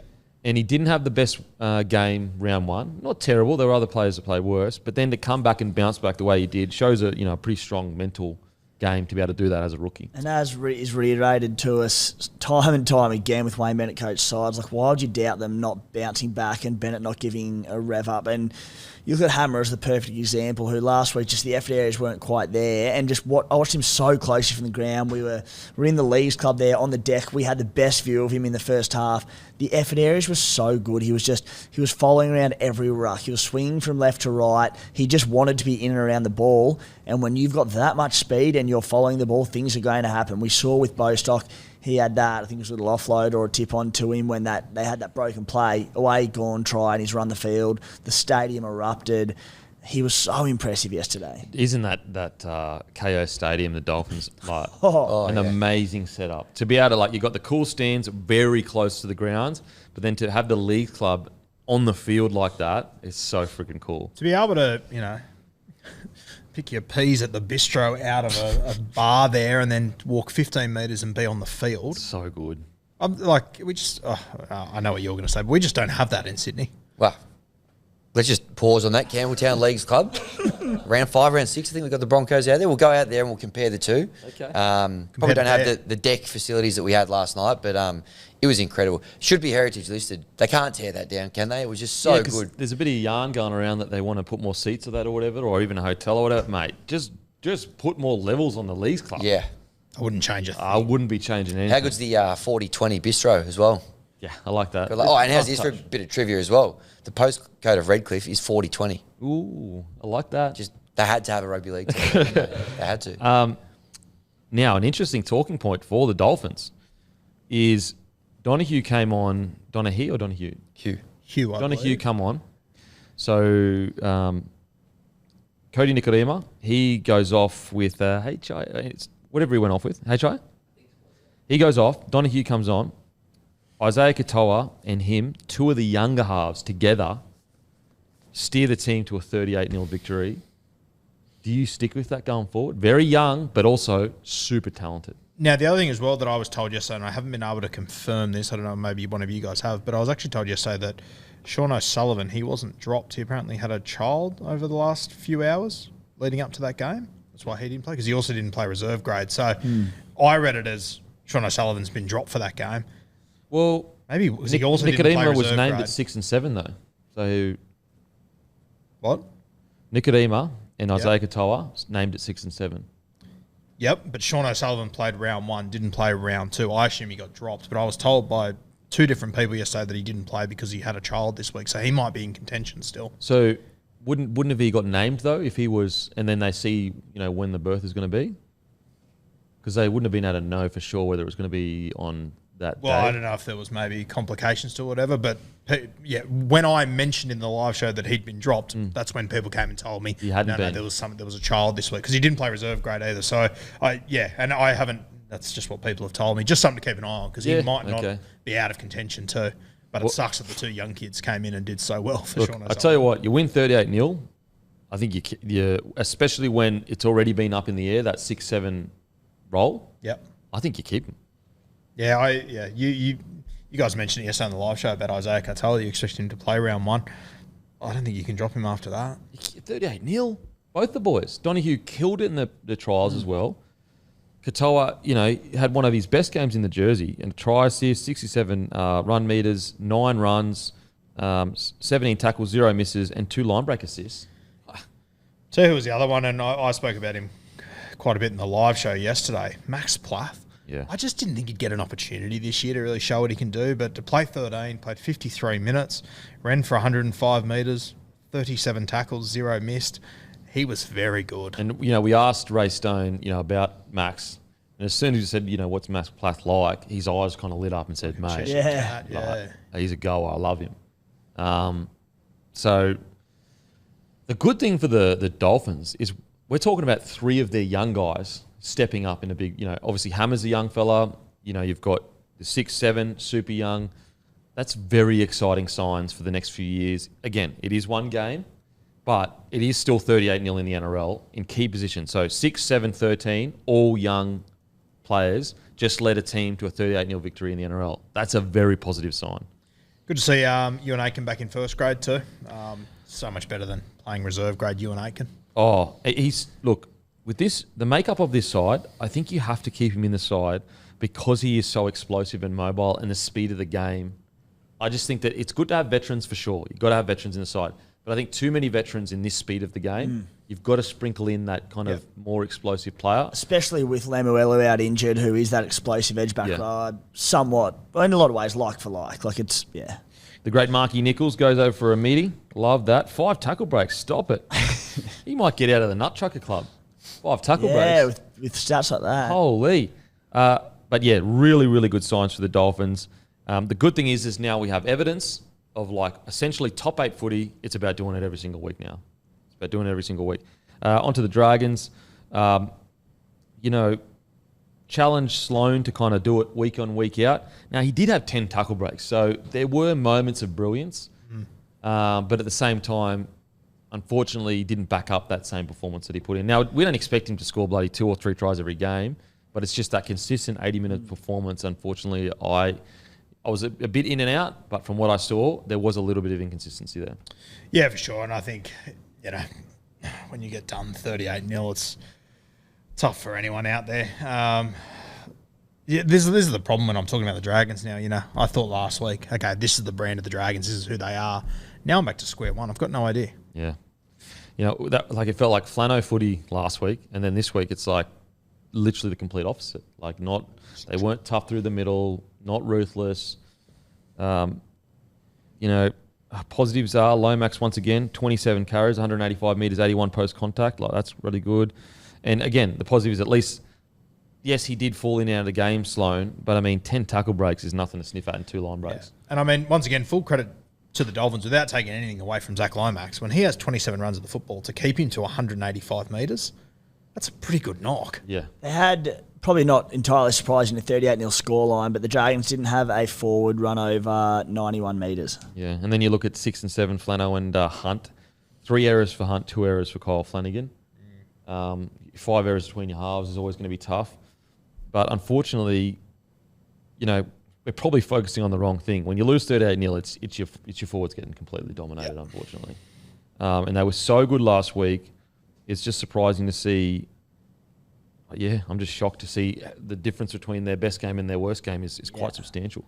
Yeah, so to be honest with you guys, from being out there, we left at halftime. I find it really hard to sort of get a read on the Dragons because you've seen the two polar opposite ends 2 weeks. I'm just happy to sit and watch them for another week. Yeah, because you can't really make a definitive statement. Is the round 1 what they are, or is round 2 what they are? Even if I sat at home and watched that game twice really closely, I still don't know how much more I could say about the Dragons because it's just we don't know what they're about yet. Both sides had 186 runs and the Dolphins had 400 extra run metres. I will throw into that there were a couple of runaways, so that probably aided that a lot.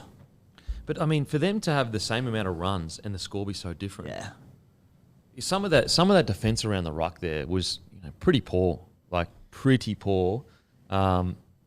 Whose was it? Was it Avarillo's try towards the end there? Quite soft through the middle there. There was another one. Was it that? No, was it? Even the hammer comes around the back, steps on the inside, steps again, scores. Way too easy. Way too like that. You gotta have inside trail to sort that out. At the very least, make contact with him. The Marshall King try late where he just dummied and went through almost untouched straight through the middle. It was it's not. And so things like that, you just. Hopefully they can improve next week. Flano has come out and said absolutely was not good enough for a Dragons jersey. And I do appreciate that if you're a Dragons fan, he's putting the Dragons... Sometimes when coaches come out and they say, it's not good enough, but you don't really hear them talk about trying to uphold the standards of the jersey. I do appreciate Flano has come out and said it's not good enough for a Dragons jersey. He's trying to instill some, basic levels of earning that jersey. It's really interesting when you have a look through the stats from that game. As you said, the runs are the same. Dolphins only had 2 minutes of more ball than the Dragons. A lot of things are sort of reasonably even, but the one thing that stands out for me, the Dolphins, they made 5 errors. If you're only going to make 5 errors, it's tough to lose a game of football. It's Wayne Bennett, isn't it? High completion, just get through it. Yeah. Anything else on the Dragons? No. Matty? I'm good. You've been talking this whole time. It's just been a bit too much, mate. I just want to let you know. No. All right. All right. That is us done and doosted. Oh, shit. No, it's Gotta not. Get your tips out. Get your tips out. Yep. Shall we? Let's go. All righty. Let's do it. For Face the Music for round 3, the first game Thursday night Penrith Panthers, $1.28. Broncos, $3.73. The line is 10.5 points. Kempy, you got the new ball. Broncos to cover. Interesting. Nah, look, I'm going to go Broncos to win, Panthers to cover. Yep. Well, hang on. That doesn't work. Sorry, no, apologies. Broncos and Broncos with a start. Broncos with a start. Penrith to win. There you go. You got it. I got that. It's been a long fucking show. Teamwork. It's been a long fucking show. It has.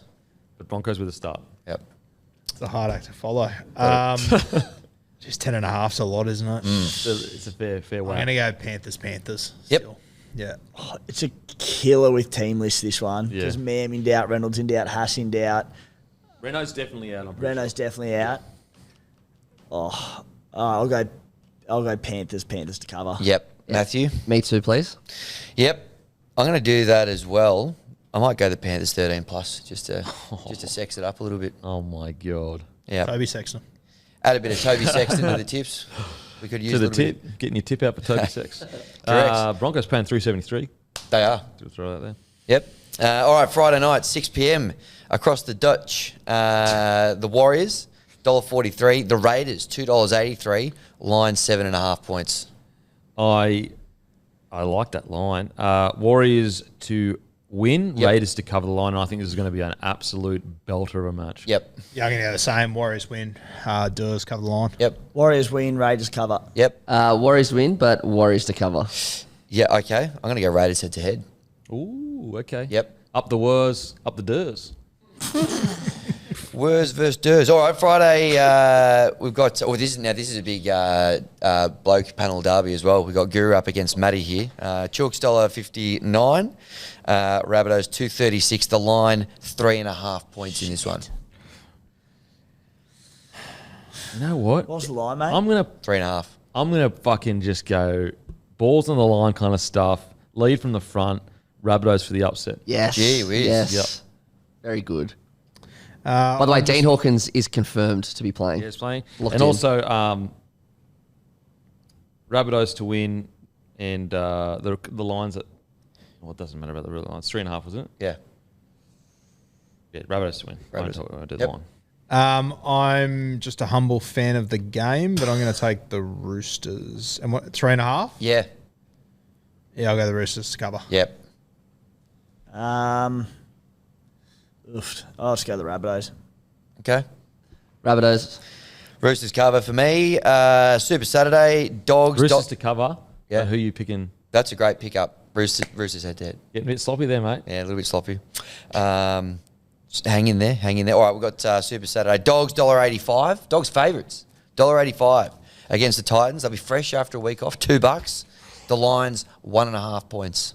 This is a tough one. At Belmore. The Toby Sexton Cup. Speaking of Sexton it up. You reckon he'll get booed? Because of the animosity? Could you imagine? The poor bloke gets booed. It's like, mate, I got fucking... It's a Dog's home game too. And he's probably not even playing. So if he gets booed, that is a tough day at the office for Toby Sexton. His face comes up as 18th man. Both sets of fans. We love you, Toby. We love you, Toby. He's like 18th man. His face comes up. Boo. It's like, what the fuck? What did I do? What have I done? Fuck, this is a tough one. Another team's one like It's Fafita's not back. No, Fafita might be, and so might Jaden Campbell and Warren should be. Warren probably is like. If they're all playing, changes everything. Fuck me. Not easy. I'll go Titans. Yep. Titans to win. Yep. And Titans to... Oh, you got him at dead. They're the They're underdog. dead. Yep. Yep. I'm going to take the boys at Belmore. Bulldogs 1-12 for me. Okay. Like the specificity there, Guru. Yeah, Titans. Yep. Yeah, doggies. Okay. Titans for me, head to head. Underdogs there. All right, Dragons, $2.81 at home against North Queensland, $1.44. Line 7.5 points. It's hard Which work. Dragons are we going to get here? Cowboys to cover. Yep. You also don't know who Flano's going to name this week. He could do anything on Tuesday. After that, yeah. I'll go... What's the line? 7.5. That doesn't help me at all. Cowboys to cover. Yep. I'll go Cowboys, Dragons to cover. Okay, yep. I'll go Cowboys, and I'll go Cowboys 13 plus. Yeah, oh, nice. Yep, I like that. I'm going to do that too. Cowboys 13 plus. Okay. All right. Big game this one. West Tigers, $3.90 at the 8th against the Sharks, $1.26. Line 11.5 points here. Who you got? Sharks, Tigers to cover. Yeah, I'll go the same. Sharks, Tigers cover. Same. Sharks, Tigers cover. I'll go Sharks 13 plus. Ooh, Jeez. 13 pluses. Low blow. I'm going to go Sharks, Tigers to cover there. All right, this will be a great game Sunday, Arvo. Eels, $1.85. Eels favourites. Yeah. Manly, Wow. $2. Line 1.5. Oh, this is a tough one. Great game. I got a Manly yesterday at $2.31, and they've come in already. Matty's moved the market there. My $5 bet. Oh, this is super tough. Far out. Like, The Kilmatualangi Cup. yeah. The Gutho Cup. Yeah, the Gutho Cup. Absolutely. Cop that, Nathan Brown. The Morgan Harper Cup. Everywhere you A lot look, of synergies here. there's so much There'll be a lot of synergy, booing. A lot of bad. There'll be so much booing. So much booing. Uncalled for. The market suggests game of the round, though. Very tight, this one. Oh, this is so tough. Okay, all right. I'll go the Eels. Yep. Go the Eels. Yeah, at home. Manly come off a big win. Yeah, go the Eels. Do they cover? Do they not cover? Yeah, Eels to cover. Yep. I'm going to go Manly to win and give me Turbo to score a try. Oh, okay. I'll go Manly, and I reckon they win well. What does that mean? What does that mean? 13 plus? Be a coward. 13 plus. All right, outsiders. Righto, Manly 13 plus. Manly 13 plus, get you $4.70. There you go. I'll go. Put it on a t-shirt. I'll go Manly 1 to 12. Okay, Manly 1 to 12. What did that get you? Manly 1 to 12 get you $3.05. I'm just going to go Manly head to head, $2. The outsiders. The last game, we got the Knights at home, $2.23 against the Storm. Undermanned, no Jerome Hughes as well. $1.66 favourites, despite all of that. Line is 2.5 points in this one. Final game of the round.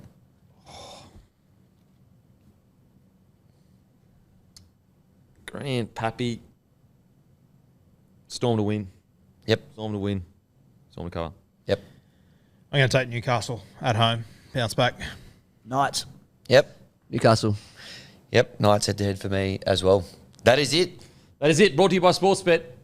Brought to you by Sportsbet. But as usual, we'll go and fuck ourselves. Thank you. Imagine what you could be buying instead. For free and confidential support, call the number on the screen or visit the website.